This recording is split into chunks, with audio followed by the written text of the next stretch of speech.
All right, hello everyone. Welcome back to the show. I'm your charming, self-proclaimed yet still humble host, Mukluk. Today is a very special day. Today we are sort of coaching someone.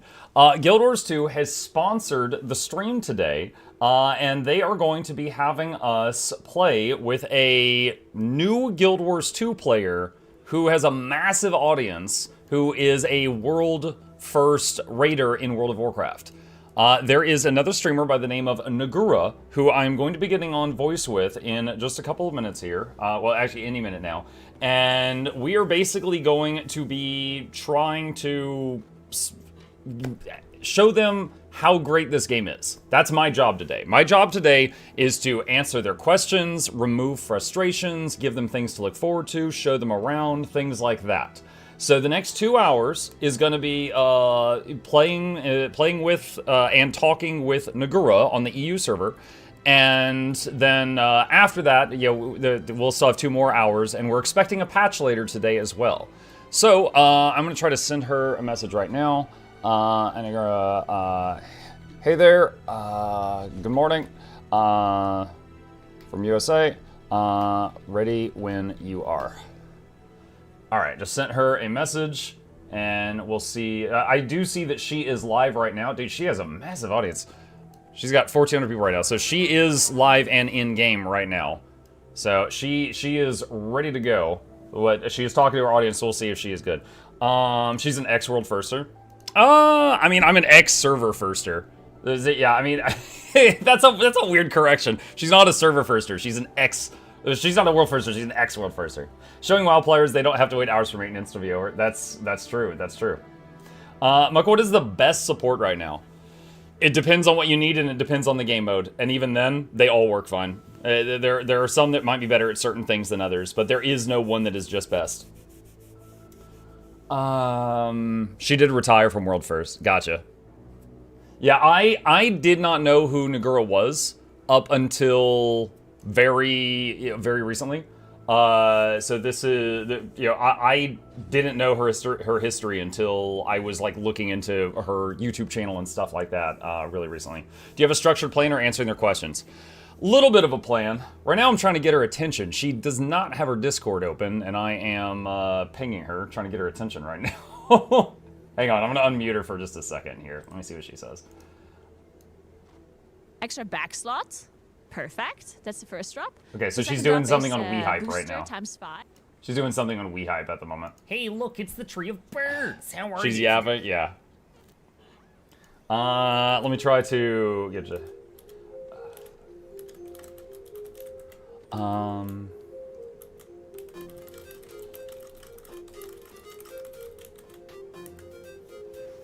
All right, I just sent a message into her Twitch chat.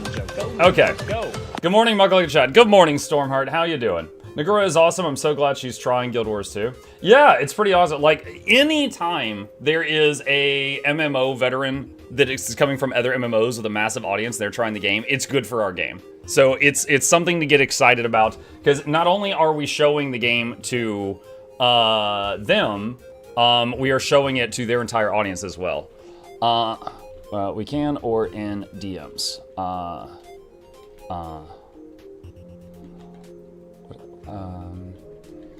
How about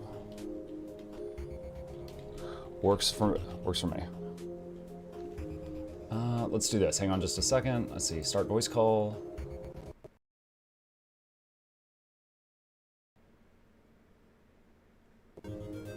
Okay, hang on a sec. We're trying to get the voice call up right now.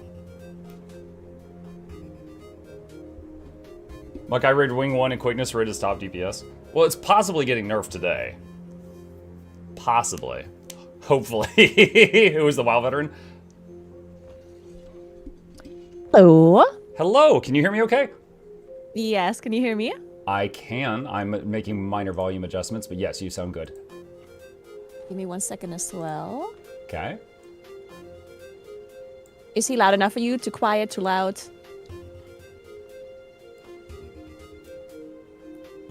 Can't hear him. Can you say something for a sec? Testing 1, 2, 3. Now?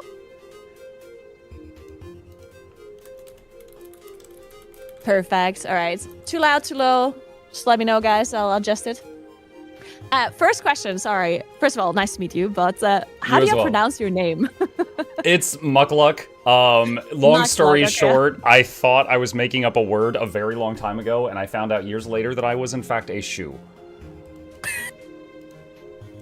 I love that. That's perfect. Now, I am currently trying to send you an invite, and I'm using the name that you gave me earlier, which was Nagura.4792, and it's saying not found. Could you double check that for me? All right, checking. So it is the name. Like, if I open up my contacts in DLG, and it just says that name there, right? I'm creeping onto your stream right now. Yeah, that is what it says. Why is it being weird? Did you put 2 U's? Yeah, I did do the 2 U's. What is your? How about this? What's your character name? Because that also works. So if you just like my character name is Nagothica. Nagothica, I love it. Yeah. All right.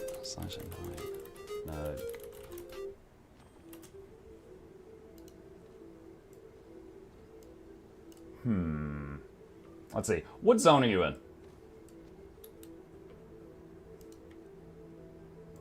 Can it be something with me not having like an account, like just a free-to-play account? Oh no, that wouldn't cause any problems here. Okay.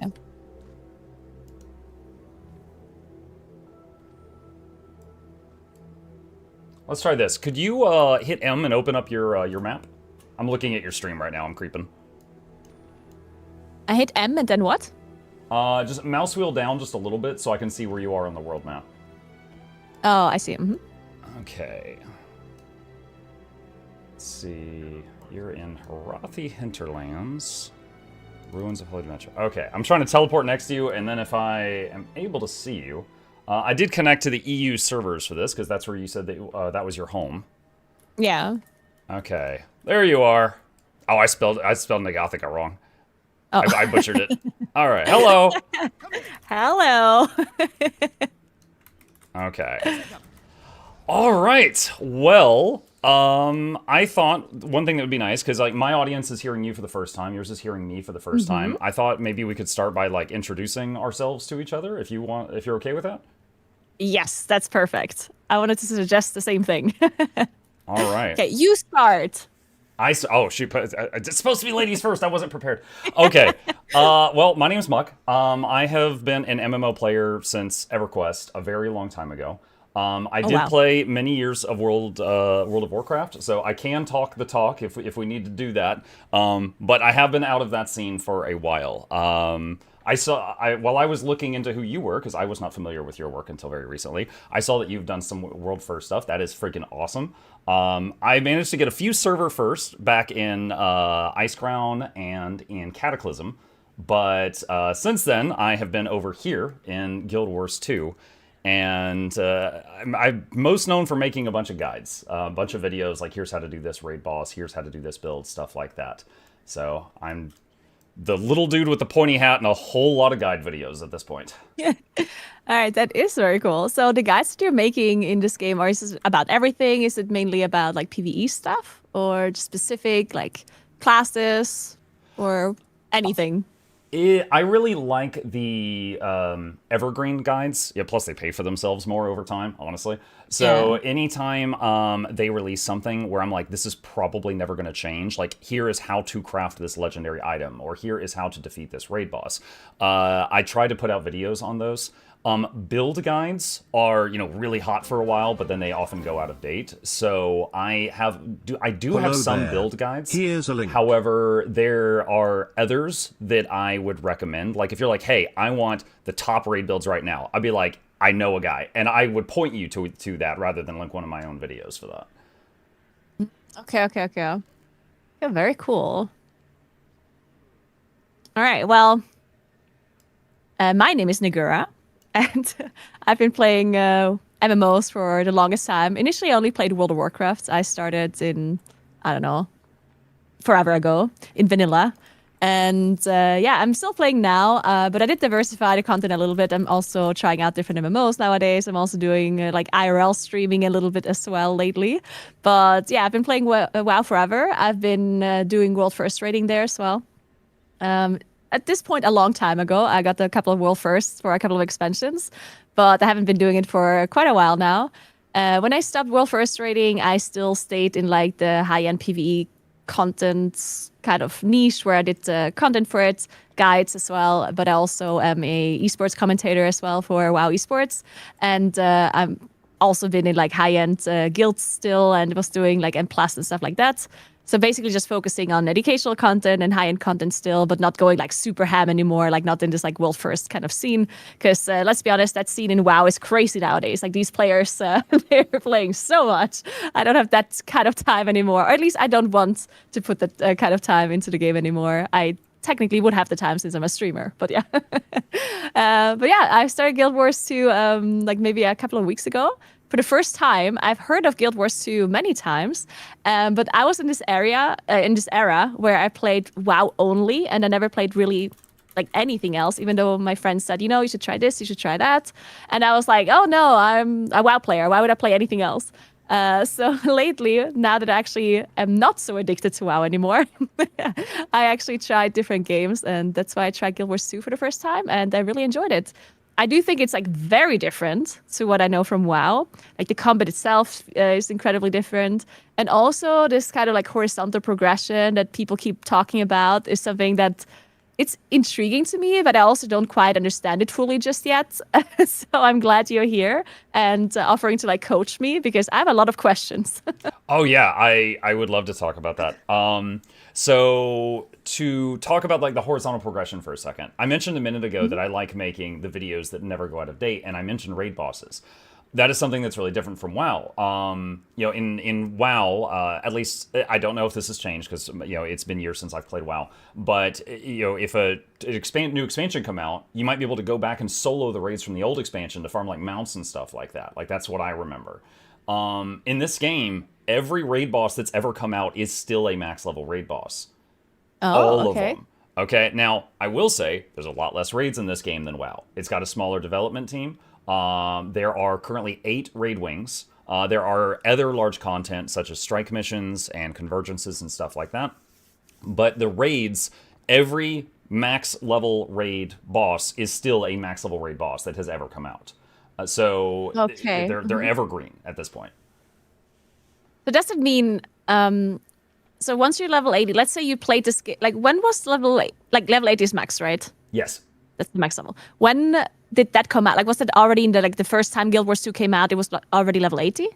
So I guess one thing I should have said in my intro, I did play this game when it came out. I got to max level. I honestly got bored of it, and I went on and did other things. I came back to this game 6 years ago. So my whole content creation thing started 6 years ago.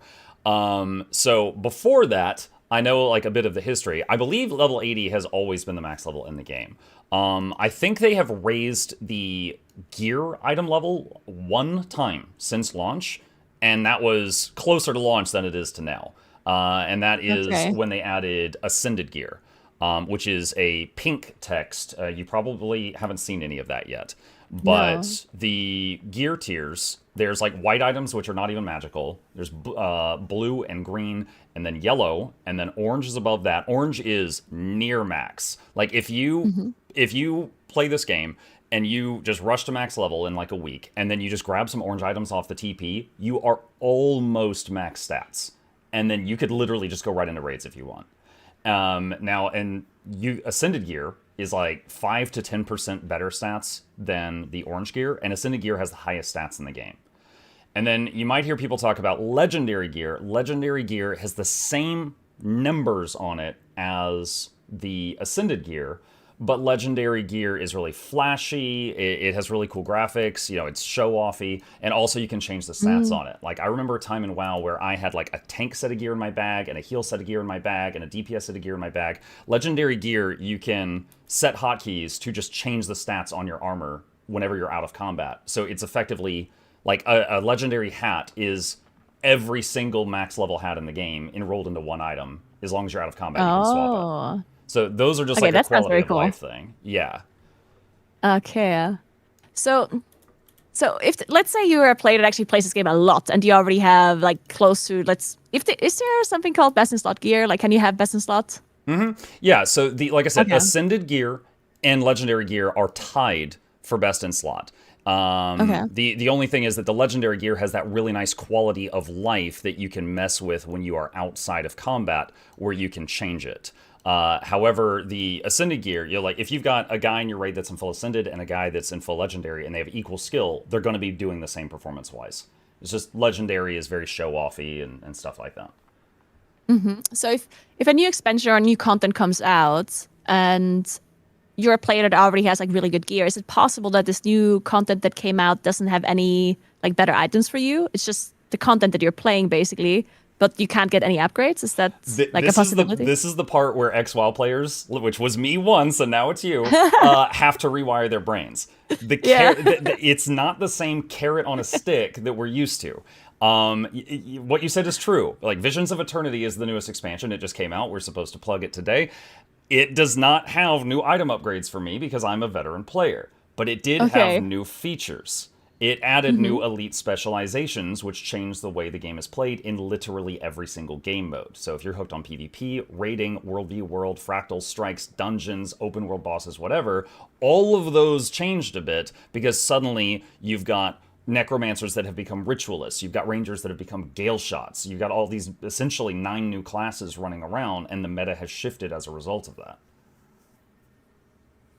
Okay, that's another question I have, I guess. When it comes to classes and specializations, so there's usually a meta, I guess, like something that is like a best combination of specs to have in raids. Is it always kind of the same, or is it depending on the boss, or depending on what it is you're doing? And how important is it to have these like certain specs?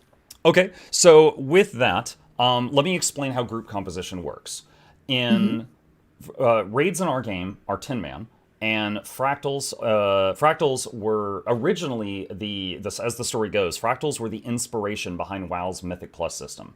Now, WoW's Mythic Plus system changed quite a bit. It very much took on an identity of its own, so Fractals are different from that. But Fractals, old school Guild Wars 2 players will be like, no, ours came first, and they'll whine about it. But Fractals are 5-man, essentially repeatable dungeon content with a lot of changing stuff each day. The main thing is that if you've got a 5-man group, you usually have a healer, and they're in charge of almost every buff on the party, a DPS, and you could call it an offensive support, that's in charge of the last few buffs that the healer couldn't provide, and their damage will be a little lower than a pure DPS, and then you got 3 DPS. There's no tank. There are some raid bosses that require a tank, and usually the healer just does that too. So, like, imagine, like, a paladin up front holding his shield up, and he's got, like, holy light pouring out of him, and it's healing everyone around him, and he's keeping the boss's attention, stuff like that. But in Fractals, the bosses are a bit smarter. They're not just going to chase the gnome and pigtails the whole time and ignore everybody else. They will hit whoever they want to hit. So if everybody has a heal button, they're 6 key by default. You have one already. Everyone has that. So if you get hit, you pop that, and you got your dodge rolls. And then anyone who's not getting hit is hitting the boss in the back. And if he changes his attention, then the person who is getting focused, then they run around and dodge, and the others hit him in the back. Stuff like that. As far as the composition, I'm going to show you something right now. I don't know if you've seen. If you will look at your buff bar, it's the icons that are above your 6 through 0. I'm just going to hit some buttons right now and just like throw some buffs on you. All right, so you can see like all of the little things that are popping up down there, right? So those are boons. In this game, they call them, the positive ones are boons, the negative ones are conditions. If you have all the standard boons on you in a raid setting, you are going to be possibly doing 2 to 3 times more damage and healing than you would if you were just no boons at all. Like, buffs in this game are way more... it's much more of a difference than just getting, like, powered fortitude and arcane intellect and Mark of the Wild and stuff like that in World of Warcraft. Like, they make a massive difference. Are there, like... Is there only a certain amount of buffs you can have in total, or are there only that many in the game? So remember I mentioned that there was like a heal support and also an offensive support in any group of 5? The reason for that is they have very carefully set it up to where it's not possible for one person to bring all of the buffs in a 5-man group. So you need the healer can bring almost all of them, and usually you get a couple more from that offensive support. And they've also streamlined all of the icons. So, for example, if right here, there's a buff on your bar right now that looks like a sword called Might. That stacks up to 25 times. Each application of that increases your power. Basically, your Unga Bunga numbers get bigger. All right? So if we were in combat and we were getting hit and I'm just like, rolling through my rotation, I can get you to 25 stacks of Might and keep you there. And you'll stay there the entire time we're in combat until I run out of something to hit. That would be my job. So, like, if I'm playing a heal support, my damage is going to be low, but I can double yours. That's kind of the idea. It doesn't matter who provides you the Might. It doesn't matter if your healer is a necromancer, or if it's a druid, or if it's anything else. It will look like that icon with the sword. So they've, like, homogenized the icons to make it easy to recognize. There's, like, I don't know, 10 or 12 buffs and, like, 10 or 12 conditions, and once you recognize them, you'll be able to tell what's going on no matter who you're fighting or who you're fighting with. Like, if an elementalist sets you on fire, or if a engineer sets you on fire with a flamethrower, it doesn't matter if it was magic or technology, you're going to get a little debuff called burning. And you'll recognize that no matter what. I think that's very nice that they did that. Okay. I have so many questions. That's what I'm here for. Let's do it. So the healer role, so I guess it's just like depending on which kind of talents you're boosting, you can be a healer as any class. So what you said is true, but I'd like to clarify it. So as you know, there's 9 base classes. You saw the character creation screen already. Any of those 9 classes can become a healer or whatever. But let's talk about the elite specializations. So you're playing a necromancer, right? A necromancer can become a scourge or a reaper or a harbinger, or the brand new one is ritualist. All right, let's pause on reaper. Reaper is, your shroud button? It's like F4 or F5 by default. Yeah, so when a reaper does that, they form a large scythe out of magic in their hand. And they become the closest thing that this game has to WoW's Death Knight. The Reaper is basically the Necro saying, you know what, I'm going to throw hands. And they become a melee powerhouse. Okay? Now, the Reaper, very good at DPS, very good at solo content. It can't heal worth the crap. It's not going to be your group's healer. The Scourge could be a support if it wanted. The Harbinger can be kind of a support. I don't highly recommend it, but it can get the job done. The Reaper just doesn't. The Reaper's kit is for punching things in the face. The Reaper's kit is not for healing. So it is true that the Necromancer can become a healer, but it is not true that every one of its elite specs can. Does that make sense? Okay, yeah, that makes sense. There's like I was really confused about this initially because I was in the character screen. I have not played this game before, right? And then I was like, hey guys, I want to be a ranged DPS. What do I play? And then my chat was like, well, technically you can play this, but then you have to go with this specialization and this weapon and like this thing. And it's like, what? Like, I don't understand. I just want to be a ranged. And I guess it's just like a little bit more complicated for a player to choose when you don't understand the system. And then the thing with the weapons, I also didn't quite fully understand, because I was asking, okay, so what weapon should I play? And people were saying, well, whatever you prefer. And I'm like, no, I want the best weapon. And so I still don't know what I should be playing. So I guess I just picked something up. By the way, I got you something here. I've prepared a bribe for you. If you would, if you'll check your mail. So I looked at your one of your VODs to see what you were playing, and I saw that you were enjoying Staff Necro. So I mailed you one of my favorite staves just so that you could unlock the graphic. So nice. If you're interested in wielding a giant scythe, if you accept that into your bag and right-click it and hit Unlock Appearance, you could transmog your staff to that if you would like. And then the other stuff is just bigger bags for quality of life. That is amazing. Thank you so much. And yes, I love scythes. I also, like in WoW, I play Moonkin basically, and yeah, I always had this like big scythe. And I thought it looked so cool with the Necromancer as well. So I was like, yes, I need this. Very cool. Thank you. You're very welcome. So how do I... Oh, so if you hit H and then go up to the top left tab, which is equipment, and then click wardrobe. And then, let's see, are you... Let me see here. Oh, so click the arrow near the top left to go back one menu. And then click wardrobe. It's second from the top. And then click your staff. Oh, you don't have a staff equipped right now.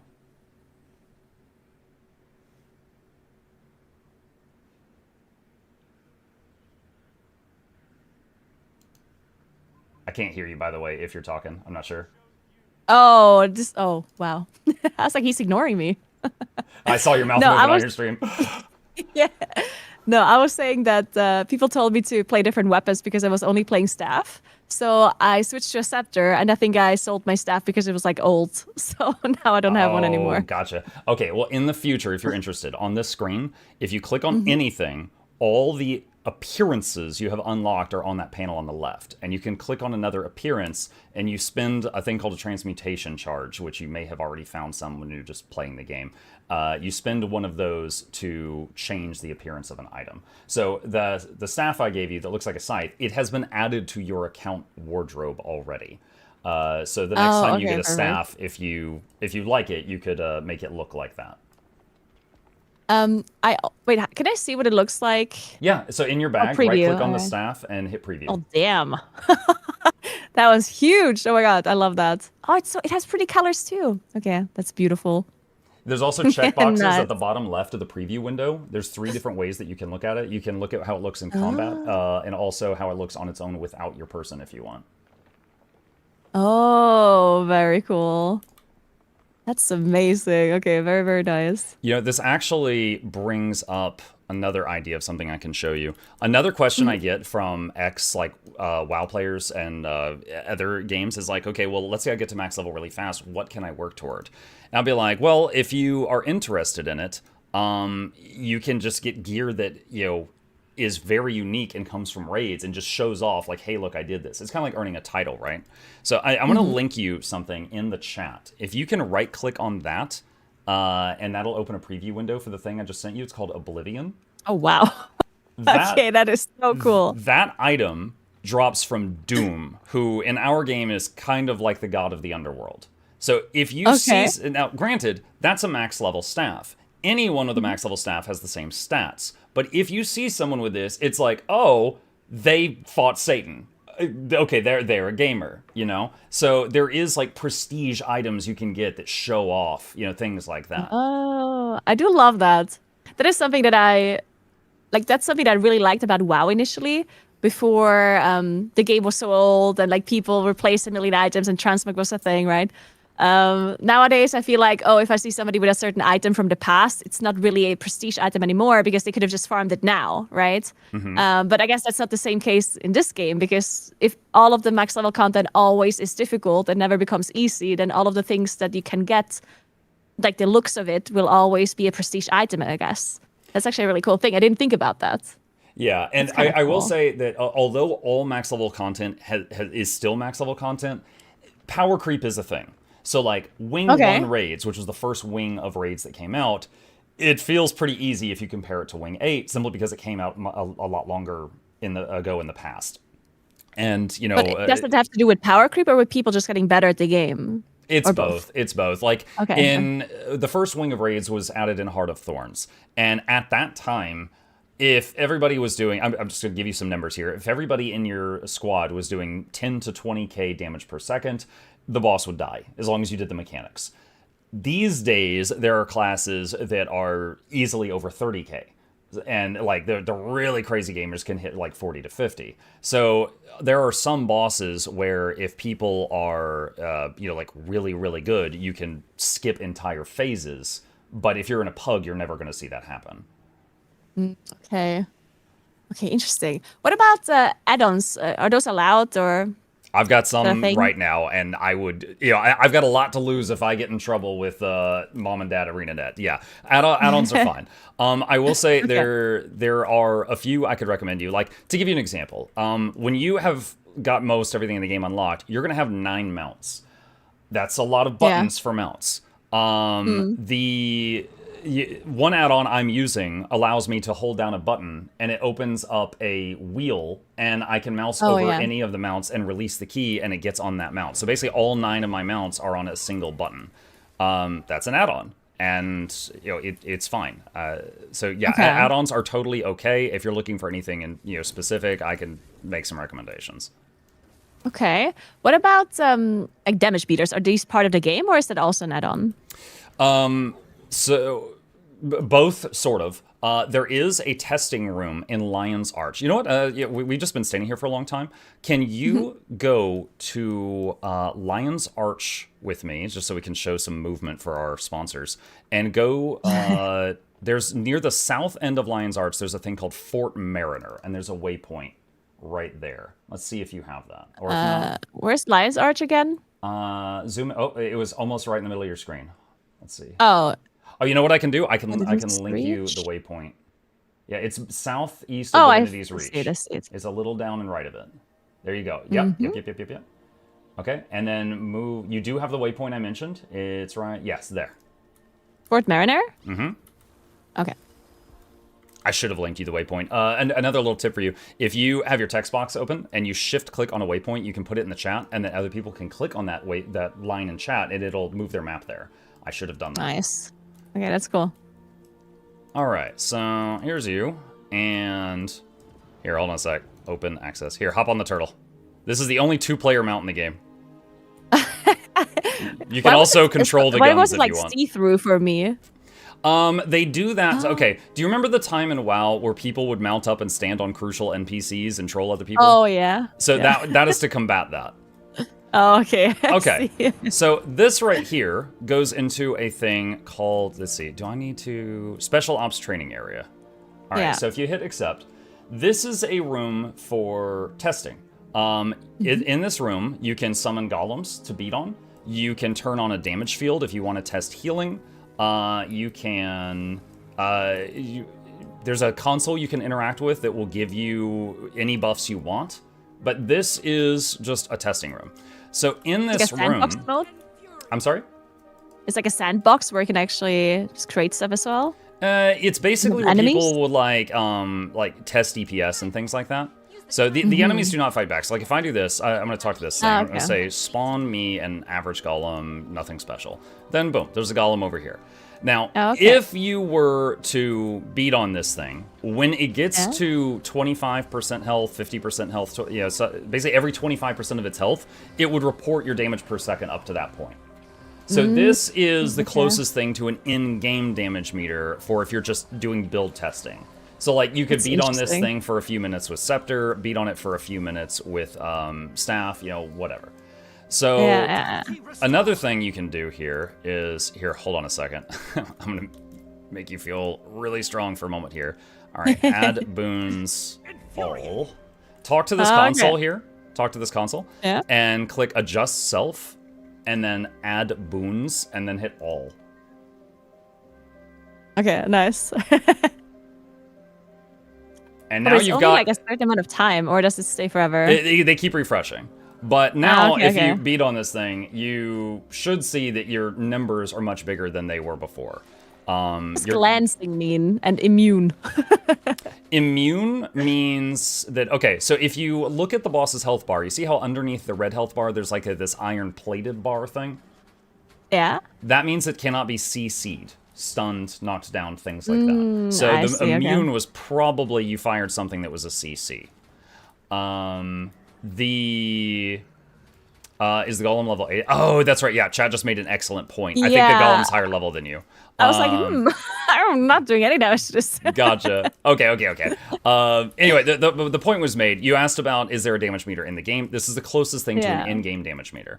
There is also a community add-on called Arc DPS, which is a damage meter that is like a traditional one. You can see your party's DPS, you could see your DPS, stuff like that, and you could just put that anywhere you want on your screen. So if you want a traditional one, that does exist. It is a mod someone made. This is still interesting though, because I guess it's like a simpler way to see how you can do more damage, I guess. Yeah, without you having to analyze numbers or whatever.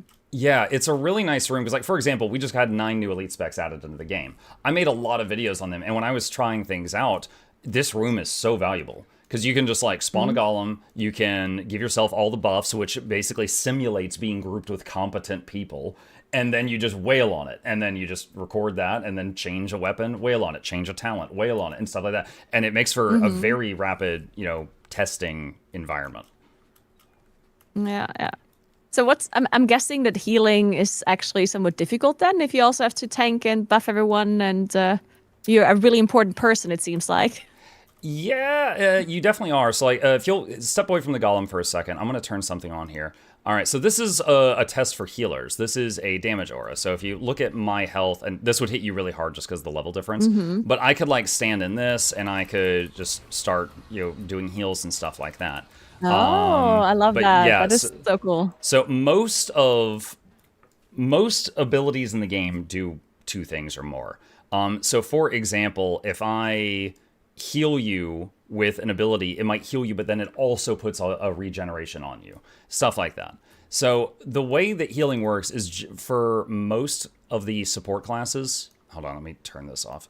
What is going to happen is you'll have a rotation, and the rotation is basically keeping up all the buffs. And then it will also be providing some static healing. Like, if I do this to you, I'm healing every second, but I'm also refreshing some buffs on you.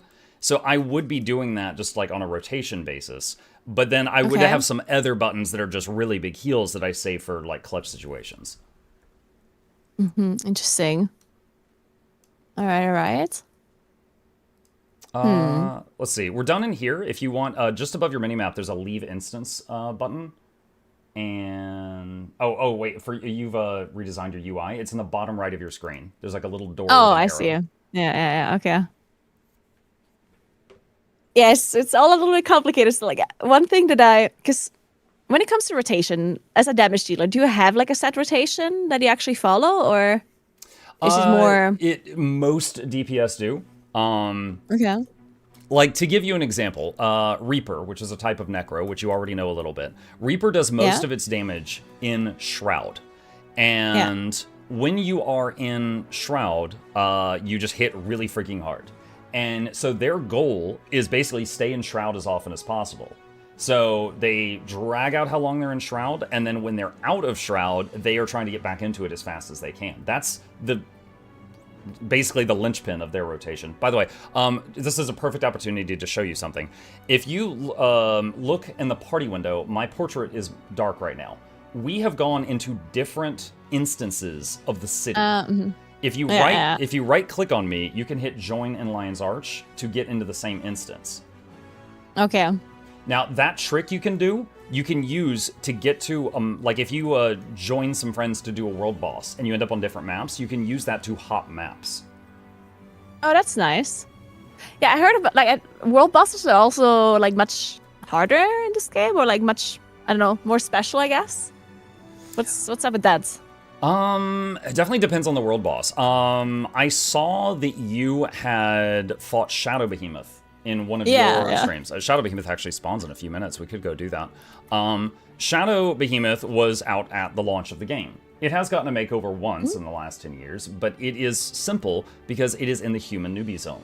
It is in a place where you might have level 8 players and level 80 players fighting side by side. So the mechanics are not that complex.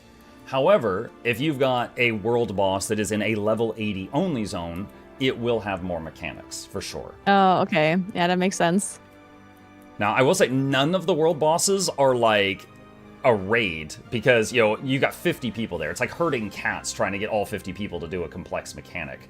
But in a raid, you've got like, 10 people, so it's different. And they tried that once. There was, with the End of Dragons expansion, the finale world boss, they made it basically like raid level mechanics, and it was like 85% of groups that were attempting it were failing, and they were like, okay, people are not having fun.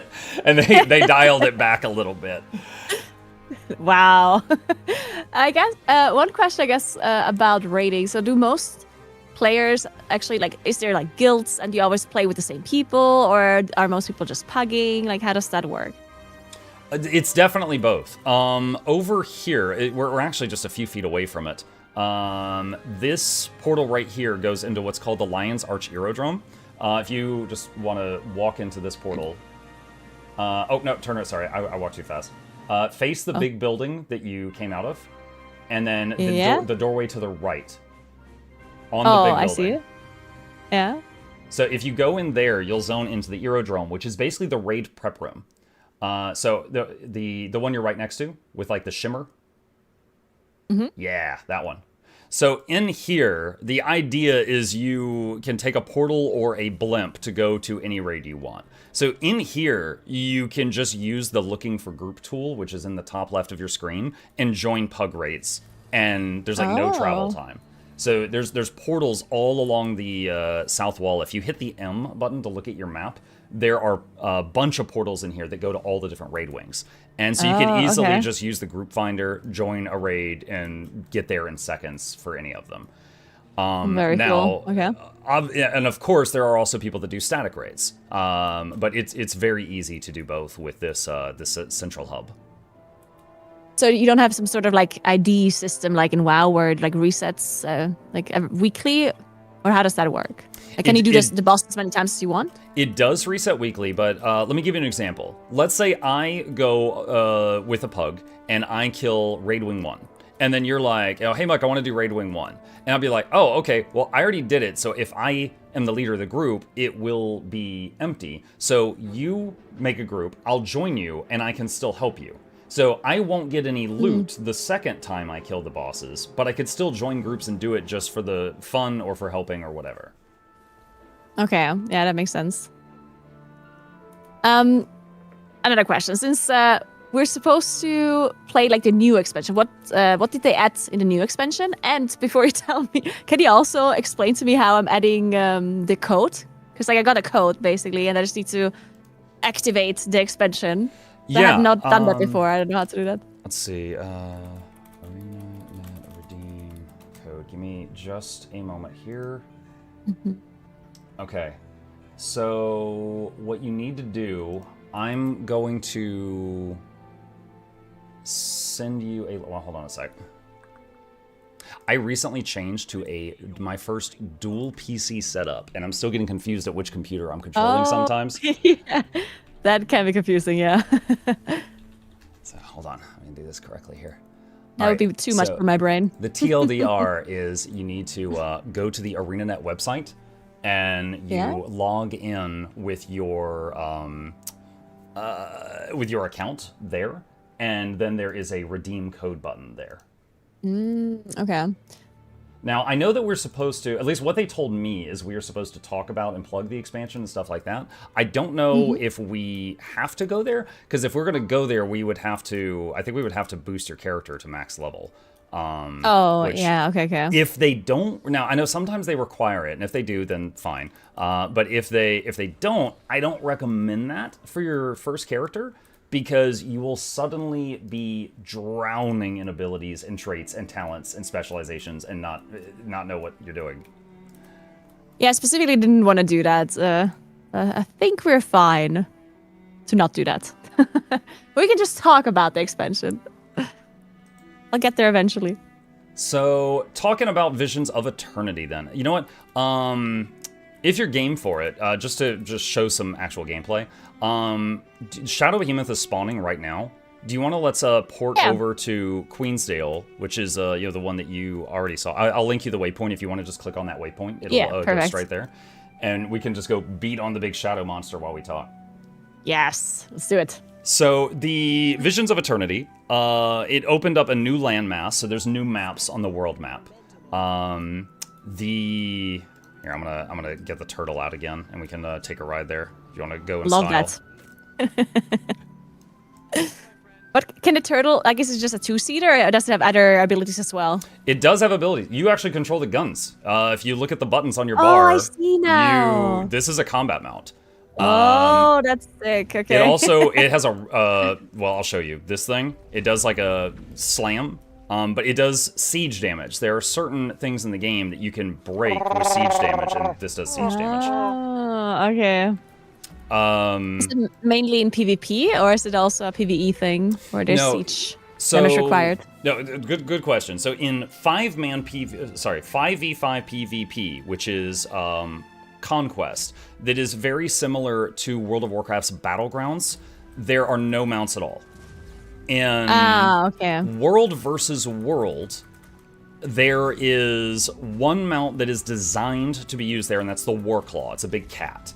And it has some abilities like while you're on the back of the cat, you can throw a harpoon at somebody and dismount them. You knock them off their mount, and then you can tackle them and then basically pick somebody off, stuff like that.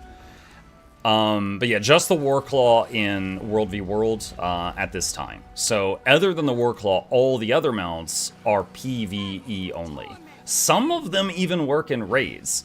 Like there's actually a boss that's a djinn, like a big genie thing, and whenever you attack the boss, it instantly does a shockwave that hits the whole raid, and the common strategy is to start the fight on your mounts, so when it does that opening shockwave, it just knocks everyone off their mounts, but the mount takes the damage instead of the players. So the healers don't have to heal anything after that opening shockwave. That's just what the community has decided to do, is sacrifice their mounts on the opener. Okay, that's actually very cool. I like that. Okay, interesting. Yeah. I think the mounts are for sure cool, but I was like, when people told me that they have certain combat abilities and stuff, I was thinking, oh, that can get complicated if you have to think about your own abilities and then also like your mount's abilities and which one would be the best for each situation or whatever. But I guess if they don't all work in every situation, then it will be a little bit easier then. Another thing is, most of the mounts in the game do not, are not combat mounts. Like, most of them, if you use their attack, that makes the mount go away and then you're on foot. So it's more of like deciding your opener. Yeah. And I would love to show you, just do like a quick tour through the mounts after this, if we got time. We got red circles here. There's a common thing that will wreck players here is the red circles are kind of hard to see under the shallow water. Yeah, they are, yeah. But the raptor, for example, when you dismount on it, it kind of does this spinning tail lash, and it pulls enemies together to a central point. So if you want to dismount and pull a whole bunch of enemies together so you could like AoE them or something, the raptor's dismount is a very good opener. The rabbit's dismount is kind of like he does like a cannonball, like a kid doing a cannonball into a pool, and it just does a bunch of damage and a crowd control, like a knockdown. So if you want to CC stuff when you dismount, the rabbit opener is good for that. And then, like I said, the turtle, you can stay mounted in combat, as you just saw for a couple of minutes there. Yeah. So that one, it's not going to do more damage than a player who knows what they're doing on foot, but you're very, very safe because the turtle has a mountain of hit points. And that's why I was staying in the mount, because I'm sure that I would do more damage in the mount, since I don't know what the fuck I'm doing. No, it's fine. Again, the world bosses that are in the newbie zone are meant to just be like a good experience for people, not be like super, super complicated. Yeah, so this one is just like you kill the portals, and then once you kill them, you can attack the boss, or how does it work? Or what do the portals do That's exactly it. The portals just constantly okay. spam ads. You kill the portals when they appear, and then occasionally his hand or his jaw will get low enough to the ground that you can hit them, and then that allows melee attackers to hit them. If you have a ranged weapon, which I believe both of your weapons are ranged, you can hit him even when his jaw is not close to the ground. So right now there's like a little crosshair looking thing above his hand, and his hand is attackable, and he just lifted his hand back up, so now it's not. So now the only crosshair is like in his mouth. You're finished. So right this second... second... One thing that is... go ahead. The crosshair, where is... Oh, I see it now. Okay. Yeah, one thing that I thought was a bit confusing initially is... in this game, you can use your abilities even if you're out of range or line of sight, right? So the ability will go through, but then it says out of range or obstructed or something. And initially I did not really see that, or I didn't pay attention, and I was just spamming my abilities, and at some point I realized, wait, I'm doing nothing. What is going on? And I realized it was just like some boulder in between. Yes, so this always reminds me of WoW's Warsong Gulch, where you could just shoot through trees and hit people on the other side. No, in this game, if it checks the line of sight for every projectile and stuff that you do. And in some cases, you can kind of get an advantage out of that, and in other cases, it's like, let me give you an example. If you got a ranger with a longbow, that is one of the longest range weapons. A ranger with a longbow in World versus World, which is large-scale PvP, the longbow says it has a certain range. Let's just say 1,000 to make this simple. So let's say it has 1,000 range. But if you are uphill and you're shooting downhill, you can actually get a little bit longer range out of it. Because the arrow doesn't just suddenly disappear at the end of its travel time. It keeps going. Aha, okay, that's kind of cool. But, you know, in this game, by the way, a big treasure chest should have just spawned, so make sure you loot it. It's probably under the pile of people. Yeah, I got it. Nice. Nice. Yeah, the loot was also like something that's a little bit confusing. It's like a million things you can open up, and then it turns into other things you can open, and then but I guess that's just like generally an MMO thing. Like it's definitely more in this game than WoW. A lot of folks jokingly call this bag wars too, because they do like to give you goodie bags that have goodie bags that have goodie bags. It just keeps going. Yeah. Like those Russian dolls where you just keep opening them and there's more dolls. Yeah, that's what I felt like. Yeah. But the really cool thing is the deposit all materials button. Like that one is so nice. Yes, absolutely. I'm glad you found that button. That is game changing. If you did not know that existed. Yeah, that's amazing. Let's see. If we can, let's go back to the waypoint that's just south of us on your map. Mm-hmm. And I'll just wait for you there. You take your time. I see that you're doing some bag wars right now.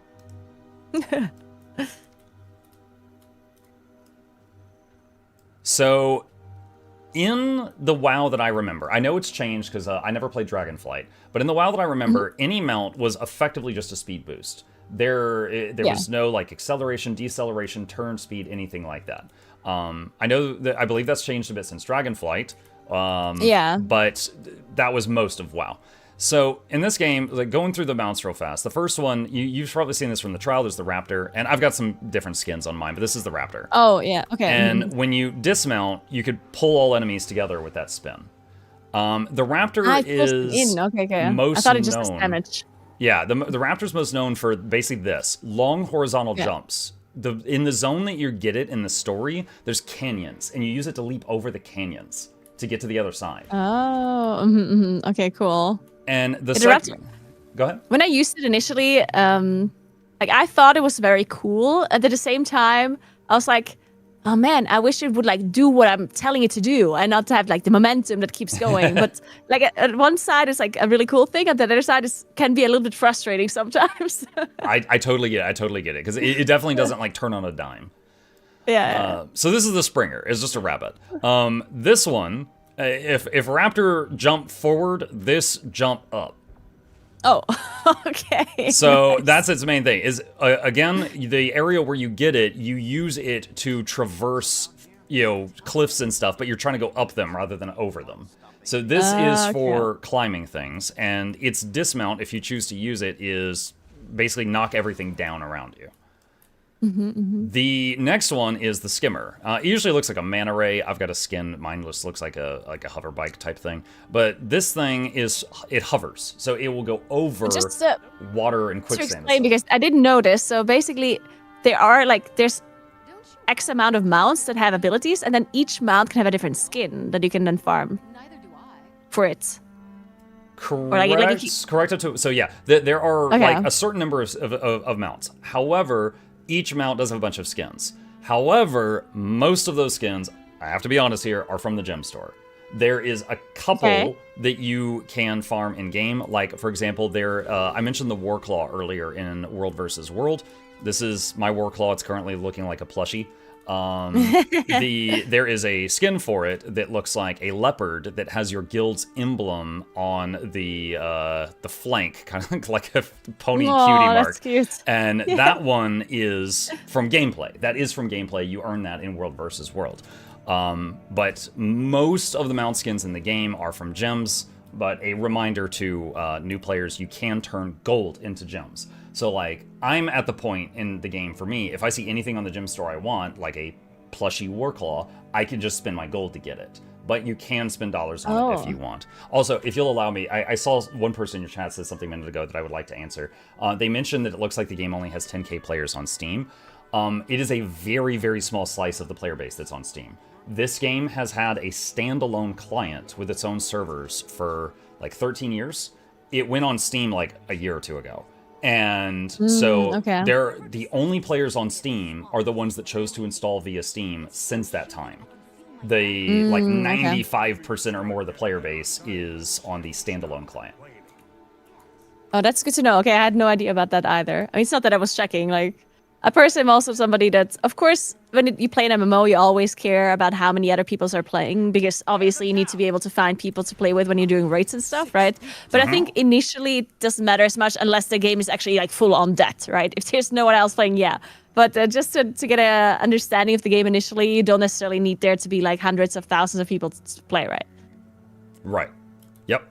But I guess in this game, how is it with the player base? Because since all of the content is relevant, I guess, or like all of the content is like max level content, as you say, will you find people that do older stuff with you, or are most players just focus on doing like the newer content? Let me give you two examples really quick that should help answer the question. Earlier, when we left the testing room, we got put on different maps of the main town. And that is because one of them was filling up, so the game spun up another one. The second thing I want to point out is that boss we just did. There was like 30 or 50 people there. And that was not in the new expansion. That's old. That boss is 13 years old. But people still do it because of any level. You can go to do that boss, and you can do that. They also have, I mentioned legendary equipment earlier. Legendary equipment often involves revisiting old zones, and it kind of like breathes life back into them. For example, many of the first legendary weapons, you have to get a thing called the Gift of Exploration, and that is given to you essentially in the mail when you open up the map. So you will constantly see max level players going through older maps because they're opening it up to get those items for legendary crafting. Okay. Is the legendary system like very complicated? Like, how do you get these legendaries? Is this like a really long quest chain, or like how does it work? And how many legendaries can you have? Is it limited? There is not a true limit. Okay. I wish I could show you my screen right now. Would you mind opening up my stream for a second? It's just twitch.tv/Mukluk, and you could show this to both you and your audience here, and I can give you an example. So a legendary in this game, there are many ways of getting them, and when you have a legendary, it is essentially in the inventory for every character on your account. So if you get a legendary staff, every character on your account can use that legendary staff at the same time. So what you are seeing on my screen right now, on the left, this is called the Legendary Armory. These are the items that are in my Legendary Armory, and the ones that say 0 out of 1, I already have equipped. If it says 1 out of 1, I haven't equipped it yet, and I could just drag that over, and I could, put that in a slot and equip that right now. Okay. The other thing about them is they're very flashy. So, for example, let's see. Hold on a sec. I am going to change. I'm going to use my wardrobe here to change this. All right. So this staff, its default appearance is called Bifrost, and it does this rainbow trail that I'm like jumping around right now. And that's just part of its legendary thing. Now I'm playing the tiny little goblin race, so you don't see it, but on the larger races, it's more noticeable. The other thing is if I right-click it when I'm out of combat, I could change the stats on it to any selection of stats that is in the game, which I'm showing right now. So again, it's essentially every single max level staff that it could possibly be all in one slot. Okay. And yeah, that's crazy. and again, you can use it on every character. Every one of your characters could use this. So like there's legendary heavy armor that's used by 3 classes, legendary medium armor that's used by 3 classes, legendary light, and then there's all the legendary weapons, and then there's things like rings and trinkets and stuff like that.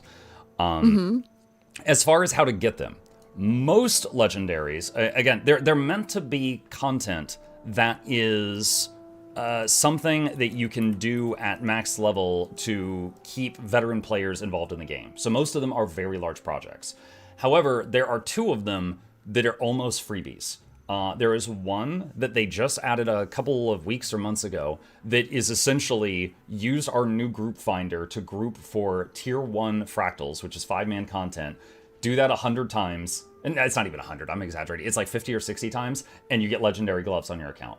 And that's it. Okay. And it's a freebie. So unlike most legendaries where you're getting poorer in game while working on it, that one's a gimme. And there's another one called Season of the Dragons, where you get a legendary amulet. And amulet doesn't have heavy, medium, and light armor, so amulet's used by everybody. So the amulet is simply do a bunch of achievements throughout the entire story of Guild Wars 2's Living World DLCs, and then you just get it in the mail. And you just receive it.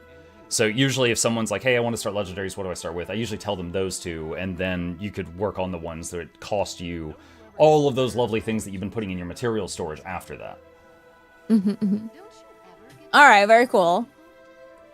Yeah, I guess one more thing I wanted to ask about, like the difficulty of, because fractals are the smaller raids, right? And then the bigger raids, what are they called?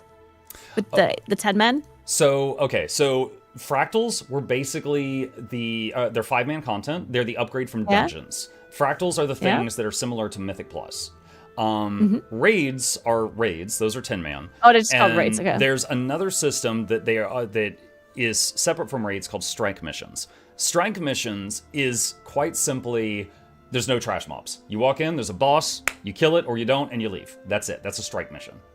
And strike missions and raids are getting merged into one group finder very soon. They are still working on that. But yeah, raids have a story. There's trash mobs, stuff like that. It's a traditional WoW raid. Strike missions is just a room with a boss. You kill it, you leave. And that's it. But they are merging those into a group finder soon. There's a system that is only a few years old called Convergences, which are 50-man, and they're effectively like the boss you and I just did.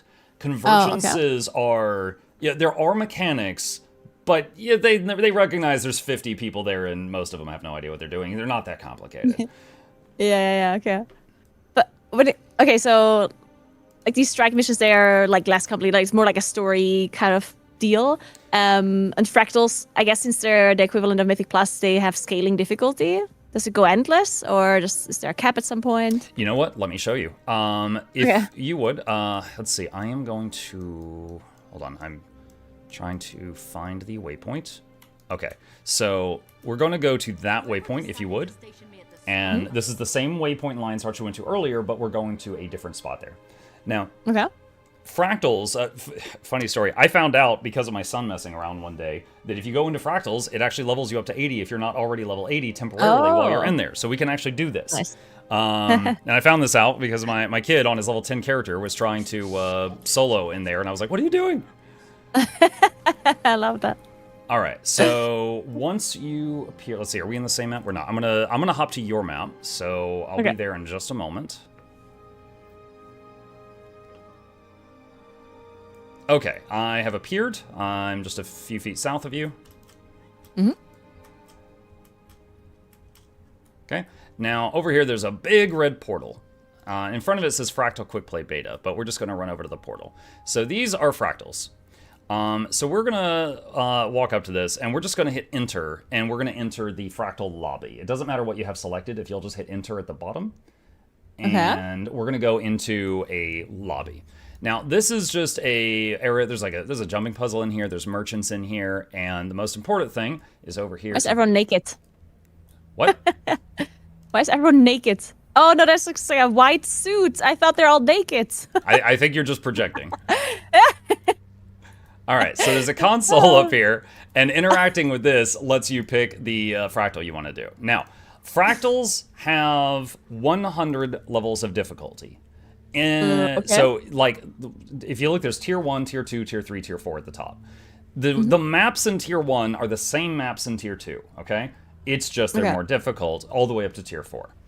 Now, the next thing is on higher tiers, they have a thing called agony resistance, which effectively it means you take more damage if you don't have agony resistance. It's a stat they made up to prevent people from just jumping straight to 100 in one go.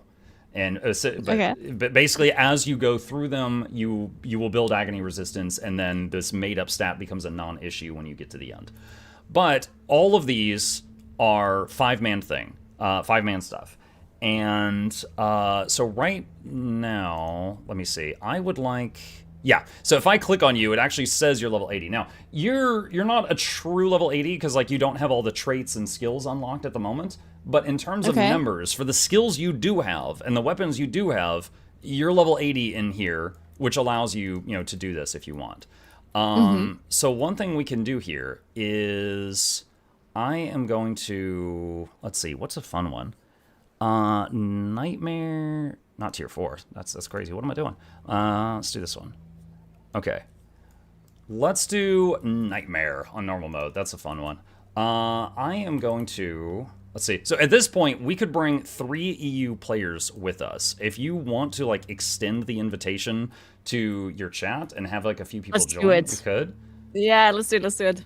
So all they would... In the meantime, do you also have this, like, overlay as well where people can get the drops? I don't. I actually, they did not tell me about the Wii hype thing until we had already, like, started, so I hadn't seen that. Okay. So they can get them from you.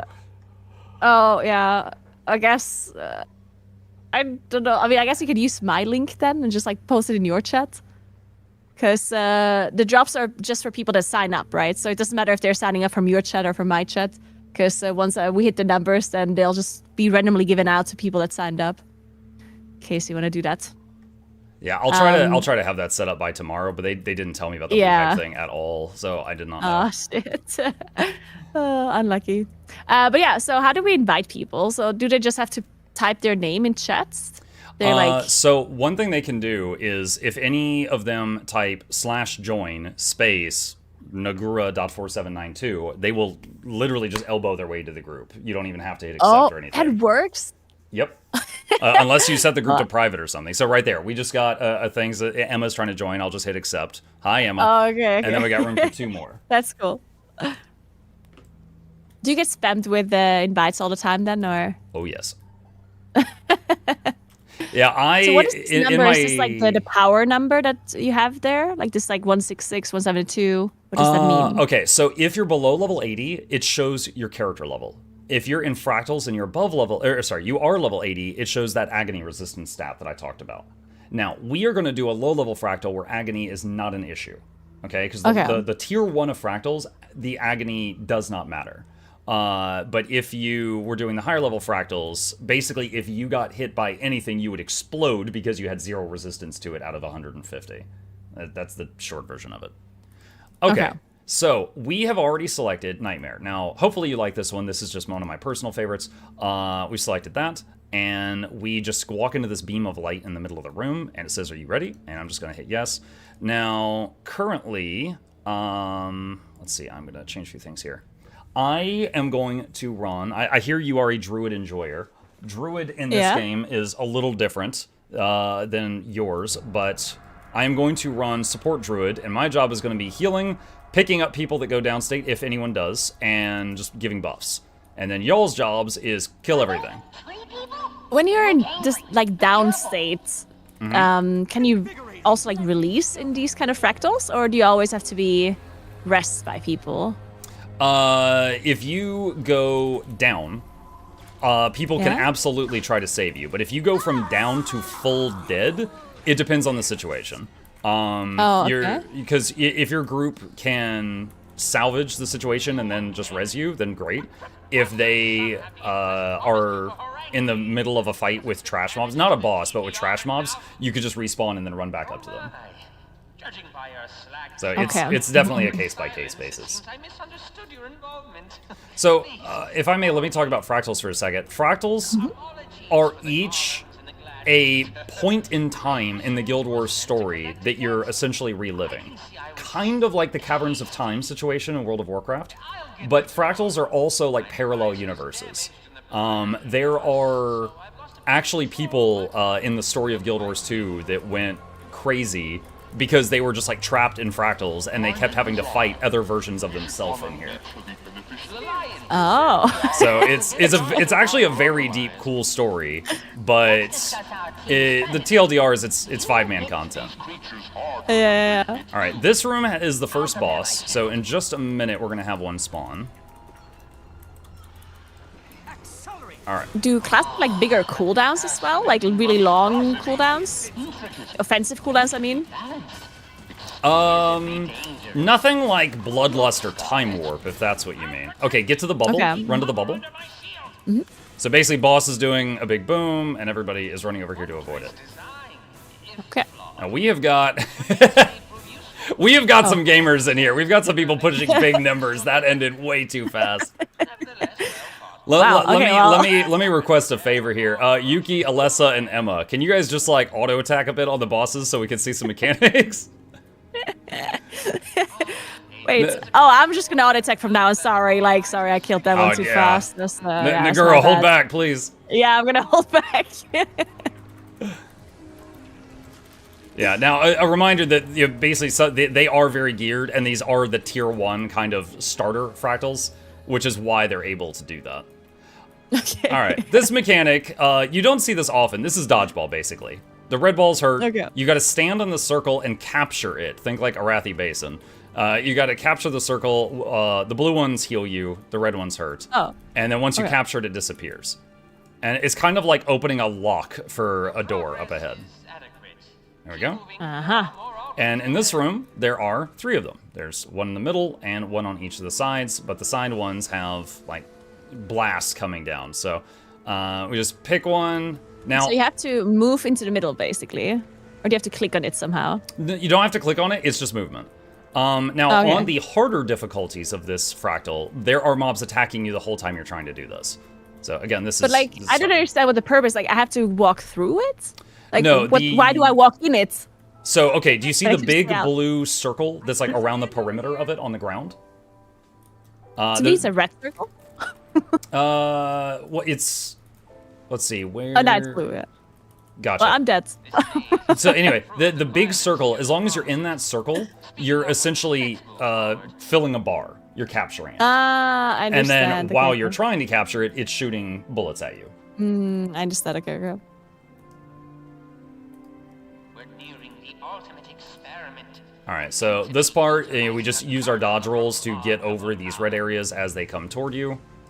And just try to get to the top of this ramp. As soon as any one person gets to the top of the ramp, they can turn off this thing. So if you've got someone that's struggling behind you, you know, they could just walk up after it's over. It's convenient. Yeah.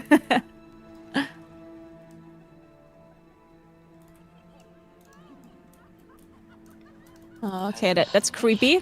Yeah, so it's called Nightmare. Oh, okay, So yeah, this bit basically you're seeing like shadowy versions of a bunch of people that you meet in the story, and they're like just laughing for some reason, and then the boss will come out in a moment.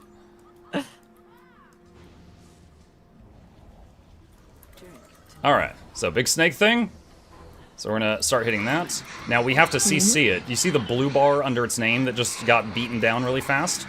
Yeah. That is a crowd control bar, or CC bar.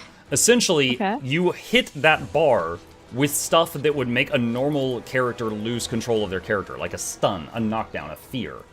And you hit those bars with enough of them, and you CC the boss. Okay, I understand. That's cool. I don't know how much you know about Necromancer, but when I'm in this Shroud form, I guess since I don't have any kind of ascendancy or whatever it's called, do I still want to stay in this Shroud as long as I can, even if all of my abilities are on cooldown and I'm just auto-attacking? Or do you want to leave them and use my Probably you would... oh, real quick, hold on, we gotta kill these other ads. So we CC the boss now. You would probably if you're just going into the Shroud for damage purposes, and not because like you're about to die, you would use your buttons and then just leave and go back to another weapon. Okay. Because like the most of your weapon abilities that have a cooldown are quite powerful, which is where weapon swapping comes into play. You know, like you might use all of the buttons on one weapon, swap to another, and then just keep doing that. Yeah, okay. Now, on the flip side though, the Shroud, protects your hit points. So while you're in it, you cannot take health damage. So you might go into Shroud because you're like 1% health and you're like, oh man, I almost died there. And you might just want to stay in that until you're safe, you know? Here we are. Yeah, so like this Shroud health bar, it gets drained by just me being in it, right? And when I take damage, it drains it even faster, basically, instead of me taking health point damage. That is Is that correct. how it works? That is correct. Okay. Really quickly, do you have your music in game turned on? You may feel that you are overmatched. Yeah. Okay. think so. I'm a big fan of the music on this boss. I just wanted you to do this. Okay. Given your All right, so this boss crashes down from the ceiling, so we want to not be in the middle of the room unless you want a funny achievement. murdering things, your mathematical chance of surviving is greater than 0. Wait, I have to do what? I'm gonna fall off. Oh god. No, don't fall Oh off. god. Ah. Okay. So, he's got the blue bar, so we want to CC him. You want to hit him with stuns, your fear, yeah, anything you got that would take away someone's control, and we're going to break that blue bar.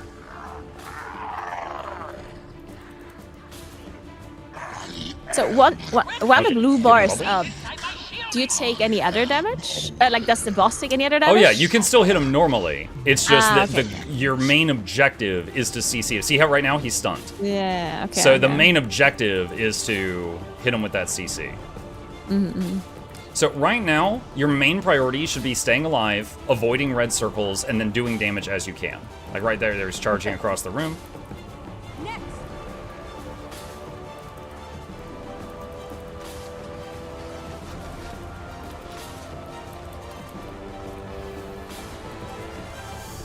Okay, so we got a blue bar. Oh, he's invulnerable. Okay, so this is a mechanic. We're gonna split up. Everybody picks one of these circles and play dodgeball, and we're capturing this Okay. just like how it taught us up until this point. Now there are, Yeah. is there shockwaves on this difficulty? I think there's not. On the harder difficulties, there are shockwaves that come across the room, and you have to jump over them while doing this. Oh well, I somehow died. I'm not sure. That's okay. That's okay. We can get you up. So this mechanic. You ever play a game and your whole group dies and you do something that just clutches up and then you save everyone? Yeah. This has that opportunity. If anyone survives that mechanic, it resurrects everyone else. And it feels Oh, so okay, good that's if you're the cool. last one standing. I love that. Okay, so we want to CC him again. So if you got a fear or something, you hit him with that. Okay, he's stunned. And I'm gonna dodge roll that because I was in the path of it. Oh, that's a nice indicator, so the arrow. Mm-hmm. Haven't seen that one before. Yeah, a lot of late game mechanics can be summarized with the phrase, get out of it if it's red. Yeah, because that's also something that's confusing to me because obviously I don't know what the animations look like from other specs. So I didn't know, okay, is this like a friendly thing or an enemy thing? But I guess mainly it just goes with like red is bad and blue is good. Yeah, 99 times out of 100, you get out of red things and you move into blue or green things. Yeah, okay. Okay, I don't understand what I'm dying to. Is there something else other than the balls I'm supposed to dodge? Like, I feel like I'm not gonna hit by anything. There are some like red circles on the ground. And it might be that there's a little bit of agony damage. I mentioned agony resistance to you earlier. It might partially be that. Because if you do get hit by something, it would be amplified a little bit. Okay, maybe. But, alright, that's the last one. Stop. Your kind will Okay, we get to the bubble again. Cover under my shield. not be destroyed by such as you. Okay, so we want to CC him again. And my character, if you look, I've got a red triangle pointing out of me. He basically gave me a debuff that I was about to throw up. And if I aim at a player, it would hit you. And like that's a bad thing, or is it Yeah, like, basically, a I had a thing? red indicator and I could control where it was going. So, I see. Okay. okay, so we get to the bubble again. It's not a beneficial vomit then. Okay. It's nearly dispatched. Okay, so now we just burn the boss down and survive all the crap he's throwing at us. Okay. So, lots of damage. This is And that's it. Work truly. That is Cool, the alright, starter that's a cool boss, difficulty I like for it. Nightmare. Your recklessness has been Okay, that's nice. I love that. I'll take the orb. You'll take solace in knowing your despair Okay, well, this is fun content. Okay, now we're talking. I mean, the leveling and stuff, like, it makes sense that I should be leveling because then I understand the game better, right? But I play MMOs mainly for, like, combat and PvE and whatever, and that's always, like, the main gripe that I have with MMOs. Like, it takes you so long to get to that point, right? So I think it's really cool that you can test this even if I'm not max level. I think that's actually very nice. Yeah, I was actually kind of racking my brain a little bit because I was like, okay, I don't want to ask her to boost unless the company tells her to boost, because I am of the opinion that it's okay to boost if unless it's your first character. I do believe that if someone boosts their very first character, it can be overwhelming because you suddenly get, 30 specializations and traits and 50 new skills and just all this stuff all at once when you're suddenly max level, and it's like you're drowning in information. So I was trying to think of content that we could do without you being max level. Fractals are one such thing. Now, obviously, there's you're kind of like, you're bumped up to like a weaker level 80, but you are level 80, you can hit things. Strikes and raids and convergences are truly level 80 content. You can go into World v World or PvP. In World v World, it would be kind of like this situation where you would be like a weaker max level player, but you could go there. PvP, you would be on an equal playing field. And I know you expressed some interest to me in trying out PvP. My suggestion for that is we're actually expecting a balance patch today in like an hour. Oh, okay. So if you're up for it, maybe we do PvP tomorrow, and that would be after some stuff gets nerfed, hopefully. All right, yeah, that sounds cool. Yeah, like, I'm usually not a PvP player, but I heard it's like completely different in this game, so I definitely would like to see it. Yeah, so the PvP is at the very least, if we can hit the little door to leave the instance near the bottom right again, we could go into the lobby and we could talk about it for a minute, because when you go into PvP, for the sake of balance, everyone has everything unlocked that their account could have unlocked. So, like, you're on a free-to-play account, so it's not going to give you Reaper, because you need expansions for that. But you will get all the traits and talents in PvP that you could have as a max-level free-to-play player. Does that make sense? Yeah, okay. So, if you would, at the top of your screen, there's 2 crossed swords near the top left. Click on those crossed swords, and then click Enter Lobby at the top left of that button. If you enter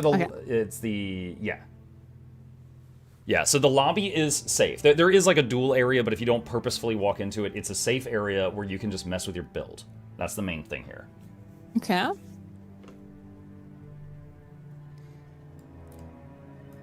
Yeah, like, the one thing I guess that is overwhelming, or that is going to be a little bit hard for me to understand, because PvP usually requires you to understand how all of the other, like, classes and everything works, right? Because otherwise they're just throwing spells and you don't know what's going on, I guess. Oh yeah, like, when we try this tomorrow, we might get absolutely blasted, but I will try to fulfill your request to the best of my ability. All right, awesome. And I actually landed in a different lobby than you, so there's a lot of people doing this right now, so I'm gonna hop over to yours right now. So if you, let's see here. Okay, so I see that you've got your trait window open. You should be able to click on those open areas, those big dark rectangles underneath the current one, and add more trait lines. Yeah. Yes, I had no idea. So as I was starting to play, and I initially was already super confused about the weapons and everything, and I felt like Twitch chat was not like the best help, because people were like, saying like a million different things. So I was like, you know what, I'm gonna deal with this later once I'm like max level, because it felt like when you're leveling, all of the content you do is super simple and you can just press buttons and things die. You don't have to understand your rotation. So I was thinking, you know what, I'm just gonna put some points wherever, and then I'll figure this out later. So I don't know what I'm doing here. I'm just pressing things. So one thing to keep in mind is, as long as you're not in combat, you can change any of this for free. So feel free to make mistakes, right? Just mash things, just hit buttons, just throw whatever in there. And when you're leveling, like, your actual character doesn't have 3 specializations unlocked yet. But in here, you can have 3 specializations. You can select the traits for them. And also, if you would go to your, I'm just give you an example here. If you go to your 7 key in that window, it's the one to the right of your heal, and right-click on it. Yeah? Yeah, right there. So right-click on that, and you notice there's all these options now. So you just suddenly have all of these at once. This is the reason I tell people I don't recommend boosting on the first character. It's a lot of information. Yeah. I don't even understand the first abilities that I had. Yeah, so this is a nice room for, like, you know how while you're leveling, you are unlocking skills one by one? You could go in here and you could just try them out. Like, you could select one and just fire it in the air or fire it a golem in here and just try it and be like, oh, I like that. I'm going to unlock that next. You know, you could make choices like that if you wish to. Okay, yeah, that's actually also a good idea. Yeah, I think that's also cool that you can just test stuff like that. Yeah, it is nice. Yeah, if you fancy it, because this is something you could use even when, you know, I'm not online with you. If you hit M in here, and open up the map, there is a set of floating islands. The ones over to the right, there's a waypoint over there. It says Hall of Memories on the map. If you click on that waypoint over there, there's golems, and you can test abilities. Okay. You can fire them off at them and see what they do. And there's golems that hold still. There's golems that run in circles, so you can see how, like, you know, your CC works. You know, knock them down, fear them, whatever, stuff like that. Very cool. You'll be feeling that one for days. And you can see there's other people here doing stuff as well. I teleported somehow. I don't know how, but I did. I think I teleported to my pet. Yeah, so that skill summons a flesh worm, which is this big worm thing that just spits and does damage. But if you hit the button a second time, you sacrifice it and you teleport to it. And you can use that as like in PvP, necromancers will sometimes summon the flesh worm like in a corner and then run across the map, get in trouble, and then teleport using that to get out of trouble. That's very nice. I love that. Similar to do warlocks in WoW still have demonic circles? Yeah. Similar to that, except it attacks when it's idle. Cool. I guess how does pet control work? Like, can you ever control these pets, or like do they always attack the thing that you attack? Okay, so necromancers have what the game labels them as minions. Rangers have pets, and a mechanist, which is a type of engineer, has a giant pet robot. Rangers and mechanists have a lot of control over their pet. They have a come back to me, go hit that, go over there, stuff like that.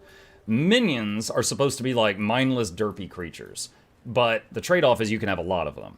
So they will just hit what you hit, and they will not stop unless they get killed or unless that thing dies. However, your minions, every minion button you have, if you press it a second time, it orders them to do something special. The Flesh Golem, for example, which is currently your elite skill, if you hit it a second time, it charges forward like a linebacker and knocks over everything in front of it. And it's actually a very strong CC. That's interesting, but also, I guess, difficult because you have to like keep an eye on where your minions actually are and which like direction they're facing, because the charge is going to be different depending on where it is, right? Especially if you can't control it. Well, it goes to your target. So it will go toward your target and do that charge to the best of its ability. Yeah. Another funny thing about that one is the charge.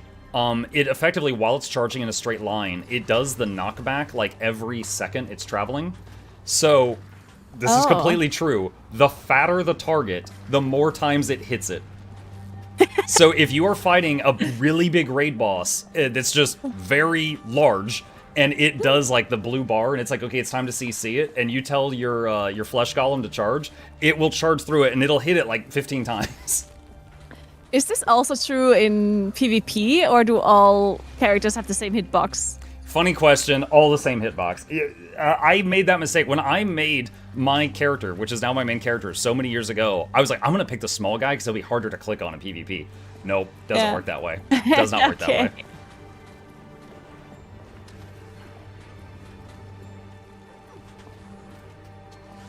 So, these ascendancies is what they're called, right? Or what is it called? Nothing called ascendancy, so maybe specializations? Like the special spec that have like the under spec or whatever. Do you mean like elite specs, like Reaper? Elite specs. There we go. Okay. When am I allowed to choose that? And now that I'm here in this area, do I have it one now, or like how does it work? Let me ask you this: did you redeem that code that they sent you for VOE? I did, but I didn't log out again. I'm not sure if I have to relog. Let's see. Let's try this. Hit, okay, we need to leave combat, so if you would just run away from this golem. If we just run away a distance, it will get you out of combat. Once you're out of combat, if you click H and go to those specializations again, the bottom specialization of the 3 is the one where you put elite specs. Are you able to click on it and change it to ritualist? No.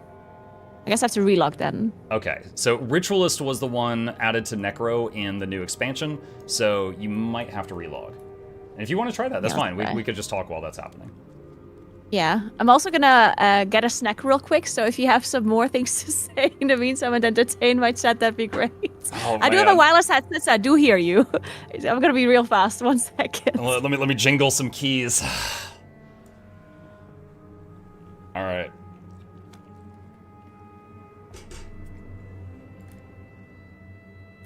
Muck do a dance? Well, she's not looking at my character right now. It's just a black screen. They can't see the dance.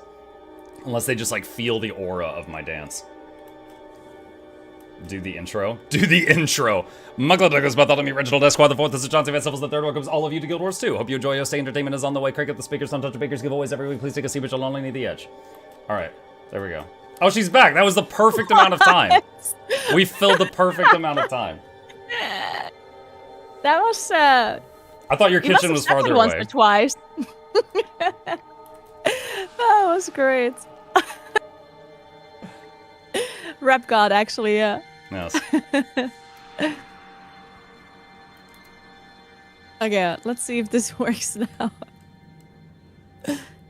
So we're supposed to like plug Visions of Eternity. So I guess we're getting down to, we got 30 minutes left, so I'll do that. So Visions of Eternity added a new elite spec to every class. For the Necromancer, which Nagura is playing, that is the Ritualist, which is able to, the Shroud mechanic is different.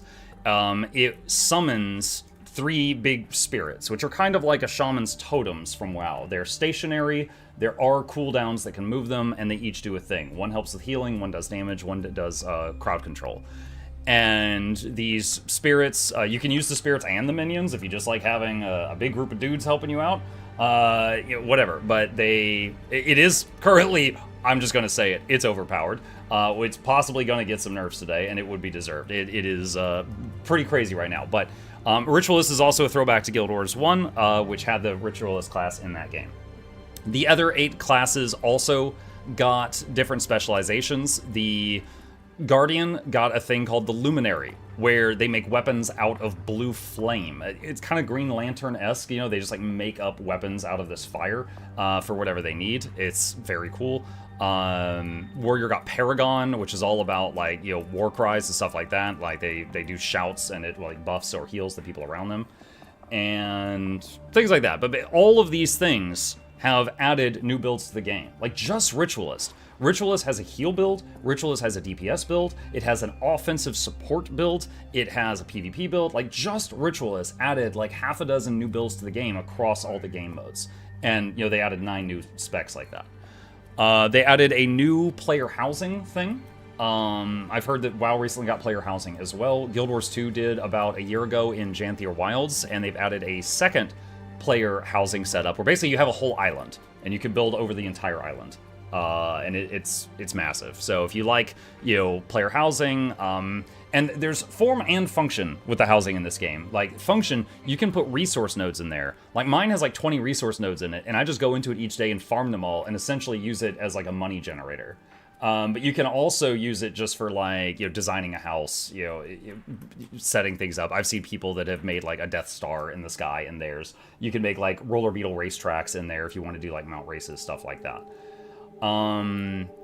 Let's see. There's the new landmass, Castora, which is added to the map. New story that they added to it. They did a complete overhaul on the skimmer mount, that was the one that I showed you that hovers. You can use it to go over like water and quicksand and stuff like that. And it can now go underwater, so it's like a submersible mount. It can ride on ley lines. It can glide very well. Like, you could jump off a mountain, hop on that thing, and travel miles before hitting the ground. So it's a new form of getting around depending on the terrain. What else? Hang on, I need to find my cheat sheet. What else did they add? Let's see, Homestead, Skimmer, Elite Spec. Guys, look at me. I'm so cozy. Oh, and there's a new raid coming. It's not out yet, but there is a new raid coming that is being added to this one. The mirrors. They didn't ask me to plug the mirrors. I have a question about the raid. Like, is that common that the raid is not being released immediately when there's an update? Okay, so a few years ago, they changed their release schedule, and this is when they went to yearly expansions, right? So yearly expansions with a small dev team, the expansions are a bit smaller, but they're also cheaper than their predecessors. So Secrets of the Obscure, Fall, and Janthier Wilds, and this new one, Visions of Eternity, were each the first 3 yearly expansions. And what they do is they're like, all right, here's the list of features we want this expansion to have. And it launches with some of them, and at the 3-month, 6-month, and 9-month marker from release, those 3 points in time, they release more of those features. And there's a release thing. Hold on a second. I am going to... Okay. I just DM'd you on Twitch, or sorry, on Discord. I misspoke. I DM'd you on Discord a image that has like the release schedule for this expansion, and it shows like here's all the stuff that we're putting in this one, and when it comes out. Like, it doesn't come out on the 3-month update or the 6-month update or whatever. So I would say it is common now since 3 years ago when they started this new release cadence.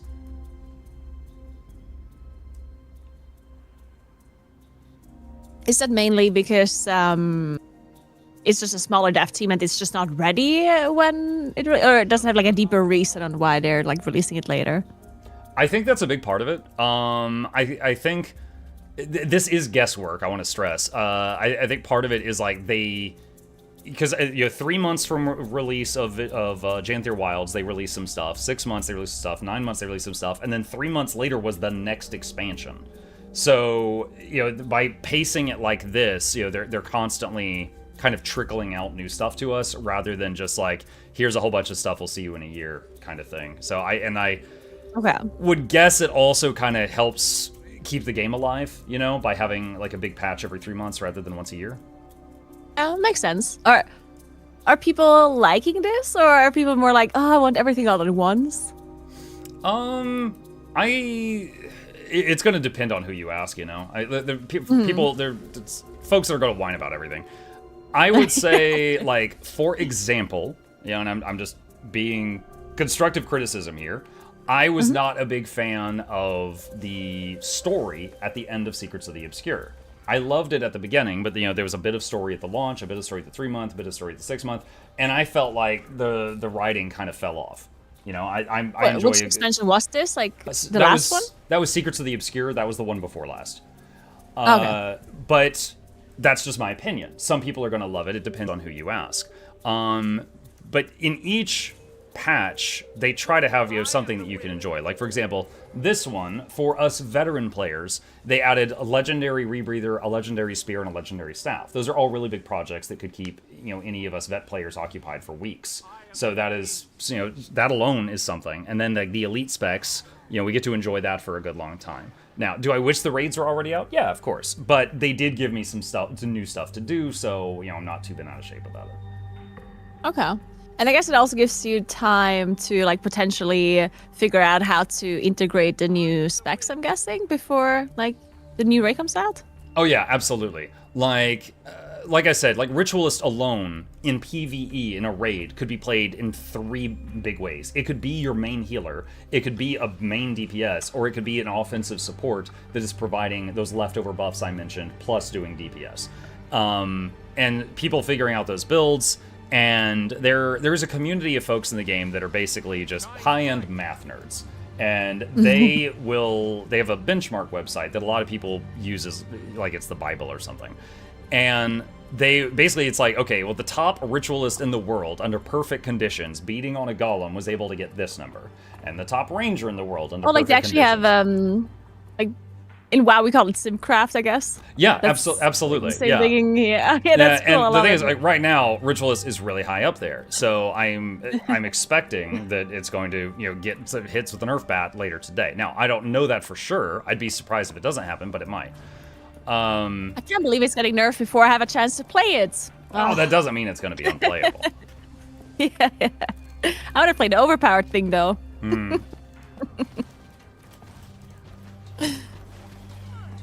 Now, there's always something that's overpowered, but it depends on how you want to look at it. Like, to give you an example, if you were in charge of providing the quickness buff to your team, which is very similar to WoW's Bloodlust, it makes everything you do faster. Everybody loves it. It's like crack. All right, the quickness buff can be given to your team almost like an aura if you're playing a Harbinger, which is a type of necromancer. You literally just emanate it like a bad smell. It's just quickness is around you at all times. It's very easy to keep up.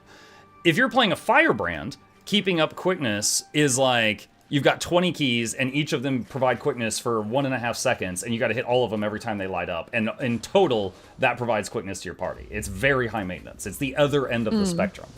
So if you're just talking about quickness uptime, you could say Harbinger seems OP compared to Firebrand because it's really freaking easy. If you're just talking about DPS, obviously, something might be, way bigger number. But then you've also got some builds that the community calls low intensity builds that are really easy to learn. I could give you a link to a build for Thief that just auto attacks for 30k DPS.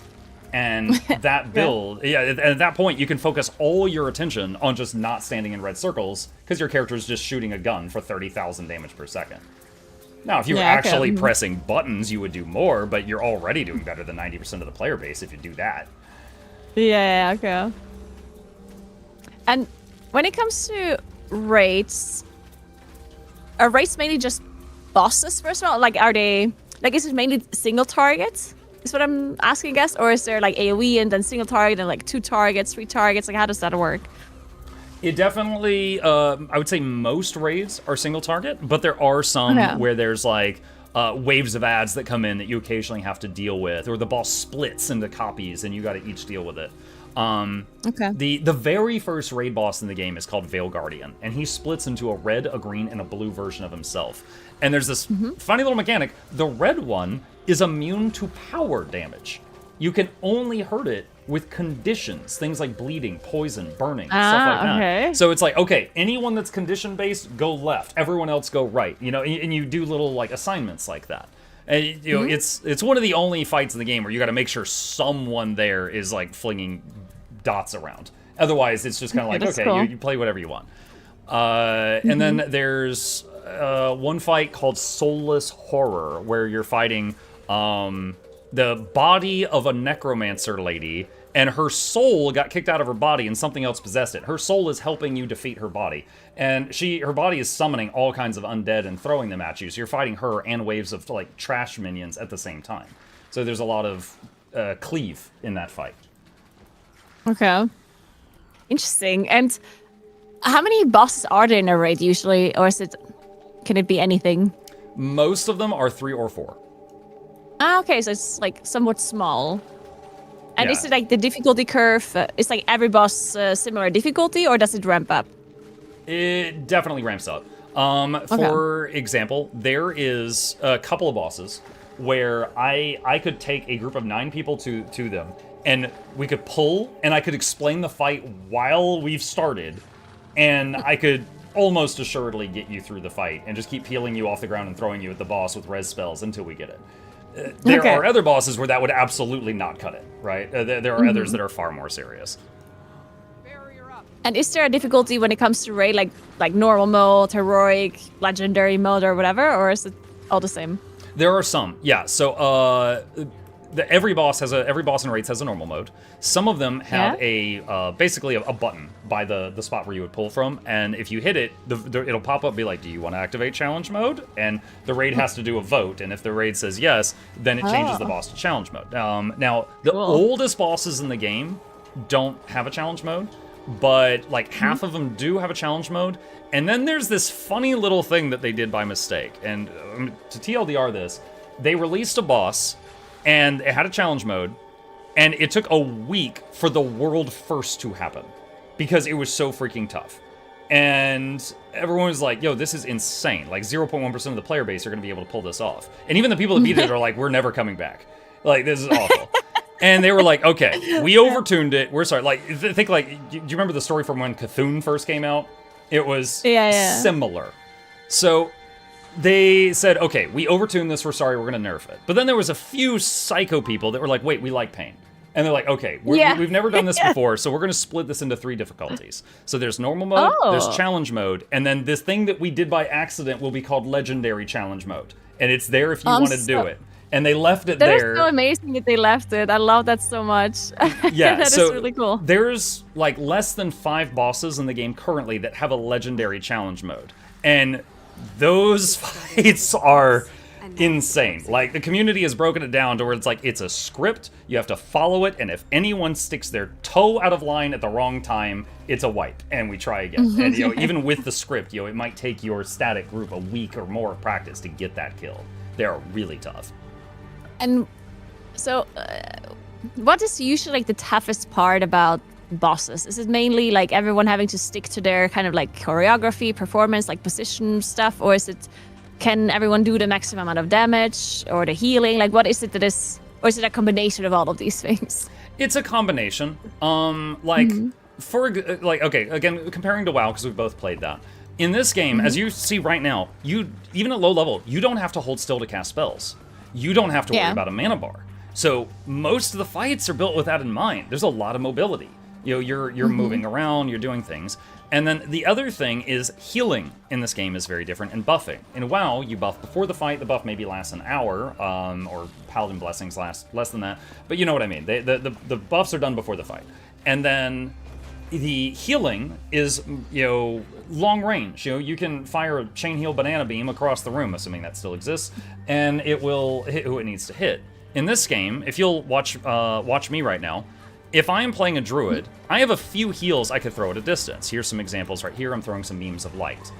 This one, though, this range, see this circle around me? My strongest heals and buffs are here. So I don't need to target you. I just need you to be within that distance from me. Now, so typically what that means is, you know, and again, I told you that if you've got buffs, you're like 2 to 3 times stronger in this game because the buffs are stupid. So typically what that means is, you know, we're all moving together. Even like if we've got melee, we need to stay in melee so the melee can melee. It doesn't matter if the, you know, Billy has a longbow or a rifle. He's in melee with us because he needs to get these buffs and heals every second.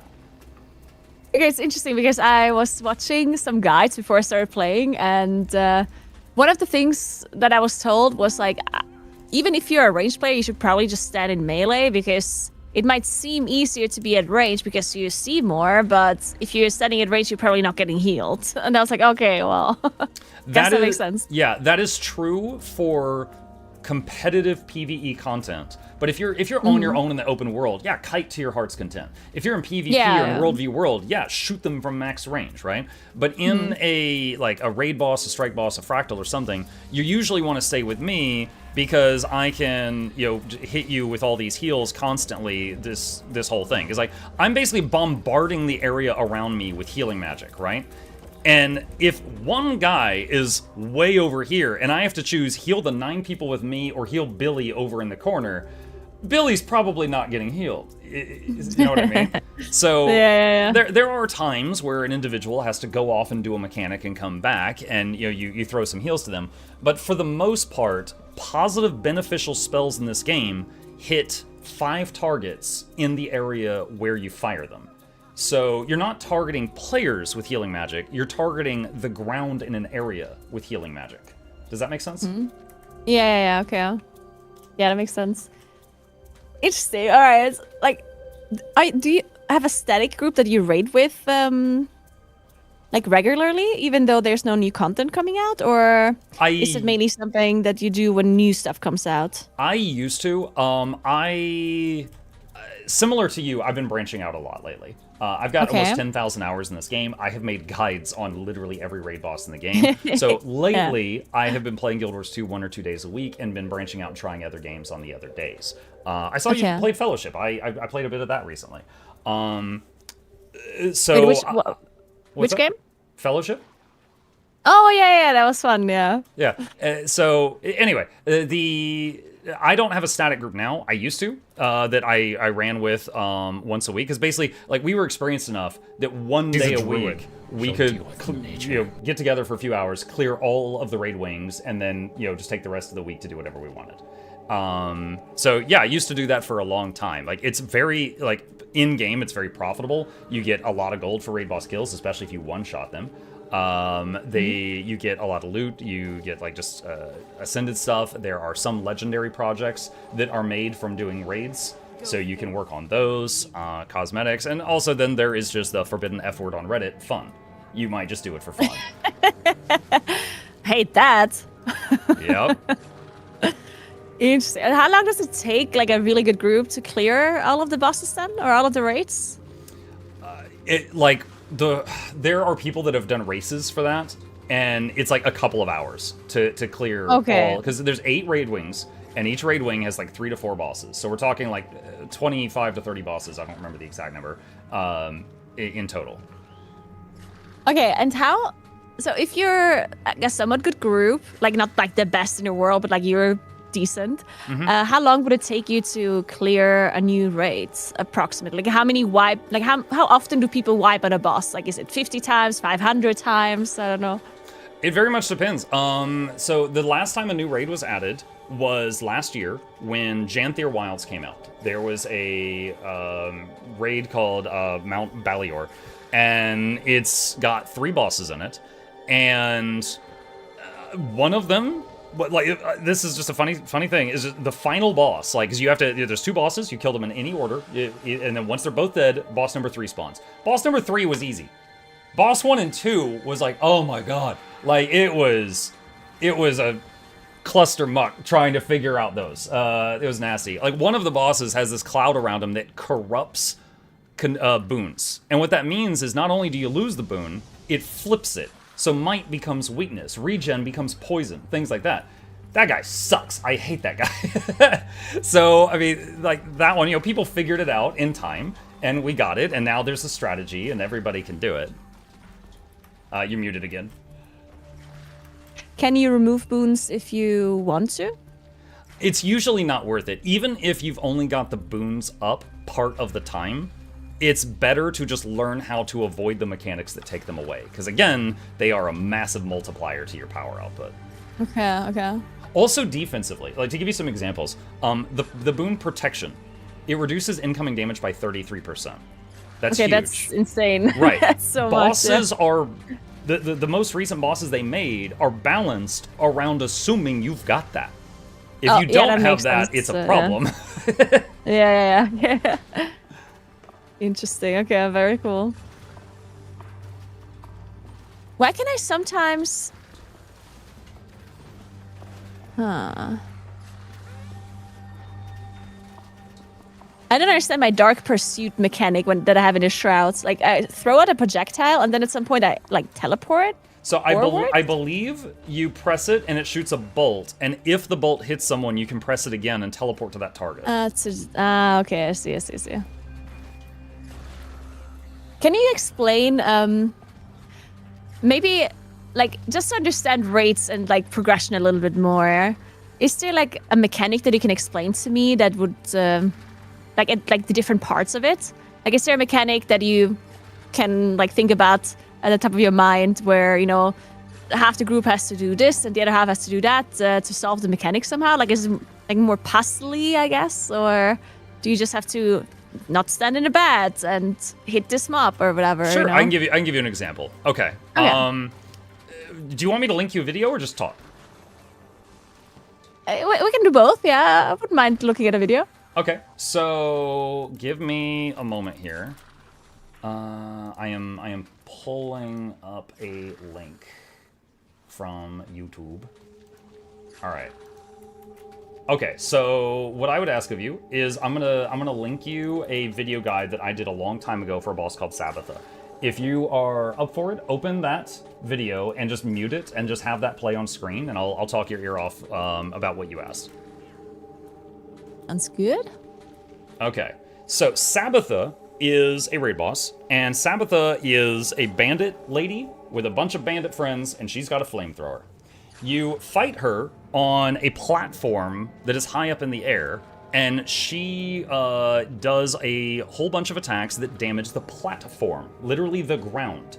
So if too many of your, if you miss too many mechanics, they will hit the platform and break it, and you lose ground, and it will fall, and then everybody dies.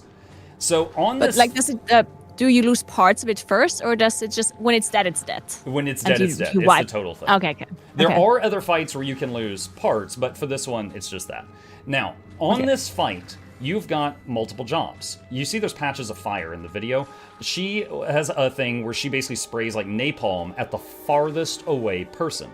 So one person is constantly staying at range on purpose, and they are basically baiting out those napalm attacks to get that to not hit the raid.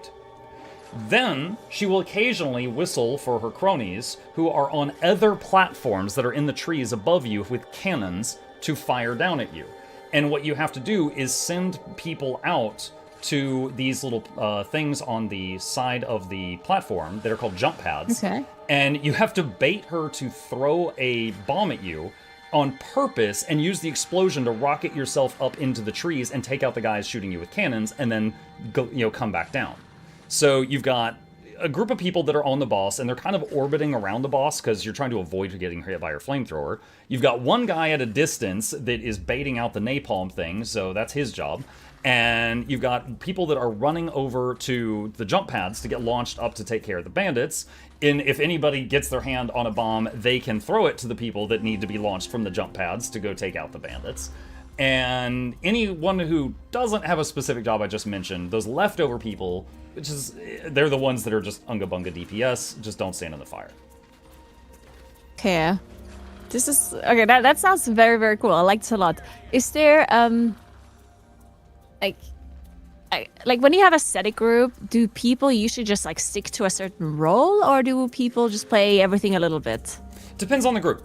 Some people have favorites. I, myself, love playing support. So there are different types of support. There are supports that provide alacrity, there's supports that provide quickness, there's supports that focus on barriers, which is effectively increasing your maximum hit points so that you instead of having 20k max health, you might have 30 with the barrier, and stuff like that. So I like playing supports. I feel more in control of the situation if I'm doing that.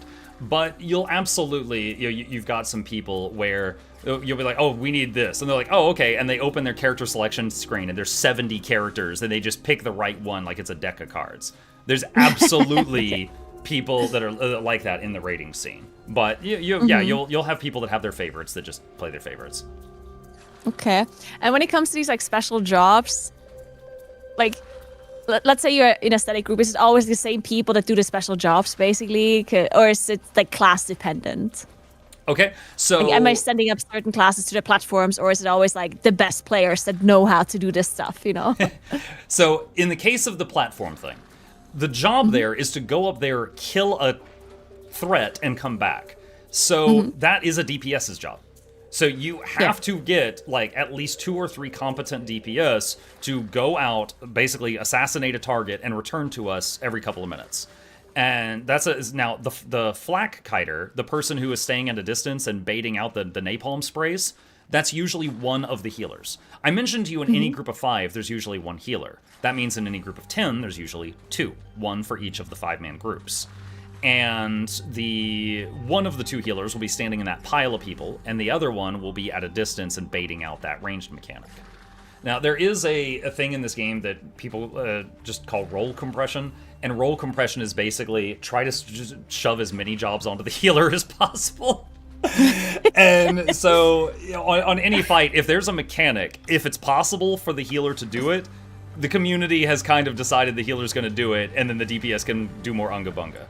but you occasionally Learn WoW, yeah. Yeah, you occasionally have times where it's just not possible. Or maybe the healers do, and they're like, yo, I can't keep up with this, and I need someone else to do this thing, take this off my plate. And that happens sometimes. And they listen to them? I mean, in my experience, yeah, but I mean, there's... Wow. Yeah, I'm not going to say that, like, every single person in Guild Wars 2 is an angel, but in my experience, it has been one of the nicest MMO communities that I've been in. So usually, yes. Usually, yes. Like, okay, that's very cool. I'll give you an example. There's a fight called Soulless Horror. I told you about the necromancer lady who lost her body, and there's a lot of minions getting thrown at you. One of the minions that she throws at you, if it dies, it explodes, and it would hurt the group. You don't want it to die in the pile of your friends.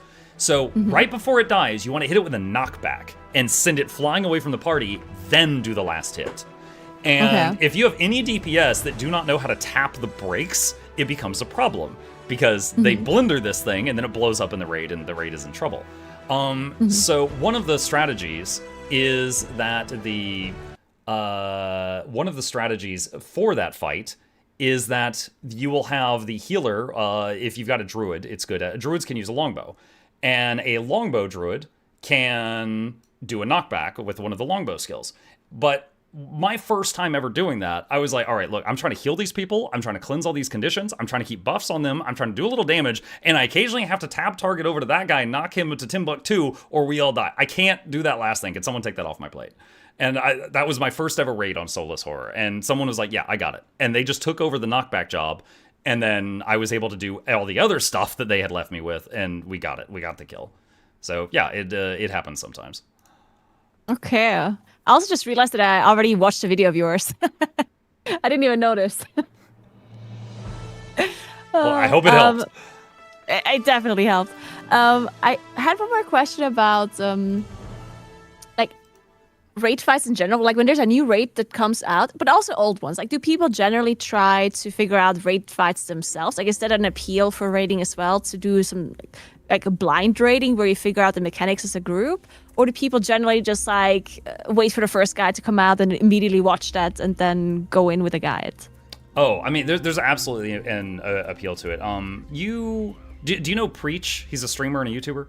Yeah. He recently visited Guild Wars 2, and he did all the raids with a group of 10 people blind. And so they wiped a lot. But it was really cool watching them figure stuff out and watching them slowly, I can't believe he didn't ask me. I would have loved to join. You'll have to take that up with him for sure. But yeah, he recently cleared all the raids, and it was funny because afterward he would watch my guides on how to do it, and they would learn something, be like, "Oh my god, we could have," and they'd be like, "Oh my god, that's so much easier than what we came up with." So yeah, there are some people that will do that, and if they want to do that, that's totally fine. There are others that will just watch the guide. Now, of course, like I'm a guide maker, so usually when these come out, I try to get some friends that are intelligent raiders, figure it out as fast as possible, get out a guide, because you gotta fight the algorithm as fast as I can as a YouTuber. So I'm usually just trying to get the information as fast as I can. But yeah, some people enjoy that for sure. Interesting. Yeah, I guess I enjoyed, like in FF14, I enjoyed that a lot, like figuring out the fights. And I'm thinking I probably would enjoy it in this game too. The problem is, of course, I would have to find other people to figure it out with me. Yeah, that is true. That is true. Only half as fun because of course you can find people that just don't say anything. They're like, oh, I'm not going to spoil anything. But that's also just boring if there's like some. And it's also not that fun for them, I guess, if they're just sitting there not being able to help or say anything. Yeah, I remember one of Preach's that made him almost like flip the table is they finally killed a boss after like 1,000,000 tries. And yeah. I'll be vague on this because you said you like figuring stuff out, but let's just say there was a mechanic A, and you could use mechanic A to kill mob B. And they didn't realize that. So they were just like, let's just bait mechanic A over to that side of the room, and we'll kill mob B over to this side of the room. And it was almost like they spent an additional like 10 million damage on a thing that they didn't have to, and they didn't realize that. So when they finally got that kill and they watched the video, he looked like he was going to flip the desk, and I was loving every minute of it. Yeah, that is definitely, I feel like, especially if you're like new to the MMO, sometimes a mechanic that is somewhat easy to figure out for a veteran for somebody that's new, it seems like the most impossible thing to figure out, and your brain just does not jump to that conclusion like at all to even try that. And those are the things you can get stuck on like forever. Yeah. Oh, someone Alright, just very cool. pointed something out to me to suggest to point out to you, which is another cool feature of this game. No downtime. No Tuesday can't play because it's maintenance day. They don't have that. Oh, So how do basically, they apply patches? they have this fancy thing where basically it'll just pop up and say a new build of the game is available in the middle of your screen. You just log out and back in. You're on the new build. That's it. Oh wow, it's They- magic. The servers were down for like 3 hours in the last 2 years, and they sent everyone an apology and they gave out mount skins because they said they were sorry. What? That's actually insane. Wow, that's kind of cool. Yeah. And So how does NA and EU work? Like the regions? I guess you can play together. Or sure. Can you Okay. somehow? So NA and EU. You'll remember I had to ask you like what region you were on. Yeah. They gave me the ability to swap between them for stuff like this. But NA and EU, they can whisper each other. They can mail to each other. They have the same trading post, so they share an economy. Okay. So the items are shared between them, but you will not see each other in game. Like you could even group together and use party chat to talk to each other, but we will like if we could be standing in the same spot in game, we will not see each other. So we couldn't do like a fractal together or a dungeon or a raid or something like that. That's really the only interesting. division. There used to be separate servers. Where you log in, like NA had like 10 servers and EU had 10 servers, and you had to be on the same server as other people for some stuff. But now it's just there's basically an NA mega server and there's an EU mega server. Now occasionally you'll end up on a different copy of a map. Like earlier you and I were in Lion's Arch and we ended up in different copies of Lion's Arch, and then we hopped to get onto the same map. That happens. Basically the system is set that whenever a map gets fully populated or near full, they just spin up another one, like a virtual server. And so you occasionally need to hop maps to get with your friends, but that's it. As long as you're all on NA or you're all on EU, you can play together. Interesting. Okay. And does NA and the EU then get the rates and everything at the same time, or is Yep. that? Oh, okay. Oh my God! Global release, unbelievable. Yeah, like again, we're expecting a patch any time now. It might have already happened. I'm not sure, but we're expecting a patch any time now. And what is it? It's like 6 for you. It's noon for me. So, but yeah, it's going to happen at the same time. Interesting. Okay, very cool. And this patch, it's only a balancing patch, or is there other content that comes out too? You know what? I don't even know. Someone in my chat just linked me the patch notes. Let's see, skimming. Okay, Winter's Day is back. That's like the in-game Christmas. It's a holiday event. So that's in Divinity's Reach. Let's see, profession skills. Let's see. Okay, so there's an LE section. There's an engineer section. So there's definitely some balance here, because there is a bunch of sections for different classes here. I can actually send you the. Hold on a sec. If you want to look at it now, some of this stuff I know is. They're gonna be like, oh, we nerfed Blue Flame Bullet by 2%. You're gonna be like, what the hell is Blue Flame Bullet? Yeah. But that's a link to the notes if you wish to see it. But the main thing is that, there's a balance patch, which is mostly focused on those 9 new elite specs that just came out. And they're like, okay, this one's underperforming, this one's overperforming, where we made some adjustments, because those have been out for a couple of weeks now. And then the holiday, the winter holiday is just landing. If you wish to see that, because we're almost out of time, but in Divinity's Reach, the human capital, which I know you have on your map, on the left side of it, there will be a whole bunch of holiday stuff. It'll be snowing, there will be like a snowman strike boss. I'm not sure if you can do that before level 80, but you could try. There's a whole bunch of events over there. Okay, cool. Interesting. Are there balance patches? Are they frequent if something is really overpowered, or is it just every 2-3 months or something?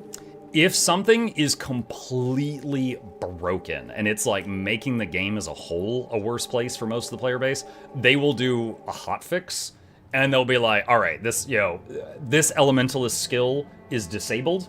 Don't take this trait. It doesn't do anything right now. We're working on it. And then that's crazy. Okay, so interesting. now that's rare. I can only think of a few times that's happened in the 6 years I've been here. But I've seen that a couple times. Usually it's every couple, month or couple of months between balance patches. Okay, okay. Did they say when the raid is gonna come out? I believe it was on. Let me hold on. I'm double checking the picture that I sent you earlier. What does it say for raid? Okay, so new raid encounter with challenge mode is an update 1. Update 1 is 3 months after the launch of Visions of Eternity. So we probably got like 2 months, and then we get the next raid. Okay. All right. Cool. Cool. Cool. All right. So what are we doing tomorrow? Are we gonna play some PvP? I'm game for whatever. We could try some PvP. Probably get our faces punched in. Do whatever we want to do. But PvP, like I said, it is a game mode where it'll scale you to max level. So you don't have to worry about your character being behind, and you can just focus on your own gameplay. Is there something I can also do? Because I'm a PvE person, right?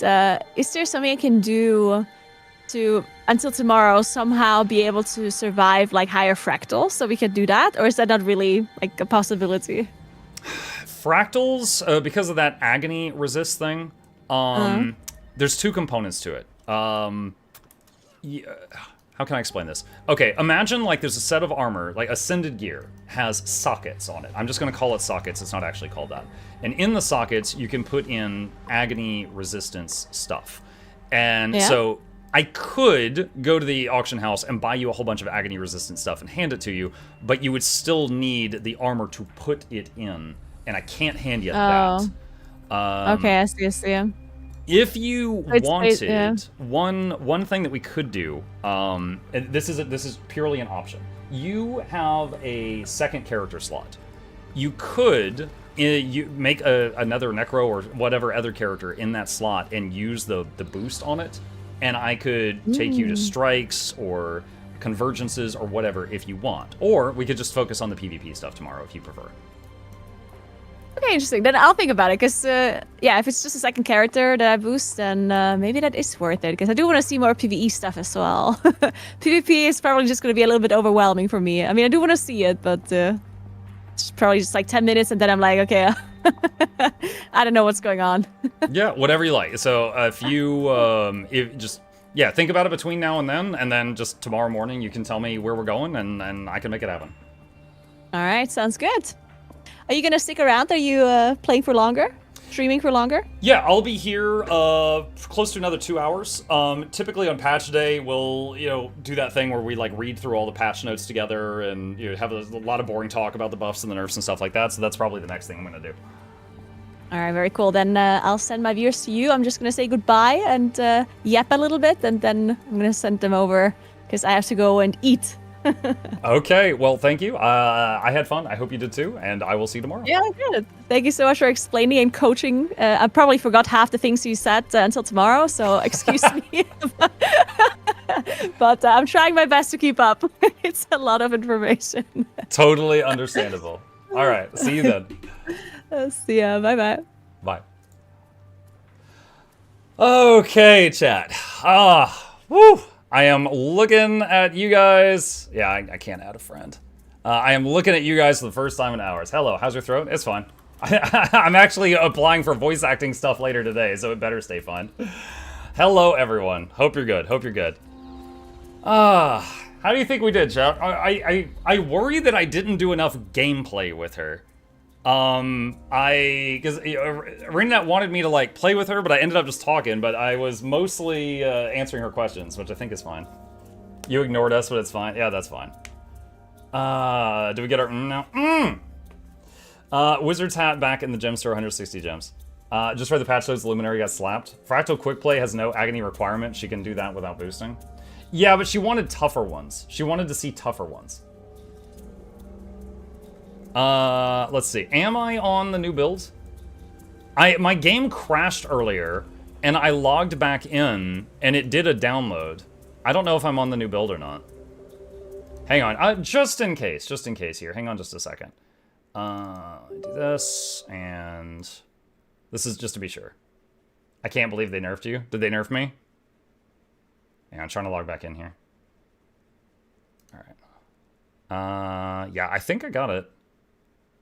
Muck, tell me how bad Rit was killed. I don't know yet. We're going to go over it.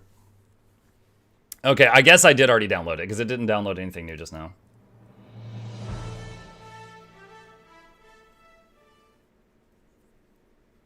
I think she should def level 80 because I don't know how much time you two have for this, and she'd be able to do more gameplay at 80. Yeah. Yeah, it's totally up to her. It is totally up to her. Dude, I forgot to do the thing where we like merge chats. We could have merged chats, and then I could have seen her other chat's questions too, but I forgot about that. Oh well. You can invite her to your homestead, give her permissions to decorate to check it out. She would need supplies to decorate it with, right? Like, my homestead has none of that. My homestead doesn't have any of that. Chat is acting like a jaded because you ignore them. Yeah, that's how y'all be. That's how y'all be. Okay. You could add some basic decorations. Yeah. You could show and explain PvP maps in private arenas. Yeah, that might be a thing for tomorrow. Because I wouldn't normally take a new player to PvP, but she specifically asked me to. So I'm like, okay, yeah, I'll do my best. Is there a reason you can't just stream often or longer together? She just said she wanted to go eat dinner. So that's the reason. Where is it? She's in Europe somewhere. So it's 6 p.m. her time. It's noon my time. So it's like she's winding down right now. That's why. Yeah, we had to compromise on the stream time to find a time that worked for both of us. She's in CET then? That sounds right, yeah. Monsters are coming as a bounce patch as well. Ooh, I've been enjoying that. Let's see, collect resources. I accept the legendaries and apologize for not reading chat. I don't feel that bad about it.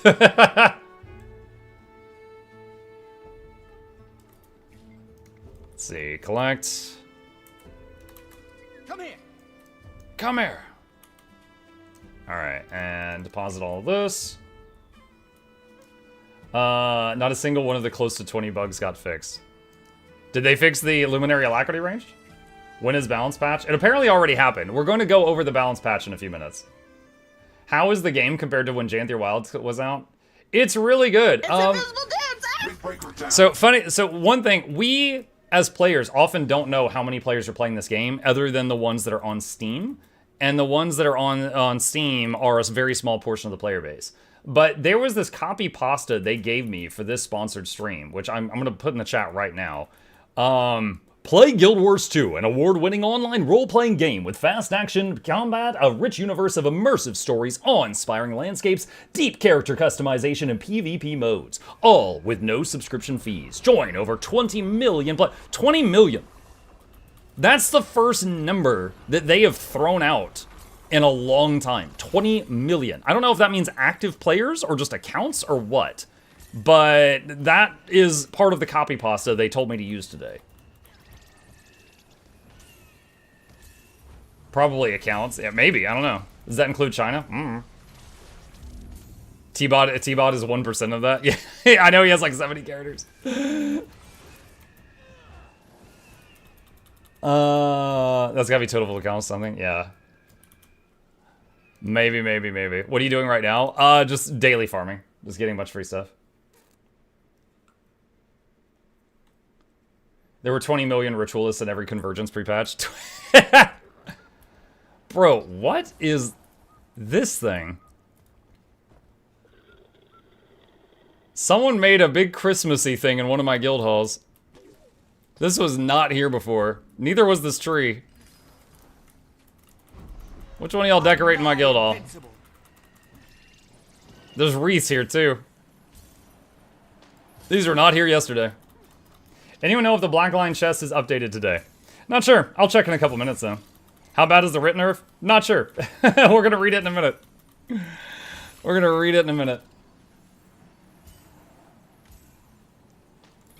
Yeah, I am glad there was a balance patch today.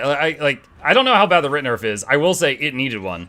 It could out-heal. It could keep up with other healers on healing while keeping up with damage on damage.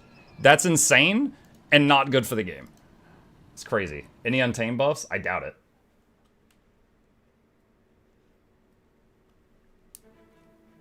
The average unique ID player logins are 150 to 200k daily and is 300 to 350k monthly unique logins. The data is coming from multiple sources and comparisons.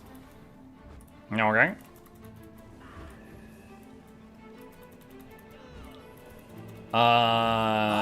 There's a new hero jump bonus event that gives some goodies, 20 slot bags, etc. I don't even know if she equipped the bags I sent her. Dude, it's funny that we picked her out like a scythe as a gift, and her chat had just convinced her to destroy her staff. What? That I have heard of Twitch chat giving bad advice, but convincing the streamer to destroy their favorite weapon is a new one. That is a new one. I not heard of that. Initial testing puts Rit at 45k on quickness. That's insane.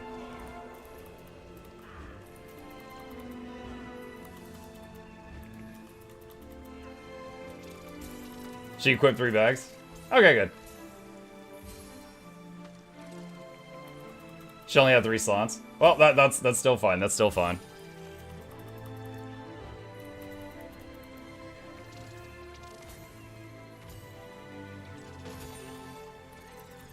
Almost done here. This is the last guild hall full of free stuff.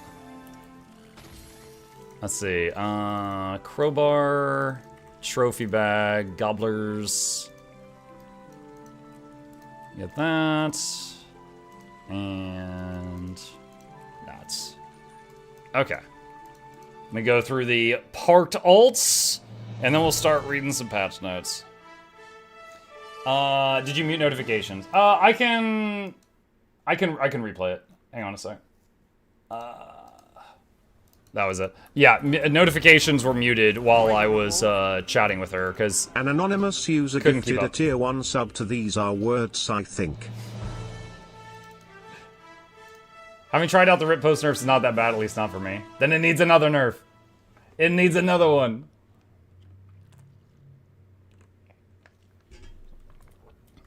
Alright.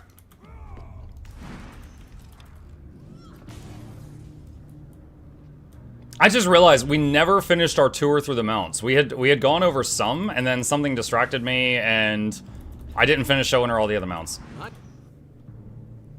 Hey, you know, I am a clicker. I still love your druid build, and maybe with autism, I'm learning to press fast. Thank you for making it. You're very welcome. I'm glad you're enjoying it. Did Soul Beast get the stick at all? Soul Beast? Soul Beast.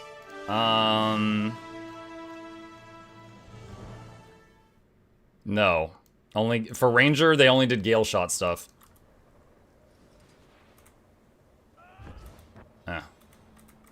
Oh man, it's it's because I'm on EU right now. I mean, it's lagging a little bit. This is a find. That's what it's doing. The in-link stuff she mentioned, there's a backslot. Yeah, there's like a Wii hype thing or something. Let's see. Yeah, they did not tell me about like the Wii hype. I'm gonna double check the stuff, but I think they sent me a message about the Wii hype thing after I started the stream, and it's like, bro, I've already set everything up. Rare and valuable. Like, they sent me a couple of pages of stuff for setup and requests that they had yesterday, and I set all that up late last night. You can't be giving me more after the stream starts. What is Wii hype? Wii hype is... Hang on a second. I have not used it before. Okay, is this it? Oh god, what is this? Win exclusive in-game rewards as I stream. Each milestone unlocks a new reward and lucky winners are randomly selected. I mean, if I don't announce this, then these people have a higher chance of winning bag slots. Oh, there's a mountain? Is that a mountain or a plushie? What is that? Raptor mount skin. Oh, okay. It's a giveaway thing. I mean, there's the link to it. I'll put it in the chat. But yeah, they did not tell me about this in time.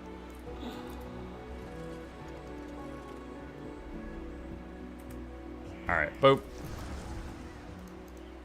What is Wii Hype? It's that website I just linked. The website is called Wii Hype.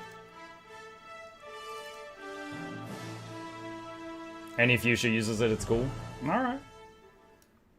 Mike, I have a concern regarding balance patches, which is tied to the issue about benchmarks from other streamers. It seems the most considerations for nerfs and balances is due to benchmark numbers on the Golem and high-end group encounters, but I feel like it negatively impacts open-world experience, especially for open-world builds.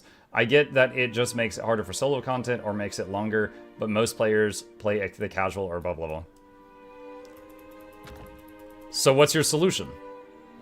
Are you saying that if we have a class that is out healing other healers while also out damaging other DPS, that we just leave it because it's fun in open world? I know that's not what you said, but that's like what I'm trying to extrapolate here. Like, I do still think that, yes, what you're saying is true, but they still need to address these issues. If something is just like, for example, right now, or, well, yesterday, Ritualist was out healing other healers while out DPSing some DPS. Why would you ever play any other healer again? Druids? Scourges? Mechanists? Why? Spectre? No. No other healer matters anymore because this healer can do DPS and healing at the same time. Why would you ever play any other one again?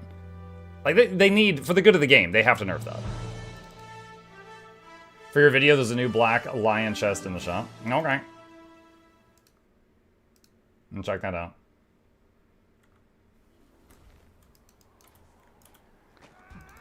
Quite a reward. Honestly, I would be fine with far more severe nerfs. I want to remind you guys that the oldest raids were designed for like 10 to 20k DPS.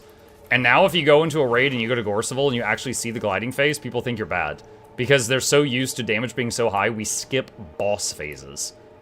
Like, I honestly feel like it would be better for the game if we squish numbers even more. I can transform you for a short time.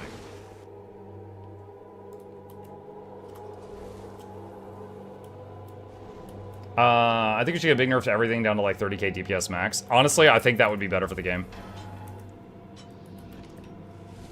There's a gliding phase? Yup. But I am not in charge of any balance or anything. That's just my opinion. Quite a reward. What's the setting that shows the map name like that in the center of the screen? Bluebell just linked it. Yeah, it's that thing called Regions of Tyria. Boop, boop.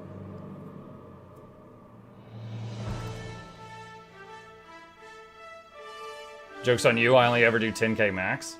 I mean, if you're healing, that's fine. No, I'm just giving you a hard time. There are some healers that could do, like, over 5k.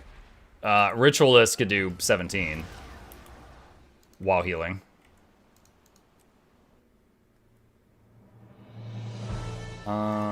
Take this one yet? I don't think I got that one yet.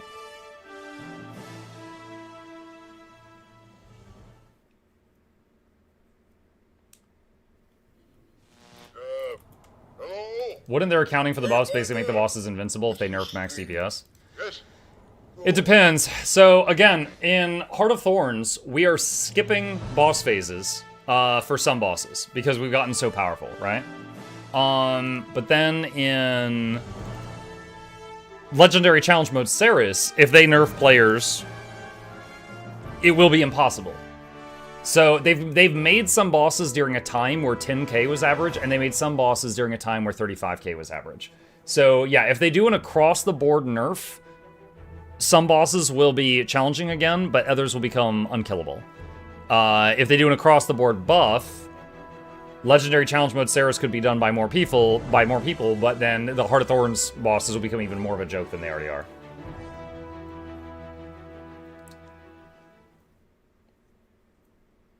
Like when we pulled the first boss today in the Fractal, there were three people in the group doing like 25k DPS. I was doing like 2 while healing, and she was doing like 1, and the boss did 1 mechanic and then died. And I was like, hey, can you guys just auto attack? Like, can you let her see more than 1 boss mechanic, please?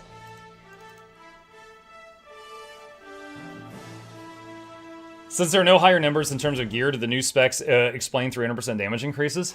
It's a handful of stuff. It's new specs. It is when they added Weapon Master training in Soto. Like, for example, the sword on was it Weaver that got sword? Sword on Weaver was designed for Weaver. You give that to the others, like Tempest and Catalyst, like it's really good. It wasn't really designed to be used by those, you know? And there are other classes that when they got a hold of their niche weapon from one elite spec and moved it to others, it was busted. It was absolutely bonkers. Not like all of them, but quite a few.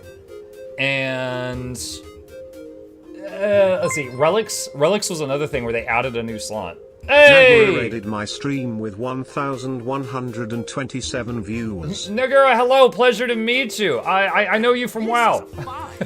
Merry Christmas, you filthy animal. Oh my god, chat, stop with the sound effects. Thank you, appreciate the raid. I hope y'all had a good time. I hope I answered most, if not all, of the questions.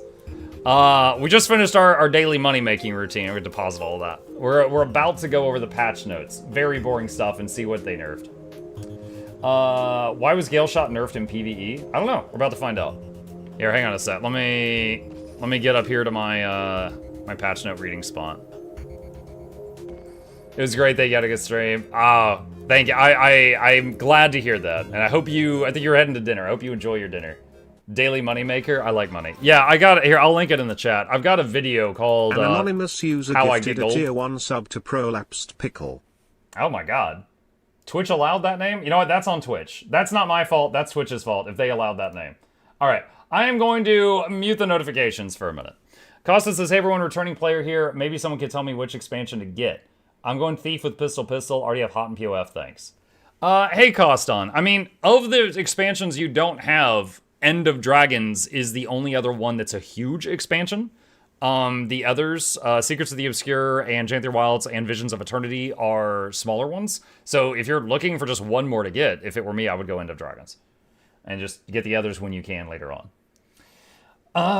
Okay. Let's see. Well, for those of you who just came in from the raid, welcome. My name is Muck. I was the voice that was talking to Nagura earlier. We both got sponsored by Guild Wars 2 to do kind of a student sensei type of thing, where I am basically there to answer her questions, try to make her time in this game as painless and enjoyable as possible, and that was what I tried to do today. Hopefully I did an okay job of it, and we're going to be streaming together again tomorrow morning for about 2 hours as well, or at least 2 hours.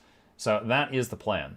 Today they just did a patch, and we are going to look at what they changed.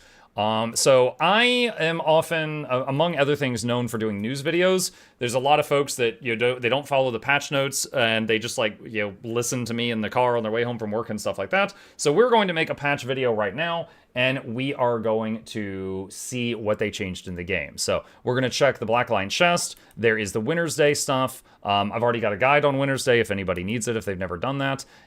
You know what? Oh, that would be good. We could actually record the video while we're at Winter's Day. We could go over there. So let me check this. All right, so they didn't change the Blackline ticket thing. Did they add anything new to the Blackline chest? What? Steam-powered pants. Oh, is that like a... Oh, that's so weird. It's like a prosthetic leg from the thigh to the ankle, but you still have a fleshy foot. That is weird. Like, yeah, you could see through the knee joint. Weird. And it's got exhaust pipes, like that guy from My Hero Academia. All right, so that's new. Steam-powered pants. All right, and let's head over here. Let's see. Other capital cities, Divinity's Reach. All right. Oh, new loading screen. Ingenium? Yes. New items in Gem Store? We'll check that in just a second. Okay. And let me go over here. All right. Oh, look at that. Yep. Christmas is here. And there's the blimp. Alright, well, if anyone is playing Guild Wars 2 and they're new to the game and they want to check this out, Divinity's Reach, west side of it, Crown Pavilion, there's a whole bunch of Christmas stuff, and there's different people you could talk to get teleported to different events. One of them is inside that blimp. Lots of stuff you can do here. Alright, do you ever pay attention to the fact that Asura toes look like grubs? No. No, I do not. I need a permanent access that crafting area. What's it called? That was Mistlock Sanctuary. There's the pass for it is sometimes in the gem store. Oh, someone said look at the new stuff on the gem store. All right, what do we got here? Gingerbread Homestead. Oh my god. Yeah, it's for the homestead where you can like make your house and stuff. So there's you can make your house look like it's gingerbread now. So these are like building blocks. You can use as many of these as you want once you unlock them.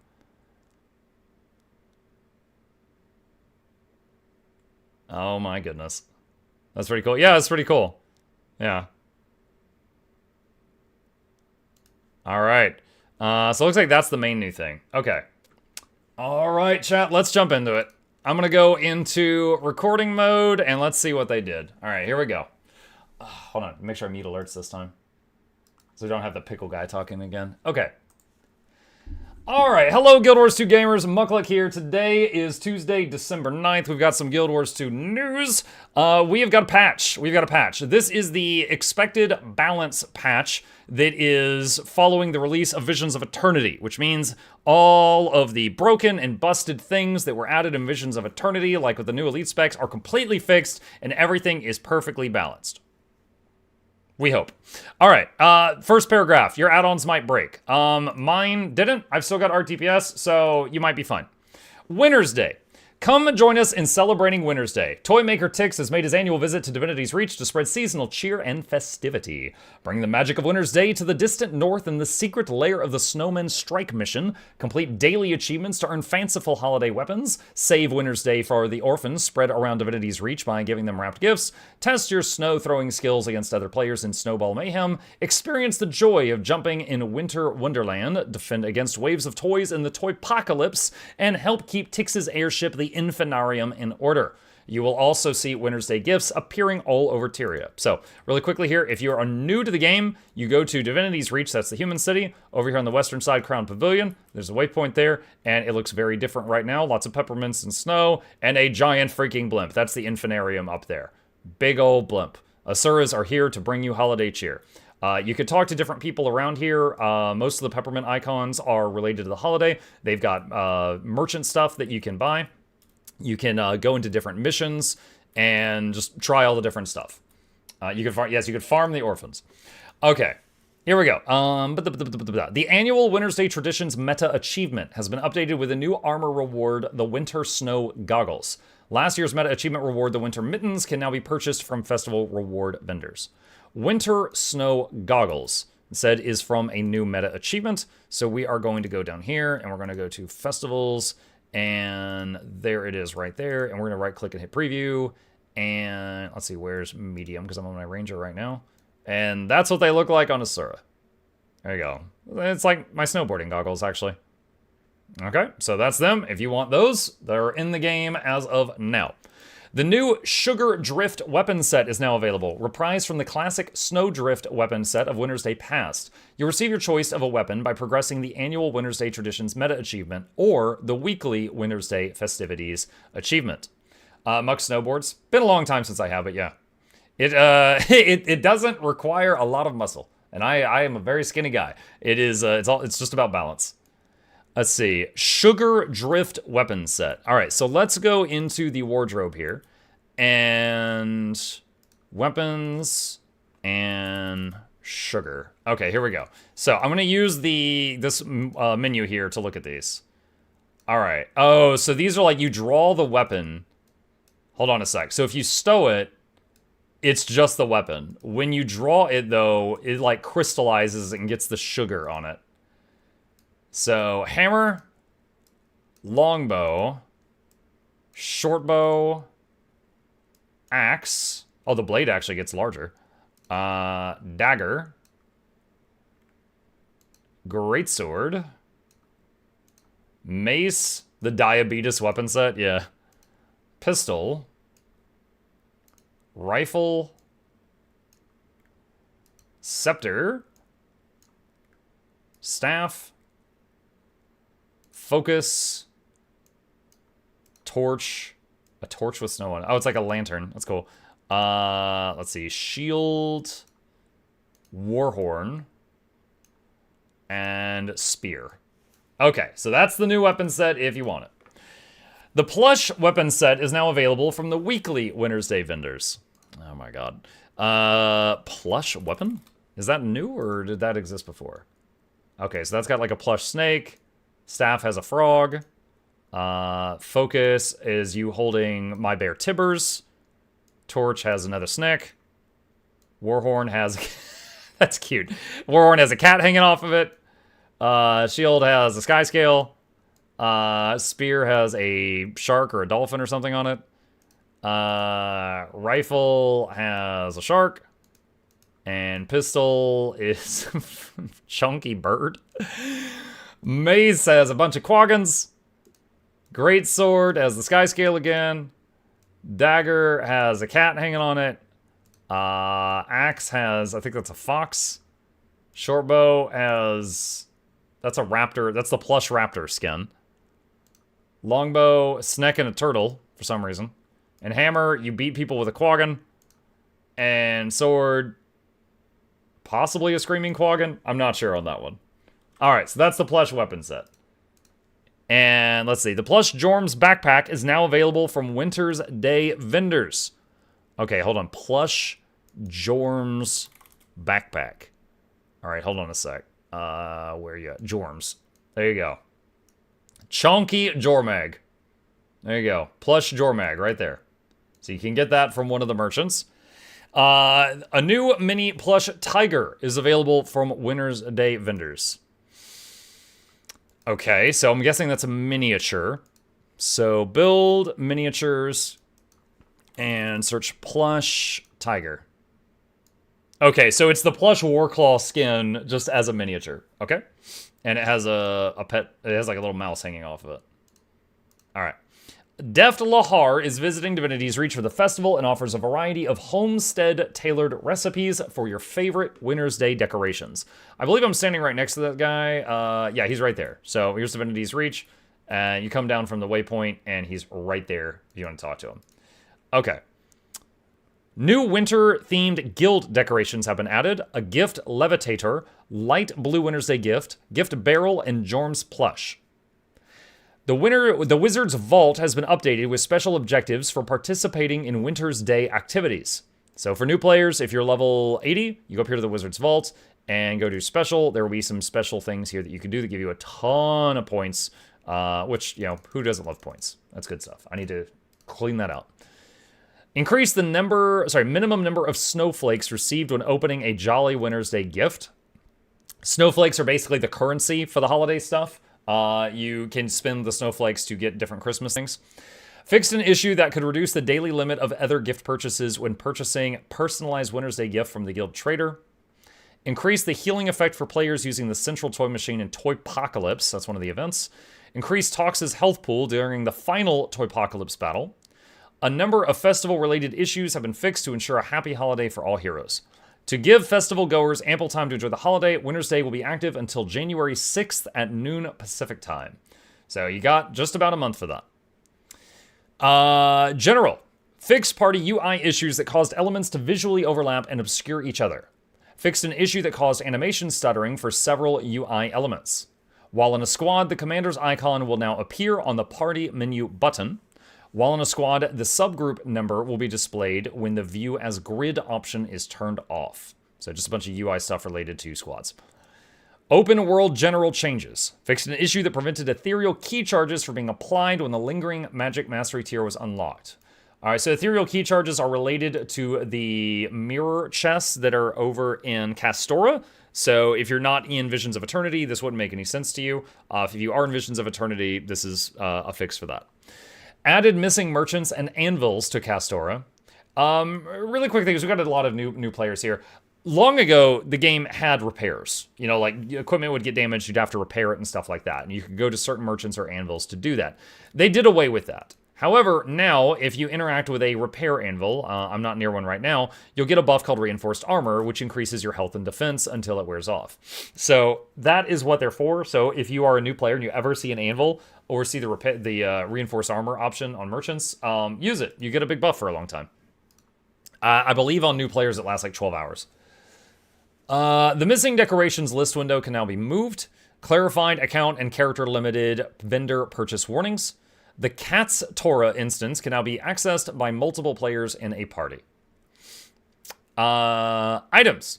Updated item icons for the Emergent Metamorphosis collection. Updated the reward name for completing the Castora Fisher collection, and updated the Relic of Mercy to only affect players in World v World. Relic of Mercy increases the speed that you revive people. I am guessing that this was working on NPCs, like keep lords and stuff like that. That is a guess, but otherwise I don't know why they would do that. I haven't worlded recently. Personal story. Fixed an issue in the Unscheduled Departures Radasum Port Authority story chapter that causes the lab console to be usable by Asura, Engineer, or Iron Legion players to remain on and interactable after the objective was complete if it was not chosen as the distraction method.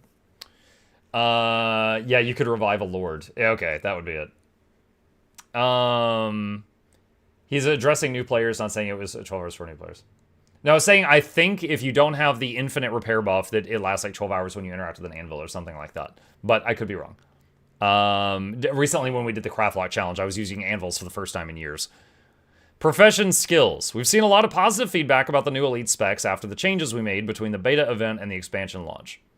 I agree with that. Like, as a whole, if I'm just looking at them overall, the 9 classes were improved since the beta. But it's clear that many of them are more powerful than intended. I agree with that as well. This update is focused on reducing the effectiveness of the overperforming specializations while we work on the next regular balance update for early next year. Infinite buff? Yeah, okay, there's an item you can get if you're like a really veteran player called Endless Reinforcing Canister. If you have this lasts forever. It just refreshes itself constantly. Okay. Ground targeted skills can no longer be cast using snap ground target to current target option if their targets are off screen or behind an obstacle that hides them from the camera. Oh, my arrow cart build. I have a video on a build for called arrow cart, and in the video I am like running up to walls in World v World, and I'm using barrage and snap target to kill trebuchets and catapults on the other side of walls. But that video is years old. Like, that's been in the game a long time. Honestly, I'm not bothered if they take that out. It was kind of cheesy. But yeah, if you had something that targeted, that did not require line of sight, like barrage, and you had snap to target, you could hit enemies on the other side of walls.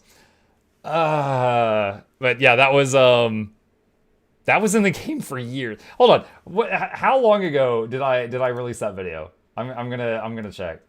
Arrow cart. Come on, where is it? Here we go. December 5th, 2020. 5 years.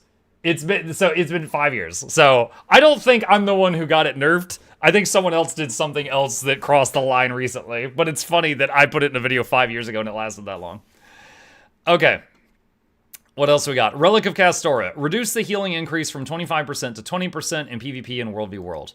I believe this relic would increase the healing output you do if targets are low on health, which was pretty nice. Let me go here. Hang on. Castora. Yeah, healing to other allies is increased when they are below 50% health. So they're nerfing that in certain game modes. Okay. Elementalist. Evoker has been deleted. Engineer. No, I'm just kidding. Evoker. Fiery Might no longer increases burning damage. Familiar's Prowess. Reduce condition damage bonus from 7 to 5% in PvE. Reduce strike damage from 7 to 5% in PvE. Familiar's Focus. Reduce Condi damage bonus from 20 to 15% in PvE. Reduce the strike damage bonus from 20 to 15% in PvE. Ignite. Consecutive strikes from this skill now increase burning duration instead of the number of stacks.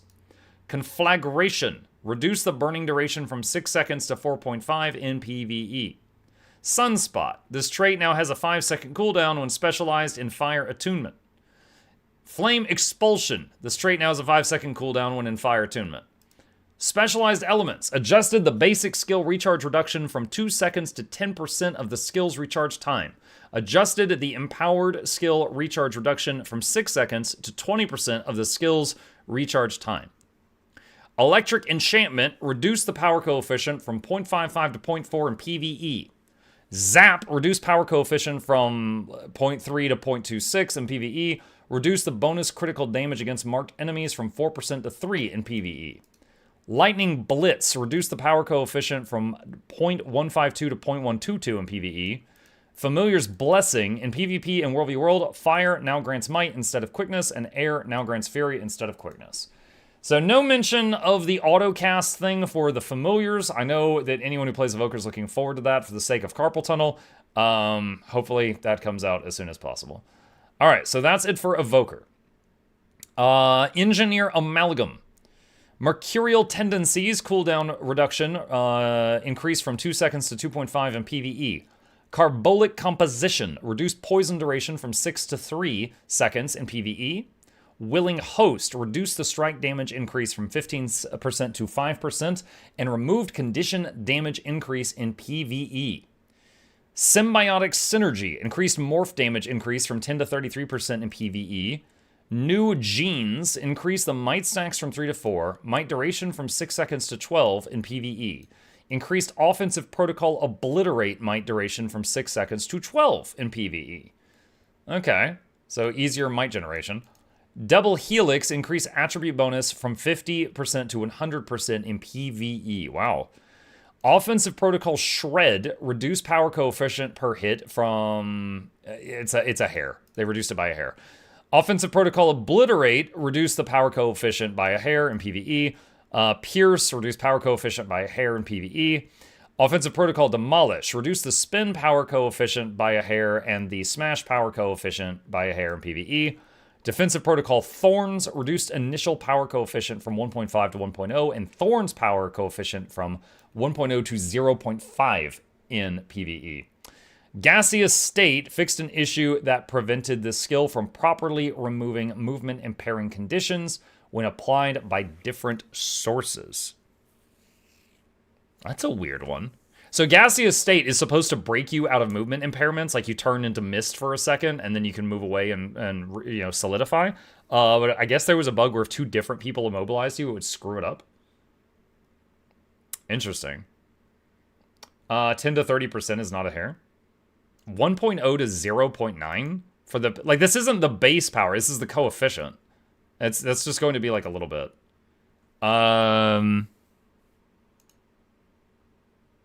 Yeah, I mean, like all of these are just like that's a little, that's a little, that's a little. No. We'll see how that turns out, but that is, I think the most interesting thing for me here is the double helix thing. I'm very curious to see, like, what that's going to change. Guardian. Luminary. Fixed an issue that caused Luminary weapons to use the incorrect weapon strength in PvE and World v World. Oh, hold on a sec. I need to respond to a message real quick. Okay. Fixed an issue that caused Luminary weapons to use the incorrect weapon strength in PvE and World v World. This results in a damage increase of about 64% to all forged skills in these modes. What? 64%? Wow. Okay. Wow. Radiant Justice. A warning area is now displayed to enemies only. Increase the explosion power coefficient from 0.91 to 1.05 in PvP and World v World. Dazzling Hammer. Reduce the power coefficient from 2.5 to 1.5 in PvE. Reduce the power coefficient from 0.91 to 0.75 in PvP modes. Shining Spin. Reduce the power coefficient from 2.25 to 1.55 in PvE. Reduce power coefficient from 1.25 to 1.05 in PvP World v World. Gleaming Blade. Reduce power coefficient from 2.0 to 1.8 in PvE. Radiant Armaments. Reduced Radiant Hammer strike damage from 10% to 7% in PvE. Sovereign of Light. Reduce the power coefficient from 2.2 to 1.7 in PvE. Resolute Stance. Reduced initial ally healing. Oh my god. Oh, that's nasty. It's still going to be decent, though. So Resolute Stance was the heal skill, and it also healed your allies for a huge amount. And I got to try that when I was playing Heal Luminary. But they're gutting that heal from 6k to 3. Illuminating Inspiration. Reduce recharge reduction from 4 to 3 seconds in World v World PvP. Okay. I would have to test this. So, like, this reads that this is a massive buff in damage, and this reads that they're nerfing damage in other ways. So, the end result, I have no idea. I don't know if this is a net gain and net loss, or if it's going to balance out. I do not know what's going on here with Luminary. So, someone else will have to test it, like the wonderful people at Snowcrows, and we will see what happens. Mesmer Troubadour. Tale of the Second Scion, increase cooldown from 15 to 20 seconds in PvP World v World. Harmonious Harp, increase cooldown from 30 to 35 seconds in PvP and World v World. Okay. Ritualist. Okay, hold on. Before I even read this, I want to say that Ritualist really needed a nerf. It is also my most played class since the expansion dropped, okay? Which means I am partial to Ritualist. It was good. It is good. And it's extremely powerful. And even like, there was some off-meta builds, like Teapot found one in Zealot's Guild gear, I believe, that was able to do 17k DPS while healing the party. Why would you ever bring a 1k DPS Paragon that's healing the party when you could bring another DPS that's healing the party? Like, it would have put every other support out of business. So, Rit, as much as I love it, and it's my most played class in Visions of Eternity, it needs nerfs. So, let's see what they did, and let's see if it's enough. Like, for the good of the game. All right, Spirit Strength. Fixed an issue that prevented this trait from affecting spirit skills other than their auto attacks. Essence Blast. Reduced power coefficient from 1.05 to 0.75 PvE. Splinter Weapon. Reduced power coefficient from, from 1.0 to 0.5. Half in PvE. Reduced power coefficient from 0.5 to 0.35 in World v World. Again, this might be enough. We'll see. It was Splinter Weapon was insane. Innervate Anguish, reduced power coefficient from 1.8 to 1.3 in PvE. Explosive Growth, this trait no longer grants a bonus to outgoing strike damage. Lingering Spirits, reduced strike damage bonus from 15% to 7%. Okay. Empowering Spirits now grants Vigor instead of Quickness in PvP and World v World. So this is, once again, they're trying to lessen quickness and alacrity in PvP and World v World. We've seen this many times before. Anguish, reduce the power coefficient from 0.08 to 0.066 in PvP and World v World. Wanderlust, reduce power coefficient from 0.09 to 0.075 in PvP and World v World. Rich Shroud, increased life forced drain rate from 3% to 5% in World v World only. Huh. Been a long time since I've seen them tackle the life force drain rates of any type of necro. Okay. World v World only, though. All right. Again, overall, I think this is good. As always, though, my hope is simply, did they do enough? Did they go too far? Right? That's my concern. So I hope they didn't go too far. I don't want Rit to be gutted. It just needs to be brought down to everybody else, because holy freaking crap. All right, Ranger, Gale Shot. Bird of Prey, reduced damage increase from 10% to 5% in PvE. Hawkeye, reduce the power coefficient per hit from 1.6 to 1.36 in PvE. Bluster, reduce power coefficient per hit from 0.8 to 0.64 in PvE. Fleeting Zephyr, reduce power coefficient from 1.5 to 0.8 in PvE. Quarry's Peril, reduce the power coefficient from 2... wait, what? Huh? Hold on. Quarry's Peril, it says reduced the power coefficient from 2.0 to 2.5 in PvE. All right. So there's two possibilities here. Either A, that's supposed to say increased, or B, that's supposed to say 1.5. So I'm not sure which. But overall here, TLDR in PvE, Gale Shot damage should be a bit lower. That's the main thing here. So we'll see. Increase the decrease. That's right. We've increased the decretion. So that's the main thing there. Revenant, Conduit. I've not tried Conduit since the beta. So just reading what it says. Release Potential Assassin. Increase power coefficient from 1.1 to 1.3 in PvE. Release Potential Mesmer. Reduced the torment duration from 8 seconds to 6 in PvE. Reduce the torment count from 5 to 4 in PvE. Decrease torment duration, increase per affinity from 15% to 10% in all modes. Hex Eater Vortex. Reduce the torment duration from 8 seconds to 5 in PvE. Twin Moon Sweep. Increase power coefficient from 2 to 2.5 in PvE and reduce the energy cost from 30 to 25. Bolstered bonds reduce the specific attribute increase from 150 to 75, and the all attribute increase from 75 to 50 in World v World and PvP. Form of the Mesmer. Pain absorption, increase the energy cost from 10 to 20 in World v World and PvP. Banish enchantment, increase the energy cost from 10 to 15 in World v World and from 5 to 15. They're tripling the cost in PvP. Call to Anguish, increase the energy cost from 10 to 20. They're doubling it in World v World and PvP.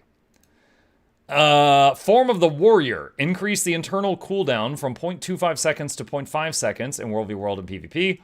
Form of the Dervish, increase the power coefficient from 0.3 to 0.525 in World v World and PvP. Mistfire, this trait now burns enemies instead of dazing them when Cosmic Wisdom is activated. Reduce the burning duration from 5 seconds to 4 in World v World and PvP. Enhanced Embodiment. Increase the recharge reduction from 20 to 30% in World v World and PvP. And lastly, Release Potential Dervish. Increase casting time by 0.3 seconds. Have a good day, all. I'm heading to bed. See ya, Abiyamara. Okay. Thief Antiquary. Okay. Antiquary is another class that I have not yet played since the beta. However, when you test it in a vacuum, now I know benchmarks are not the end-all be-all, but they are a bit of information, and I do think they're worth taking into account. Antiquary is 5 of the top 6 slots right now for benchmarks. Okay? And it drops off fast. Number 8 is 53k, number 1 is 66. Okay? It's a 10k increase. Antiquary is insane. Now, I have not played it since the beta. I don't have any, like, really crazy details on it. But I do know that its parsing, at the very least, in a pure PvE vacuum, is wild right now. So, hang on, let me close all these tabs here. Let me see what they did. Forged Surfer Dash. Increase the radius of the bombs from 80 to 120. Fixed an issue that caused the burning count and duration of the bombs dropped by this skill's beneficial effect to differ from those dropped when this skill is activated. Funny enough, the Forged Surfer Dash, when you do it, you like fly forward on a surfboard and you leave bombs behind you. And it's as stupid as it sounds. And the other day, I raided Fandral when I finished a stream, and he was fighting in Harvest Temple. And he turned to look, and he's like, "Oh, Muk, thanks for the raid." And he forward surfer dashed right off the cliff. Like, he went right through the dragon and just yeeted himself into the sunset. And they were like, "Stop dying." Apparently, he'd been dying because of forward surfer dash a lot. And I'm calling him out on it. Because I got there, and his group was like, "Fandral, stop dying. Stop using the surf." All right, Mistburn Mortar. Reduce the burning duration caused by the trait-enhanced version of this skill from 3 seconds to 2.5 in all game modes. Reduce the burning duration from the skill's beneficial effect from 6 seconds to 3 in PvE only. Stone Summit Cannon. Reduce the burning duration on regular strikes from 5 seconds to 4 in PvE. Reduce the burning duration on backfire strikes from 8 seconds to 6 in PvE. Combat High. Reduce the outgoing strike damage and condition damage bonus from 3% per stack to 2% per stack in PvE only. And Possessive Hoarder. Defensive artifacts now grant alacrity instead of regeneration in PvE only. That's interesting. Like all of this is just numbers. This is interesting. Because y'all know I'm very support minded. I'm wondering how that's going to affect that. Okay. All right. Like I said, I haven't played Antiquary since the beta, so I'll leave that to the experts. Curious to see if this is going to nerf it down. I hope it does. Warrior. Valiant Leap. Reduce the might duration from 8 seconds to 6 in World v World. Reduce the fury duration from 4 seconds to 3 in World v World. Line Breaker. That's Staff 3, I believe, on Warrior. Reduced Aegis duration from 4 seconds to 3 in World v World. Reduced protection duration from 4 seconds to 3 in World v World. That's really weird. Okay, so they're taking 1 second off of the boons from Linebreaker. All right. Banner of Tactics. Increased cooldown from 30 seconds to 45 in World v World. Okie dokie. Paragon. So, real quick here. I did not test Paragon DPS builds. I have tested Paragon heal builds. They feel amazing to play. Paragon as a support is I don't do any damage, but I'm an indestructible little plate armored gremlin, and I'm going to scream at you guys, and you're going to love it. And it is so very good at healing and survivability if you're playing the support version. The sparky stuff above Muck's head. It's my green screen is being a little weird right now. Paragon. On your knees. Increase the power coefficient from 0.8 to 1.5 in PvE only. Find their weakness. Increase the power coefficient from 1.0 to 2.0. Doubling it in PvE. Never surrender. Increase the recharge time from 20 seconds to 25 in World v World. Brace yourselves. Reduce the protection duration from 3 seconds to 2 in World v World. Another odd one. Brisk pacing. The damage and condition damage increase has been increased from what was 7.5, 15, 25 to 10, 20, 30 in PvE only. Chant of Action. Reduce the might stacks on initial activation from 3 to 2 in World v World. Reduce the fury duration on initial activation and the second and third levels of Refrain from 3 seconds to 2 in World v World only. Chant of Freedom. Decrease the resolution duration granted by the second and third levels of Refrain from 3 seconds to 2 in World v World. Decrease the protection duration granted by the third level of Refrain from 3 seconds to 2 in World v World only. Inspiring Implements. This trait now grants adrenaline as well as motivation when swapping weapons and grants additional adrenaline when no refrains are active. Okay, I'm going to refresh the page and see if they added anything at the bottom. No, they have not. One thing that's in my head right now that I'm wondering if any of you can answer is one of the biggest bugs I knew about from Luminary was the alacrity radius. It was not what it said it was. Like, it said it was 600, but it was like 300. Like, you had to get in for a real snug hug if you wanted that alacrity. Does anybody know if they fixed that? Because I don't see a note on that. Luminary alac range has not been fixed. It's still only 300. No, it hasn't been fixed. That is a shame. So, if you are playing alac DPS Luminary or heal alac Luminary, please get in close right now. It still works. The build still works, but the range is not as large as it says it is. Hopefully they get that fixed. But, group hug. Group hug for your buffs until they get that fixed. Hold on a sec. Do I still have the radius thing installed? Give me a second here. I'll give you guys a visual aid.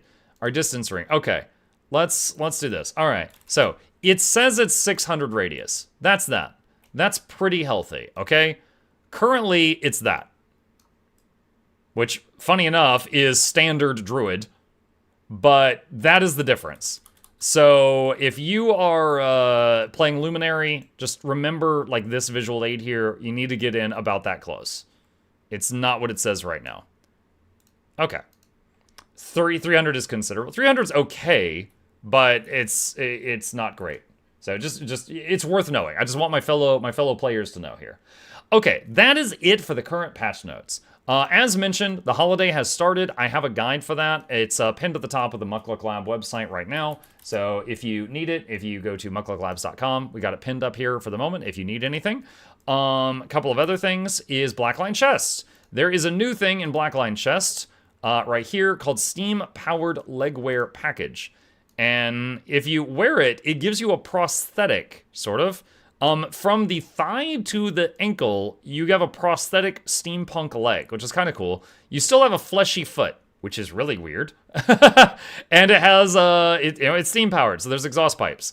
So, yeah, you can be a little mechanome. With your boots, the bottom would be covered, but that is a new thing in the game. That's kind of neat. Not the first prosthetic leg thing. There's a pirate peg leg, I believe, in the game as well. And there is a new thing on the gem store worth covering briefly, which is Gingerbread Homestead Package. So there's a little video here. So if anyone's new to homesteads, if you purchase this, you're getting, like, they're building blocks, right? It's like Legos. So, like, there's a wall. You're getting as many of those walls as you want. So these are basically building blocks to use in your homestead if you are designing your own Christmas-themed homestead. And also a reminder that with the new homestead system with, like, Notepad, you can, like, save a setup And, you know, if you make like a really fancy, detailed Christmas setup for your home, you could save that to like a notepad document type thing and load it again next year. You know, you don't have to like keep it up year round unless you're just, you know, that kind of person.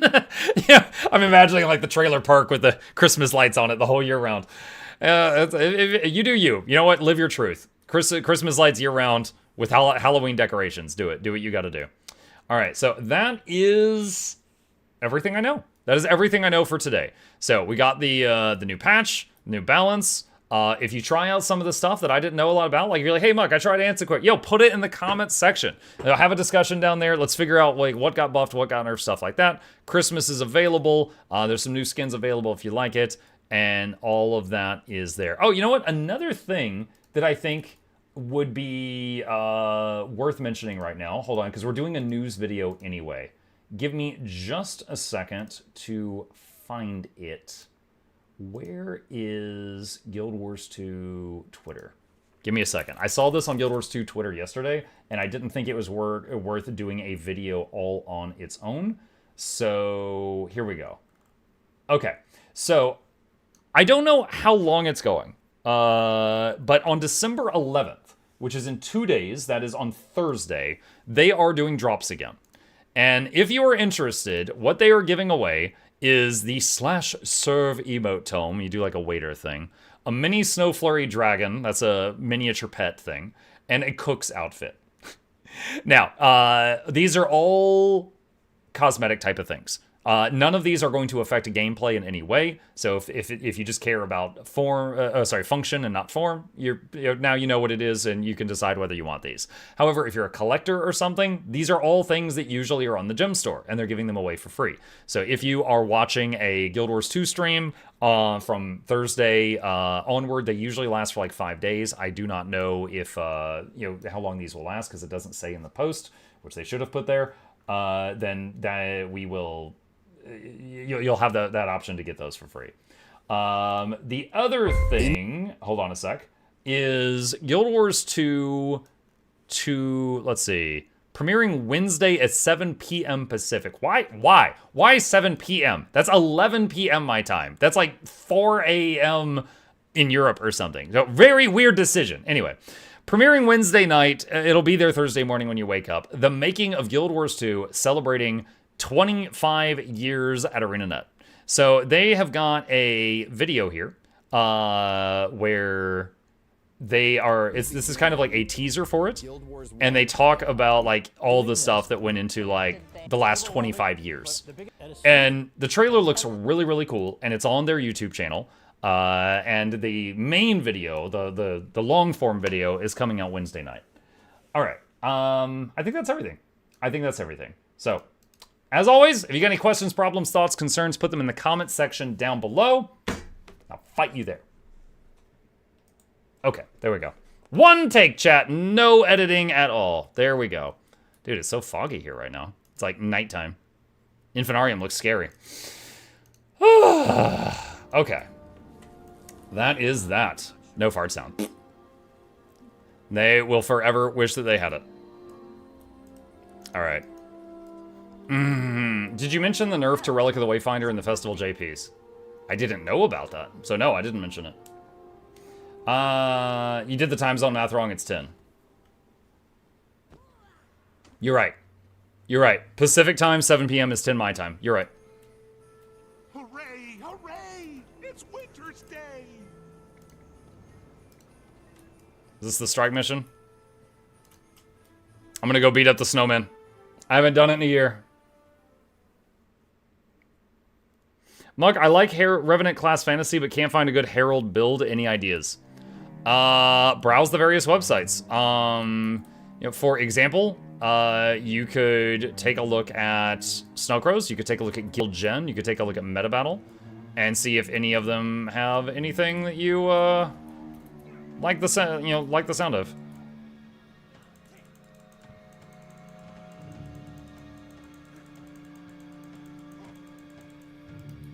Is this guy waking up? Now that's more like it. There we go. Ah, someone hit me with a snowball. Trying to find help for Freezy. A broken heart has turned his snowy joy to cruel ice. Where do you enter the snowman strike? Divinity's Reach Cheer of winter's on the west side. I looked at snow crows, but during strikes, people just ask why we got 2 heralds, even when I say AM DPS. Make your own strike group. You can host it. I had to do that for years when people were not taking druids into groups, and I wanted to play druid when Firebrand was like busted. Servant of mine, walk this land.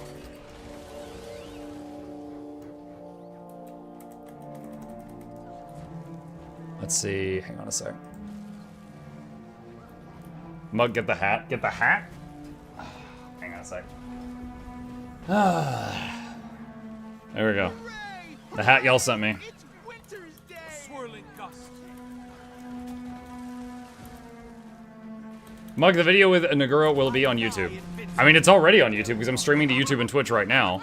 So the VOD is already on YouTube. The sponsored thing that Guild Wars 2 wanted me to do was basically 2 streams with Nagura and also 2 videos. So I think what we're going to do, because they want a pretty fast turnaround time on the videos. So there's a style of editing called like jump cuts, where basically we just take the 2-hour stream and try to cut out all the boring stuff and just leave like all the interesting conversation and gameplay. I think I'm probably going to have Noxxi turn it into like jump cuts, and we'll, you know, make a video like, I helped this WoW veteran learn Guild Wars 2.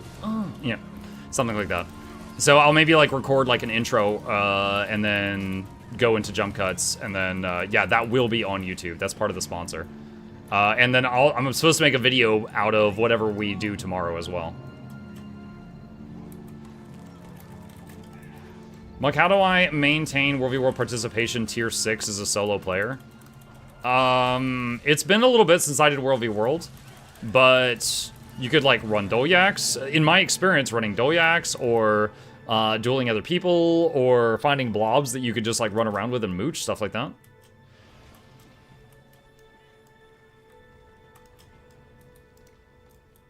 What is this strike? This is a strike mission for the holiday. So it's a 10-man, very simple raid type boss because it's made to be puggable, but you can do it during the Christmas event.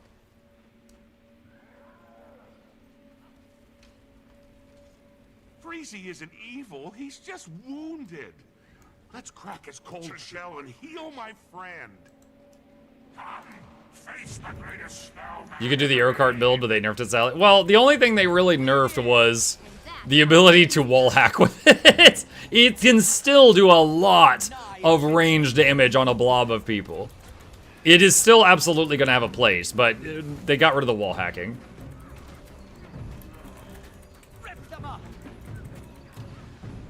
Alright, so this guy, if memory serves, will occasionally his heart will become exposed, and you gotta hit it with snowballs. Let's light them up. Quick, use these to heal his heart. There's his heart. I need the bitter ice. Minions, restore me.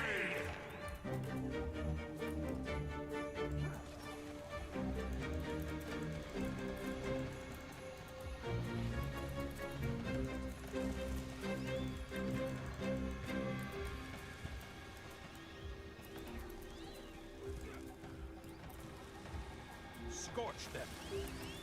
Alright, his heart is no longer vulnerable. My heart feels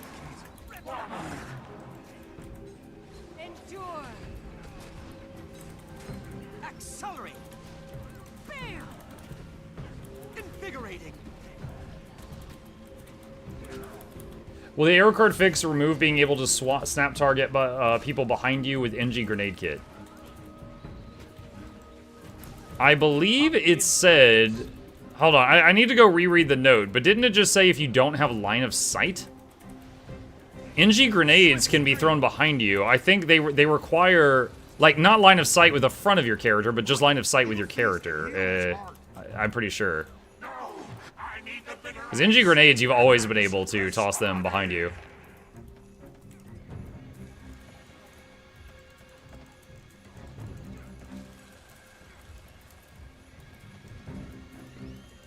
I'm getting just a tiny bit of lag right now because I'm connected to EU at the moment, and I live in NA. Rip them up. What have you done? My heart feels warmer. I'm nigh invincible. Didn't it say camera LOS, so can't throw behind anymore? I mean, hang on. I'm running forward, and I am throwing a Storm Spirit behind me. Okay, so there are still some skills you can throw behind you while definitely facing the other way. Grenades, I would have to log on to an engineer to test.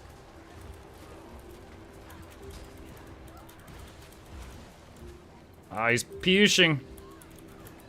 Quick, use these to heal his heart. Teammate down. No, I need the bitter ice. Minions, restore me.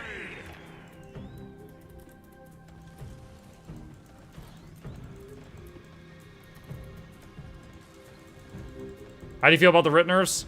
Haven't tested them yet, but it absolutely needed nerfs. And that's my most played class. Oh, I see you'd like to play. Okay, he's normal again. That's my most played class since VOE came out, and even I'm like, yeah, it needed it. Sorry for being such a jerk. It feels good to be all snow again. I'm full of winter's day joy, and it's time to share it round.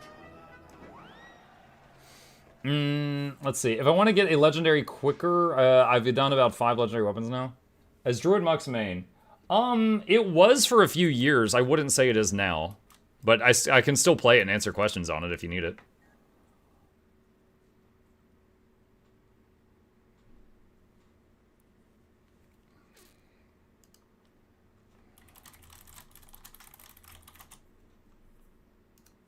Let's see. Hang on just a second here. I am going to the streaming PC and finding the... Let's see, where's the patch notes from today? That should be them. Let's see, Guild Wars 2 News 12/9/25. And I'm going to start uploading this to YouTube because it's going to take a while. Hooray, hooray! It's winter's day! Let's see... Upload video. Let me take this off.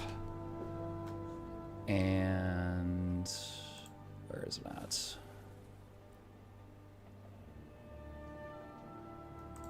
Okay, should be that. Okay. All right. That is uploading now, because that's going to take a while. When is the next episode with trust issues? I love the journey so far. It's gonna take a little bit. It takes Noxxi like multiple days to edit one of those episodes, and episode 4 actually got released too soon because of a mistake. We released like, I was trying to do one a week, but we released like episode 3 then episode 4 like back to back, and that was because of a mistake, and you know, it was like, okay, well, whoops. Right now, episode 5 is already in Noxxi's queue, but it's after the legendary etheric anchor guide. And that's gonna take Noxxi a while. So, the full playlist, the long form playlist for the Adventures of Trust Issues is already done, if you are interested. But the edited videos, honestly, it's probably gonna be at least a week or 2. Because I need to do these 2 sponsored videos for Guild Wars 2, and then finish the legendary guide that we're in the middle of working on, and then that. That guide will take a while because you didn't craft the weapon. In a way, like, literally 50% of the materials for the legendary etheric anchor are the exact same materials as the legendary rebreather. So we can actually reuse the footage for like half the video. But the other half is a lot of other stuff that, you know, we didn't get together, like amalgamated draconic lodestones.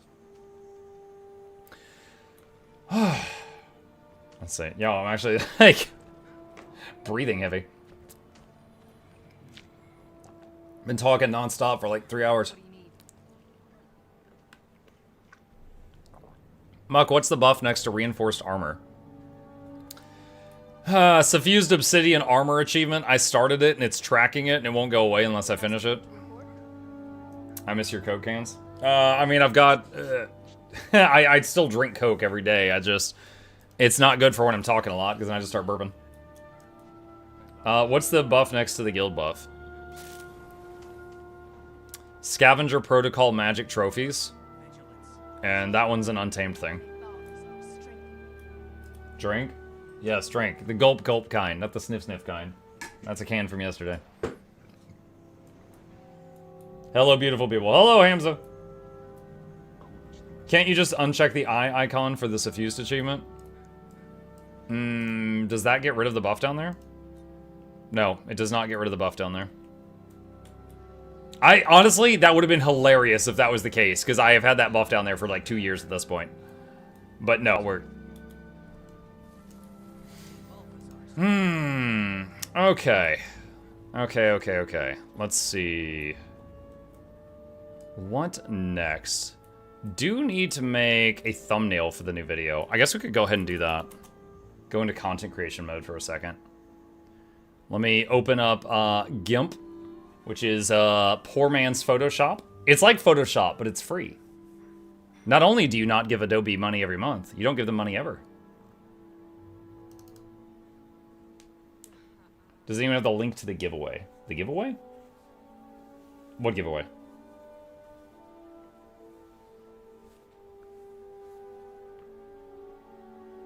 Have you tried Affinity? I have not. I've been using GIMP for years, so it has been a-okay for me. Like, at this point, I've got a lot of muscle memory with this program. Let's see. Guild 2 Winter's Day. Let's see. I just need an image here.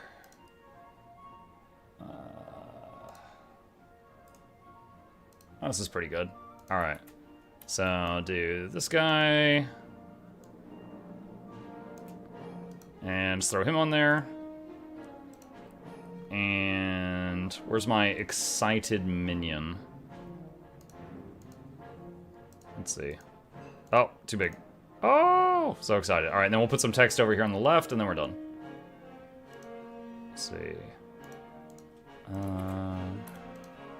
Let's see. What are the highlights today? VOE Elite Specs. Hang on. Balance patch. Winter's Day. And more. Alright, so just do that. And gonna manipulate it a little bit. Okay.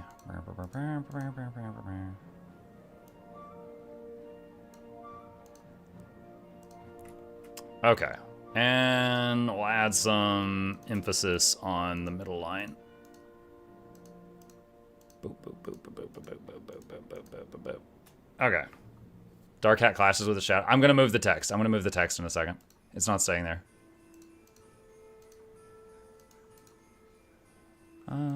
Gradient. I like gradient. Okay.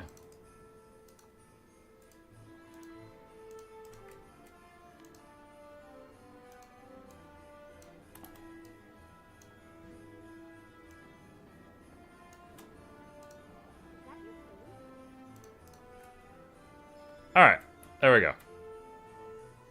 Actually, I could even do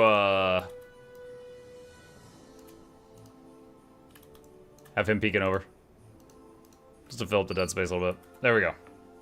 Hey, thank you. Let's see, do the shocked muck pointing right. I don't need that. We don't need soy muck doing that today. Alright, and exports, Guild 2 news 12/9/25. Mark, do you make any money off of the website? No. Wait. Hold on. Do you mean the Mukluk Labs website? Okay, no, I have 0 ads on this website. The way I justify it is like if you watch one of my YouTube videos and you see an ad, you know, I get ad revenue, right? I'll get a penny if you, whether you watch my YouTube video on YouTube or whether you watch it embedded on the website, I still get my penny. So it's that, and then Patreon. I basically say that as long as I've got patrons, we can run the website at a loss, and it's fine. So I spend a few $100s a year on like the domain and the hosting and stuff like that.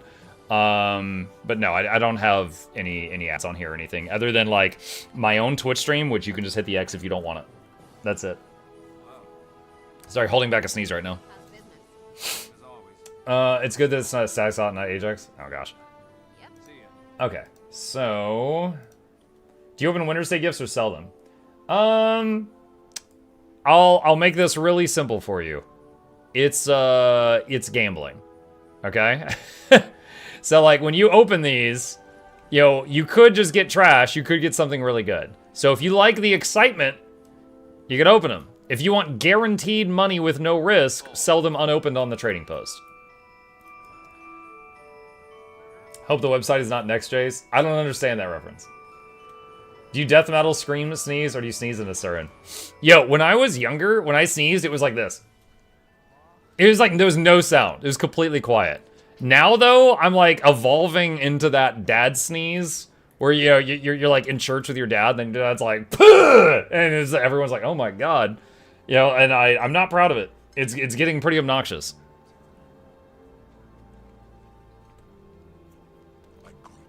Not proud of it. I feel 6 feet All right. tall. Put it out of here. I sneeze like a cat. Achoo. Do you open them or sell them? I sell them.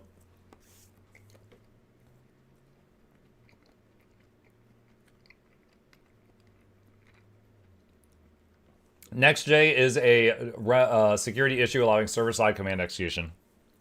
Oh, okay.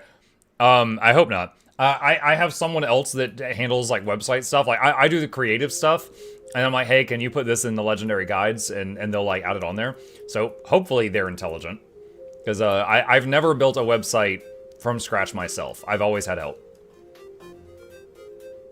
I have strengths and weaknesses, and that is not a strength of mine at the moment.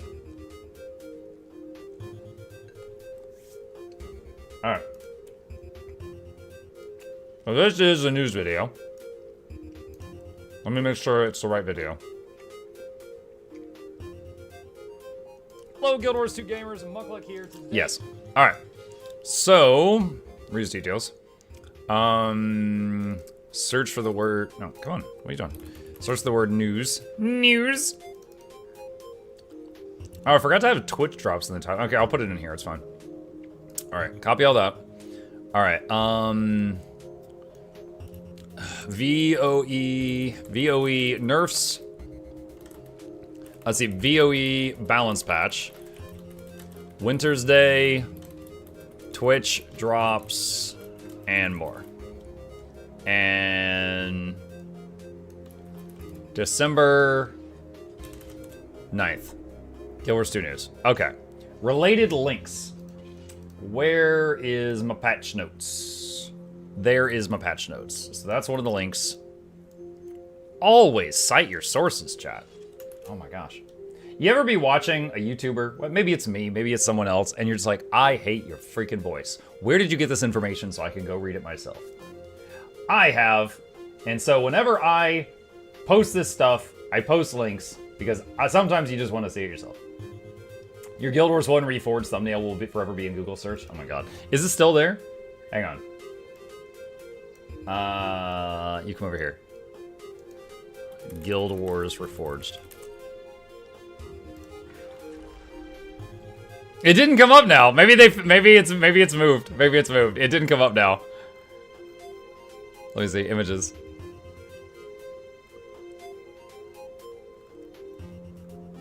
Honestly, it's for the best. Yeah, I don't see it anymore. I don't see it anymore. I am no longer the face of Guild Wars 1. It was a funny day, though. The muck box art, no. Alright, let's see. Hold on. Guild Wars 2 YouTube. Where's that one video that they had? Ah, here we go. In the beginning, guild. This is it. All right, so I'm gonna cite that. All right, thumbnail. Let's see. Where's my thumbnail folder? Right there.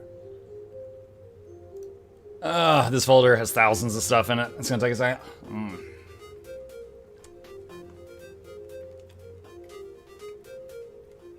They wanted to hide John Guild Wars. Mm-hmm.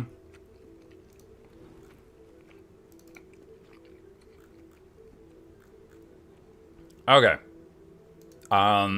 Winter's Day, VOE, Visions of Eternity, nerfs, balance, buffs, more key phrases.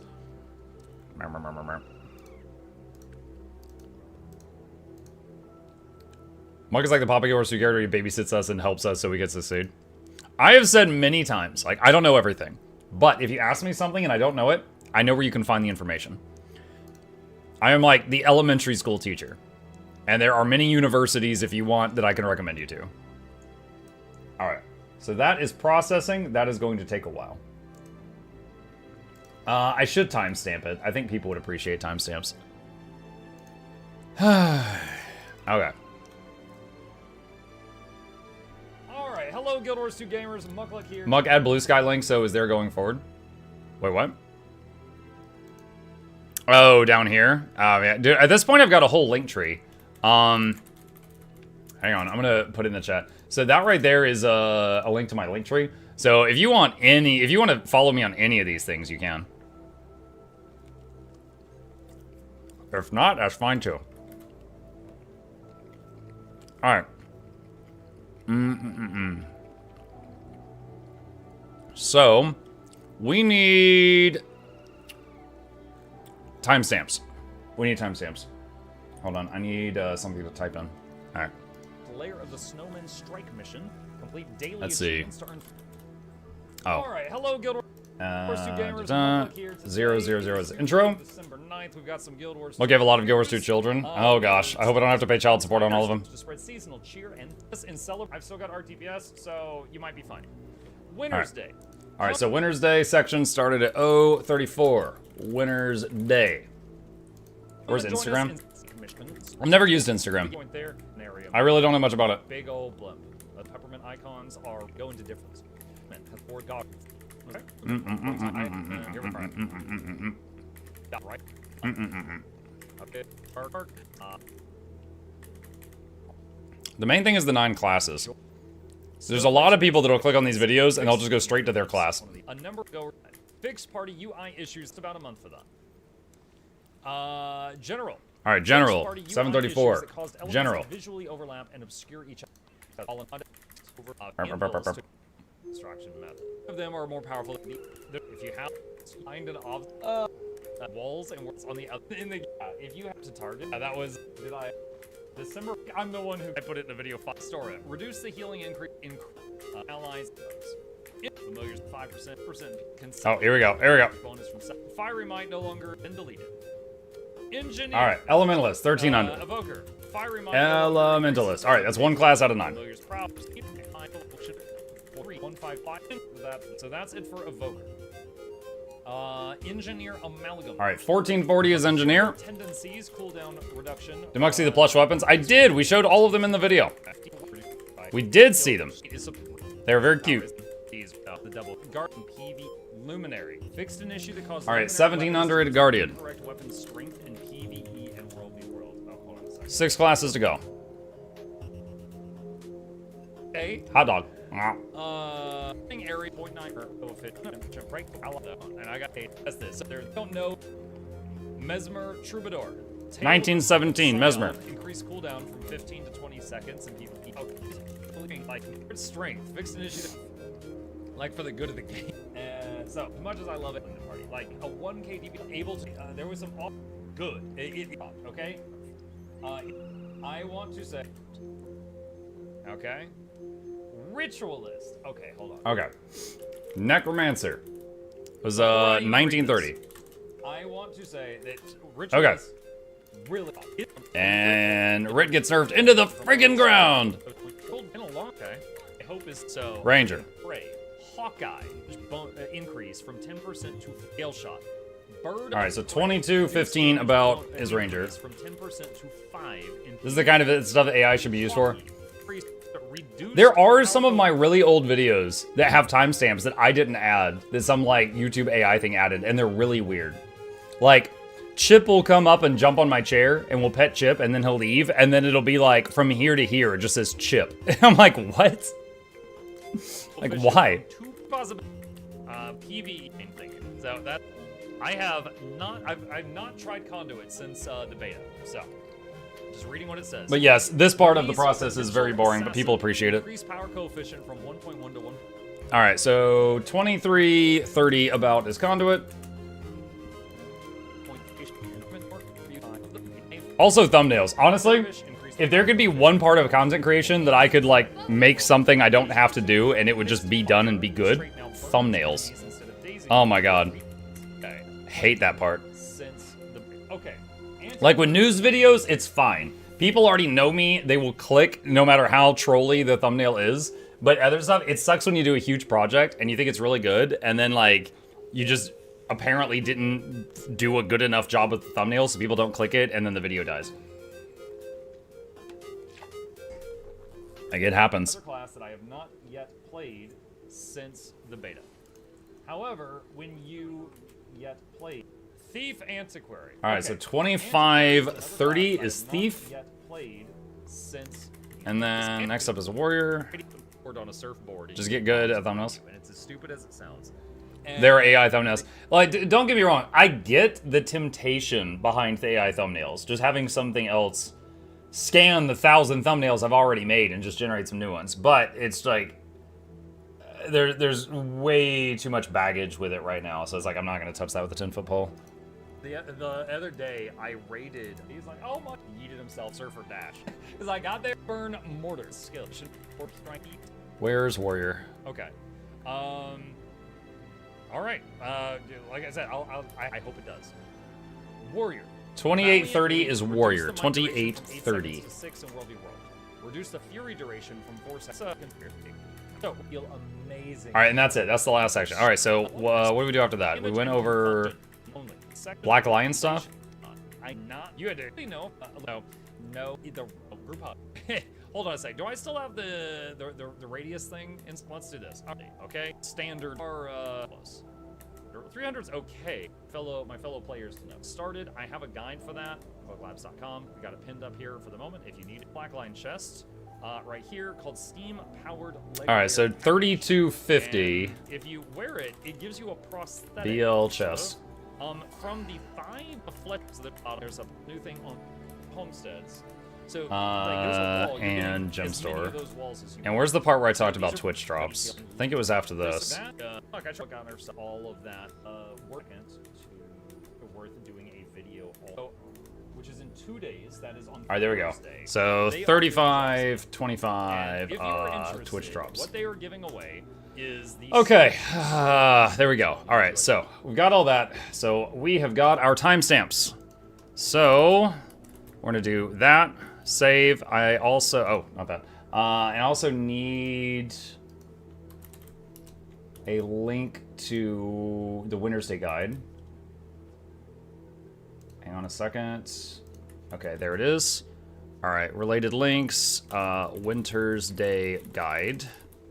Paste. Oh god. I keep hitting Control S to save on muscle memory, which is not something I want to do in this window.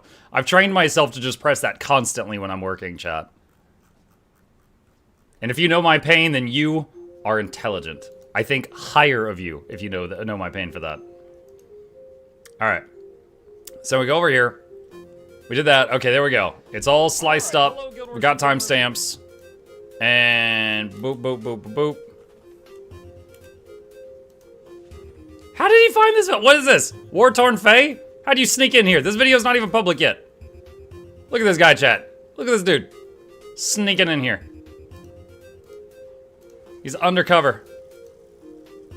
All right, we got a pin. Okay. I think that's everything. Is it done processing? I need to hit refresh. Mug, explain the new hero jumpstart stuff. What? Is that working? Yeah, that's working. Okay. Boop and boop. All right, boom. We have done our content creation job for the day. Done. Oh, let's see. Kieran says, I hate Twitch, but I followed you on YouTube for years. Personally don't watch streams and prefer VODs, but what's up? He goes over, he's like, hey, like your videos. I hate everything else you do. I'm here to visit. What's up? How's it going? He takes a seat like, what? Who starts a conversation that way? Nice to meet you, Kieran. It's funny, because when I started streaming, I was like, I need to make YouTube videos so people come watch my stream. Like, the YouTube videos were a means to an end. And I gotcha here. I gotcha. But yeah, I definitely do both. I've actually streamed every single day for the last 7 years. I have not missed a day. Look at the right side of your screen. The third event, Mr. Streamer. New Hero Jumpstart. What is this? To accelerate your adventuring career, all rewards are boosted during this event. Speak with a Miss Stranger in your homeland to learn about a dream-bound weapon. I mean, it's right there on your buff bar. You will gain 50% more XP from all sources, 30% more magic find, 30% more World v World reward track progress, and 30% more PvP reward track progress. Okay, the Miss Stranger. You know what? I should tell Nagura to use this feature tomorrow. Let me... I know where the one is outside Radasum. I don't know where the one is in Divinity's Reach. It's probably around here. Let's go take a look. So the Miss Stranger, when you talk to them, they give you a weapon. And the weapon is... It levels with you. If you're coming from WoW, it's like a heritage weapon. It will level with you up to max level. So it's very, very good while leveling. Let's see. Where is this guy? Oh, he's right there. Yeah, so this is it right here. So yeah, talk to, if you're in a Divinity's Reach player, it's right there. So yeah, I'll point this out to her tomorrow. My funny thing to think about Conduit with Cosmic Wisdom Mesmer is that it adds a cooldown. In Guild Wars 1, Mesmer's primary trait line was faster casting. Just outside of the cities, usually very visible from the exit, yeah. Yep. And the 20 slot bag comes in handy. Yeah, I gave Nagura a bunch of 20 slot bags today. I was so blown away about the scythe thing. I'm like, hey, I saw you using a staff, so I got you a scythe skin I really like. I hope you like it, because it's for your Necro. I thought a scythe would be cool. And she's like, oh yeah, my chat convinced me to delete my staff. And I'm like, what? And then just like minutes later, she's like, yeah, Twitch chat are the worst for advice. I'm like, yes, they are. What do you mean, delete your staff? Wow, look at my hat. I am buried under the snow. Like a shark fin.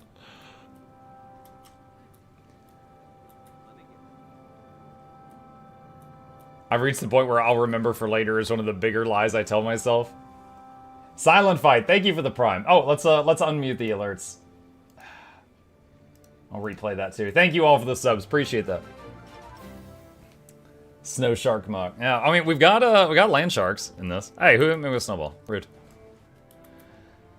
Let's see. I ain't got enough time for one more event chat. We'll do Fire Elemental, and then I'll need to step out. Yeah, for all the new people that stopped by today after the Nagura thing, thank you guys so much for stopping by. My usual stream schedule is mornings until about 15 minutes from now is usually when I wrap it up on weekdays. But on evenings, the evening show, I stream 7 days a week and haven't missed a day in 7 years. So on weekdays, I do 2 streams, and on weekends, I just do the evening stream.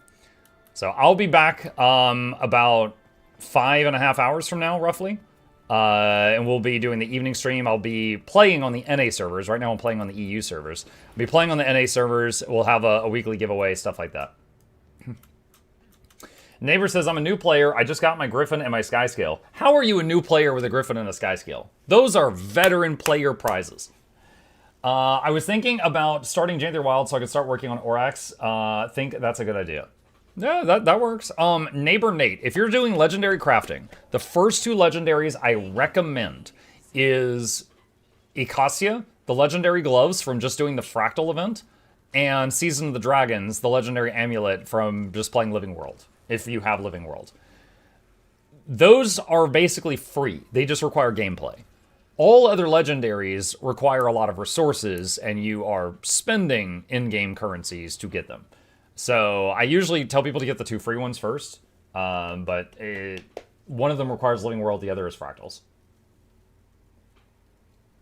Fractal event legendary? Yeah, there's a I have a guide on it. I'll just link the guide. If you I'm gonna put this in the chat right now. Give me just a second. All right, so that's a list of all the legendary crafting guides I've made. On here, right here, Acacia, legendary gloves, fastest legendary in game, or sorry, easiest legendary in game. This is the first one I recommend to people. It is just given to you for playing a bunch of fractals and doing some stuff. And then the second one that is free is this one, the only free legendary thumbnail, the amulet. The amulet is from doing a bunch of stuff in Living World. You also get a 32 slot bag and some other cool stuff while you're working on that. Do you have a video for these two? Yes. Yeah. Well, you've been playing Guild Wars 2 all days during drops. Probably. Those days are really good for business. We'll probably do a lot of Guild Wars 2 those days. Maybe record some more, is it worth it? Stuff like that. By the way, you said all day. I don't know if I'm going to be doing like a 12-hour stream, but my stream schedule, like the streams I do, normally I just do Guild Wars 2 on Tuesdays, and I've been trying lots of other games on other days of the week. During drops, I'll definitely be doing Guild Wars 2. Make Etheric Anchor is your first legendary. No, do not listen to that guy. Mark, when you play games to your PC instead of the GeForce Now, do you not worry about heat damaging your PC parts? No, especially, I mean, again, I just went to a dual PC setup, remember, Birdtree? So the load is divided between the two. It's fine. If anything, I occasionally click on the wrong PC. Like, earlier, I hit copy on one PC and tried to paste on the other, and I was like, what? And I just looked at it like an idiot for a few seconds.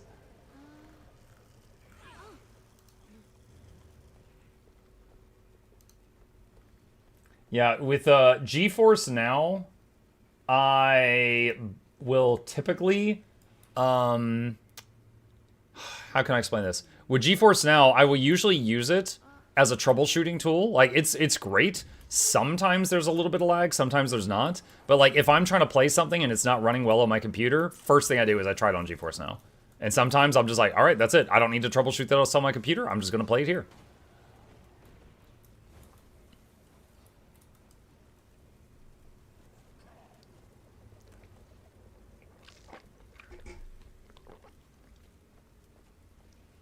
Cloud clipboards exist, actually. It's never been something I've needed before.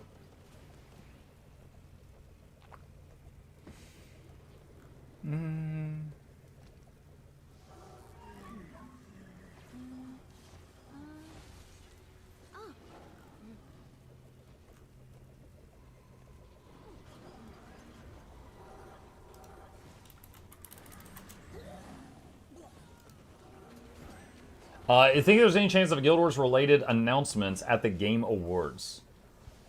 I don't know. I haven't been watching the Game Awards at all, so I have no idea. What is your ratio of EU to US viewers? Have you considered alternating between morning and evening streams for giveaways to also care for the EU viewers?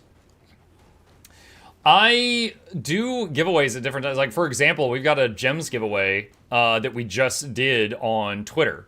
And that one, it was like there was a week and anyone could enter it, and then I drew 5 winners and sent them 400 gems each. That was sponsored by ArenaNet. So like we do giveaways on the platforms. We do giveaways on our Discord on occasionally. The evening giveaways on Tuesdays has just been kind of a tradition on our channel for the last like 6 years. I definitely do giveaways in the morning streams sometimes. Plus, occasionally we'll do just like gift card giveaways and stuff like that as well. What is this difference when you're okay, so the other part of your question is you said how much of my viewers are from EU versus NA. I can only answer that in part. Give me just a second here. Where's the analytics?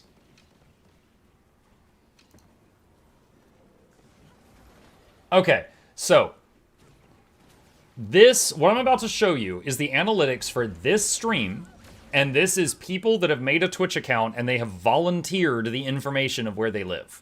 Like, my account knows that I'm in the United States. So, according to that, it's like this.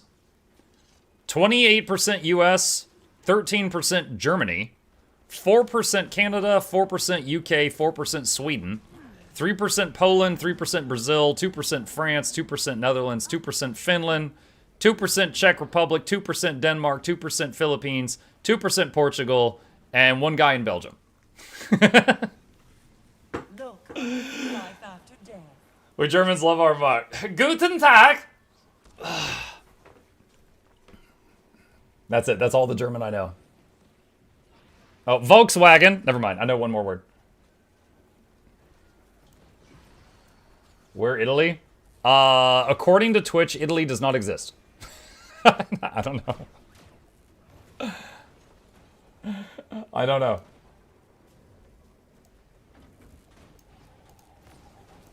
Maybe if it's like less than point something percent, it just doesn't report it or something.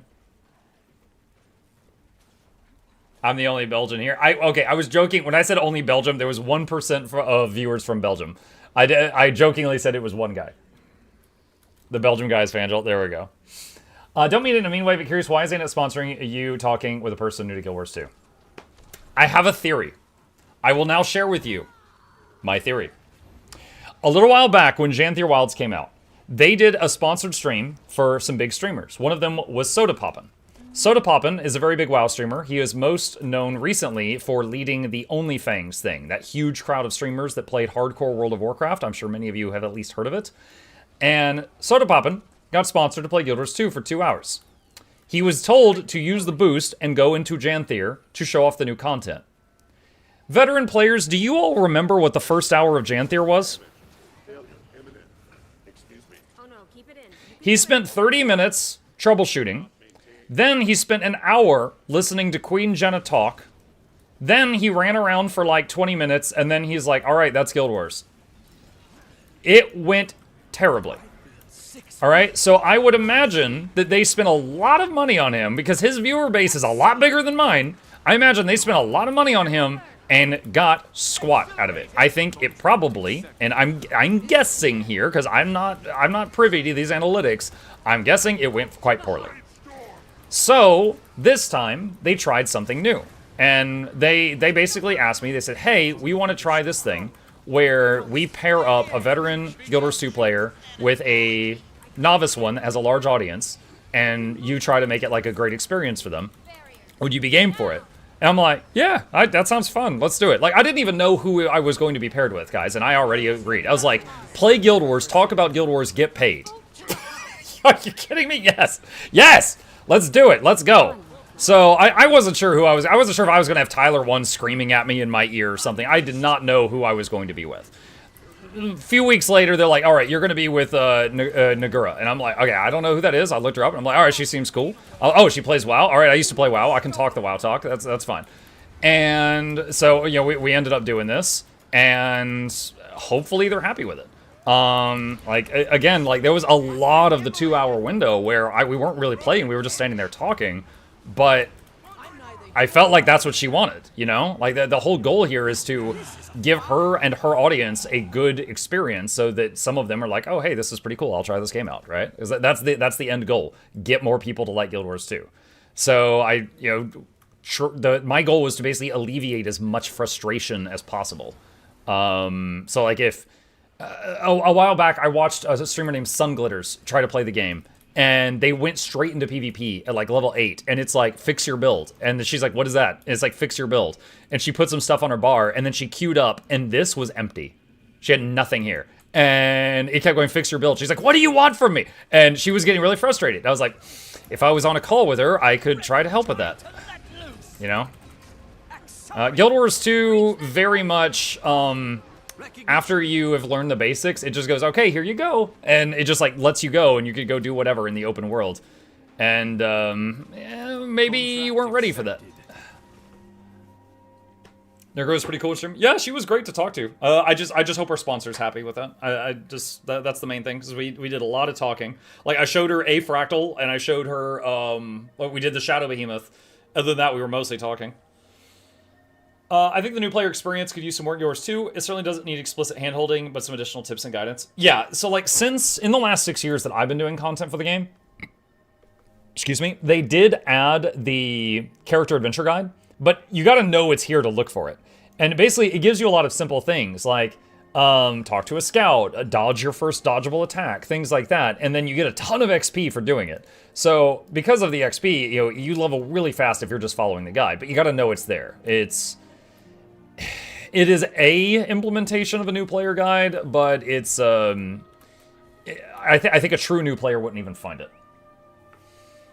Should have showed her Chalice of Tears. I totally would have, but she didn't have Living World season, whatever that was. So, unfortunate. Is that boss there always there? No, that was a world boss that spawns like every few hours. So this is an add-on that shows the boss spawn timers. So in a minute, Tequatl the dragon's about to spawn, the Shatterer dragon's about to spawn.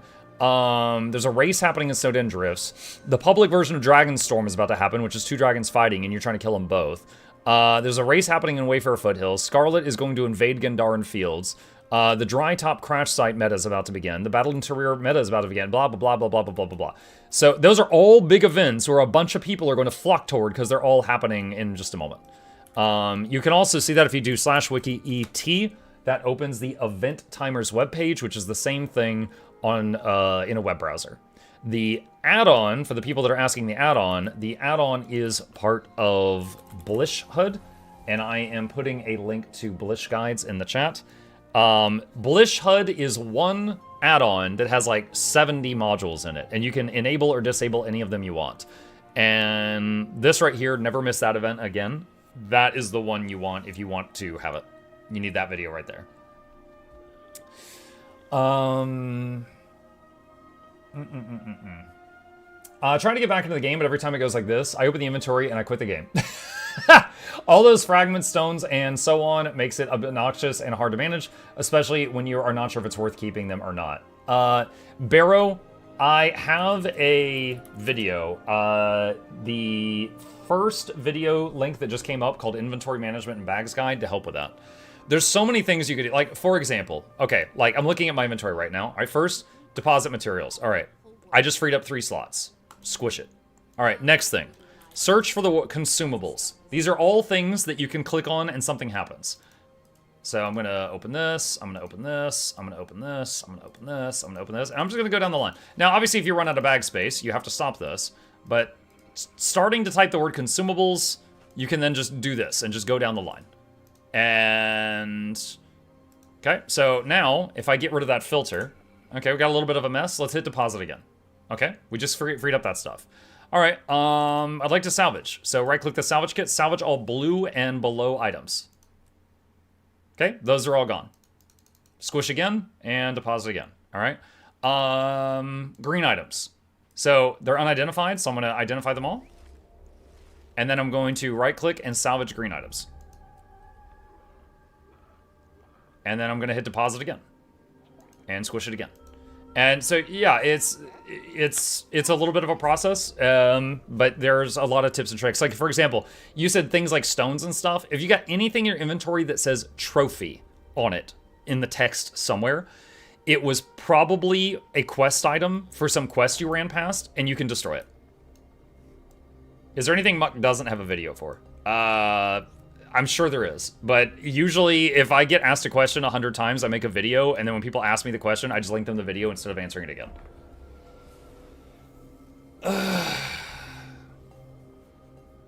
I was saying way sold stuff, never look back. Are expedition contracts worth it for slowly gathering mats? Yes, but I will say they take a long time. Like, if you just go, oh, I spend 1,000 gems on this thing, and this thing gives me 5 gems worth of stuff a day, it's going to take 200 days to pay for itself, right? Like, it takes a long time to pay for itself, but it does pay for itself, and then it gives profit. And it's nice just getting a mail with, like, all of that stuff each day. So, if you're confident you're going to be playing the game for, like, another year, expedition contracts are great. Make a video about answering questions with a video. I have that, too. Exclamation content is a video about making content, including videos on answering questions with videos. Were those patch notes you read earlier for the current version of the game? Yes, a patch hit the game 2 hours ago. And it was that. What's the new hero jumpstart event? It's really simple. It's 2 things. 1, It lasts for 14 days, and it gives you this buff on your bar. Just read the buff. You get more XP. That's it. That's what that buff says, okay? So you'll level faster, all right? The second part of the event is you can speak with a Mist Stranger, which is right outside every capital city, to get a Dreambound weapon. Dreambound weapons are like WoW heritage weapons. They level with you. If you put it on a level 1 character, you could use it all the way up to level 80 and then replace it at level 80. It's great. But you can only pick one. You can only pick one. So like a rifle, a sword, you know, whatever. Hi there, what do I do with Proof of Legend? Proof of Legend. That was added during one of the anniversary event things. Okay, so in the capital cities, in each of the capital cities, there is a merchant that you can talk to that will take the Proofs of Legend and you can buy stuff. I will show you where one of them is now as soon as this finishes loading.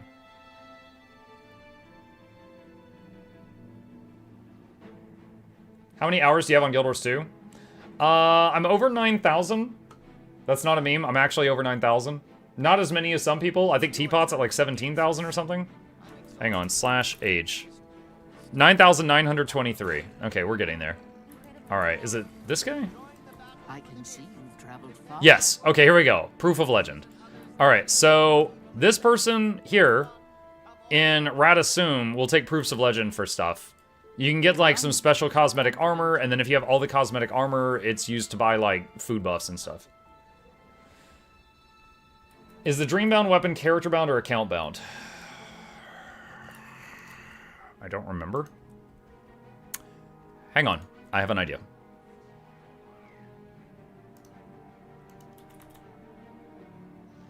What is this called?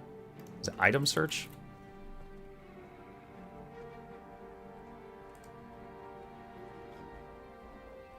Why is that not working? One sec. I'm restarting Bloodshed. It's one of my add-ons. I'm going to restart it. Teapot's over 20k hours? Oh, there you go. Muck, I need 500 trade contracts yesterday. I spent them all on funerary instances. I needed them for Skyscale. What's the fastest way to farm them? Alright. Funerary instances suck.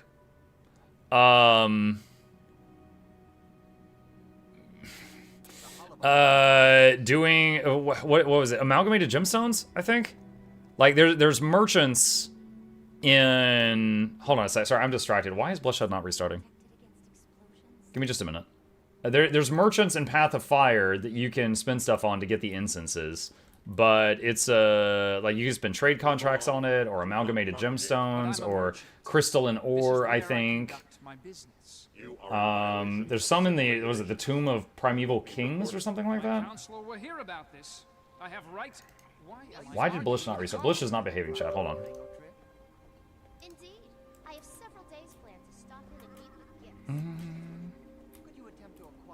I would say Dragon Stand and making the crystalline ore. Yeah. I made the Maguma version each time. Yeah, generally, if there is a... If you've got a legendary, and it can be made with the Maguma version or with the Path of Fire version, the Maguma version is usually easier. Why? Is something up with the API? That's weird. That thing is not behaving. Okay, someone asked me, are Dreambound weapons character-bound or account-bound? I don't remember. I don't remember. I have one on my account somewhere, and I cannot remember where it is. I was trying to use bag... Oh, wait, hold on. Is it going to work now? Ah, it's working. It's on this character. Mukluk Twitch Esquire. Which of my characters is Esquire? It's the... Okay, it's the engineer. Okay. He's got a Dreambound rifle from last year. Everyone's saying account? Okay, well, I guess it's account. Lots of people saying account. Mug, is each expedition contract a separate bag? No. You get one box that has everything in it. It's abusable, too. So if you get like 30 days worth of boxes and you don't open them, then you buy a new contract, and then you wait a day, and then you open the box from the new contract. All the old boxes will have loot from the new contract in it, too. There we go. Dreambound rifle. Account bound. There's proof. Okay, I keep getting something went wrong. Please try again in a few minutes. Every time I log into ArenaNet, I have tried different PC network on my phone. I'm not sure. I don't know. I don't think you have a video about ecto gambling. I have 2 videos about me losing tons and tons of money on ecto gambling, which effectively is our videos saying don't do that. Yeah, I have lost a lot of money ecto gambling. So save exhibition contracts the next expansion. Well, that's the next thing. If you save those delivery boxes that you get in the mail each day from the contracts, if you save the boxes in a big stack in your bank, next year the new expansion comes out, you get the new contract, and then on day 2 of the new expansion, you open the box from the new contract, then open your old boxes from the last year, they'll all have the new stuff in it. That's how Lord Hyzen was able to make the legendary rebreather on like day 1, because he got like 300 days of map currency in a minute. And I was like, why didn't you tell me about this trick? I would have done it too. And he's like, oh, I thought you knew. Mike, I would suggest you do PvP tomorrow, try all game modes. Peace. Yeah, we could do that. All right, hold on. I'm just catching up with the last few questions, then I've really got to go. The point of ecto gambling is to have a place where you put all the extra gold you have clogging up your wallet. Oh my god. Yeah, okay. 99% stop gambling before they win bag. Yeah, I don't know about that. So I only get 1 bag for the expedition contracts, even if I have like 3 different contracts. Yeah, so Rag, you will get 1 mail that will have everything from all the contracts you have in it each day on the first character you log in on. So if like after the daily reset, if I log into my ranger and that's the first character I'm in that day, he'll get a mail, and that mail will have everything from all my contracts at once. Is this event worth it, the Christmas thing? There's some good stuff. For example, you can get a Christmas tree for your home instance that gives you a free present every day forever. You can get the gobbler item that eats Imperial fragments, and it can be used to get rid of Imperial fragments to give you more bags of random loot. That's obtainable during Christmas. There's the orphan farm, which sounds horrible. Basically, there's a farming type of thing where you make presents and give them to orphans, and they give you a ton of karma. And if you're trying to farm karma, it's a common one, is just like run around and do the orphan farm. That should be a command. It's currently exclamation festivals for all the festivals. Yeah, it wouldn't be bad if it was a command. All right. Okay. Chat, thank you guys for an amazing stream. This is a much bigger turnout than I usually have. I really appreciate it. I hope you guys enjoyed it. Couple of quick plugs. Obviously, I'm already known in the Guild Wars 2 community, but Guild Wars 2 did sponsor the stream, and I really appreciate them for that. So here is a link to Guild Wars 2. If you happen to be new and you haven't tried out the game, it's free to try out. The whole base game, which does go to maximum level, is free. And it has no subscription fee. It does not have weekly maintenance, anything like that. It is a diamond in the rough as far as MMOs go. Obviously, I like it. I'm here all the time, hoping that we get some new players in here that like it as well. So there's a link to that. Thank you for that, for them hosting that. For my usual audience, a quick thing. I have a meeting today related to voice actor practice. Hopefully I don't embarrass myself too much. On the chance it runs late again, there's a chance the evening stream could be starting later than normal, but I'll ping the Discord if that's going to happen. But if all goes well, evening stream will be starting in about 5 hours. We'll be doing Guild Wars 2 in the NA servers if you wish to hang out with me then. With that, let's wrap it up here. I am going to raid someone in the Guild Wars 2 section, just so those of you who just want to keep watching, there's more to watch. Let's see. Who do we got? Who do we got? Aurora is live. Aurora's good people. We can do that. Say raid Aurora Peachy. She's super nice.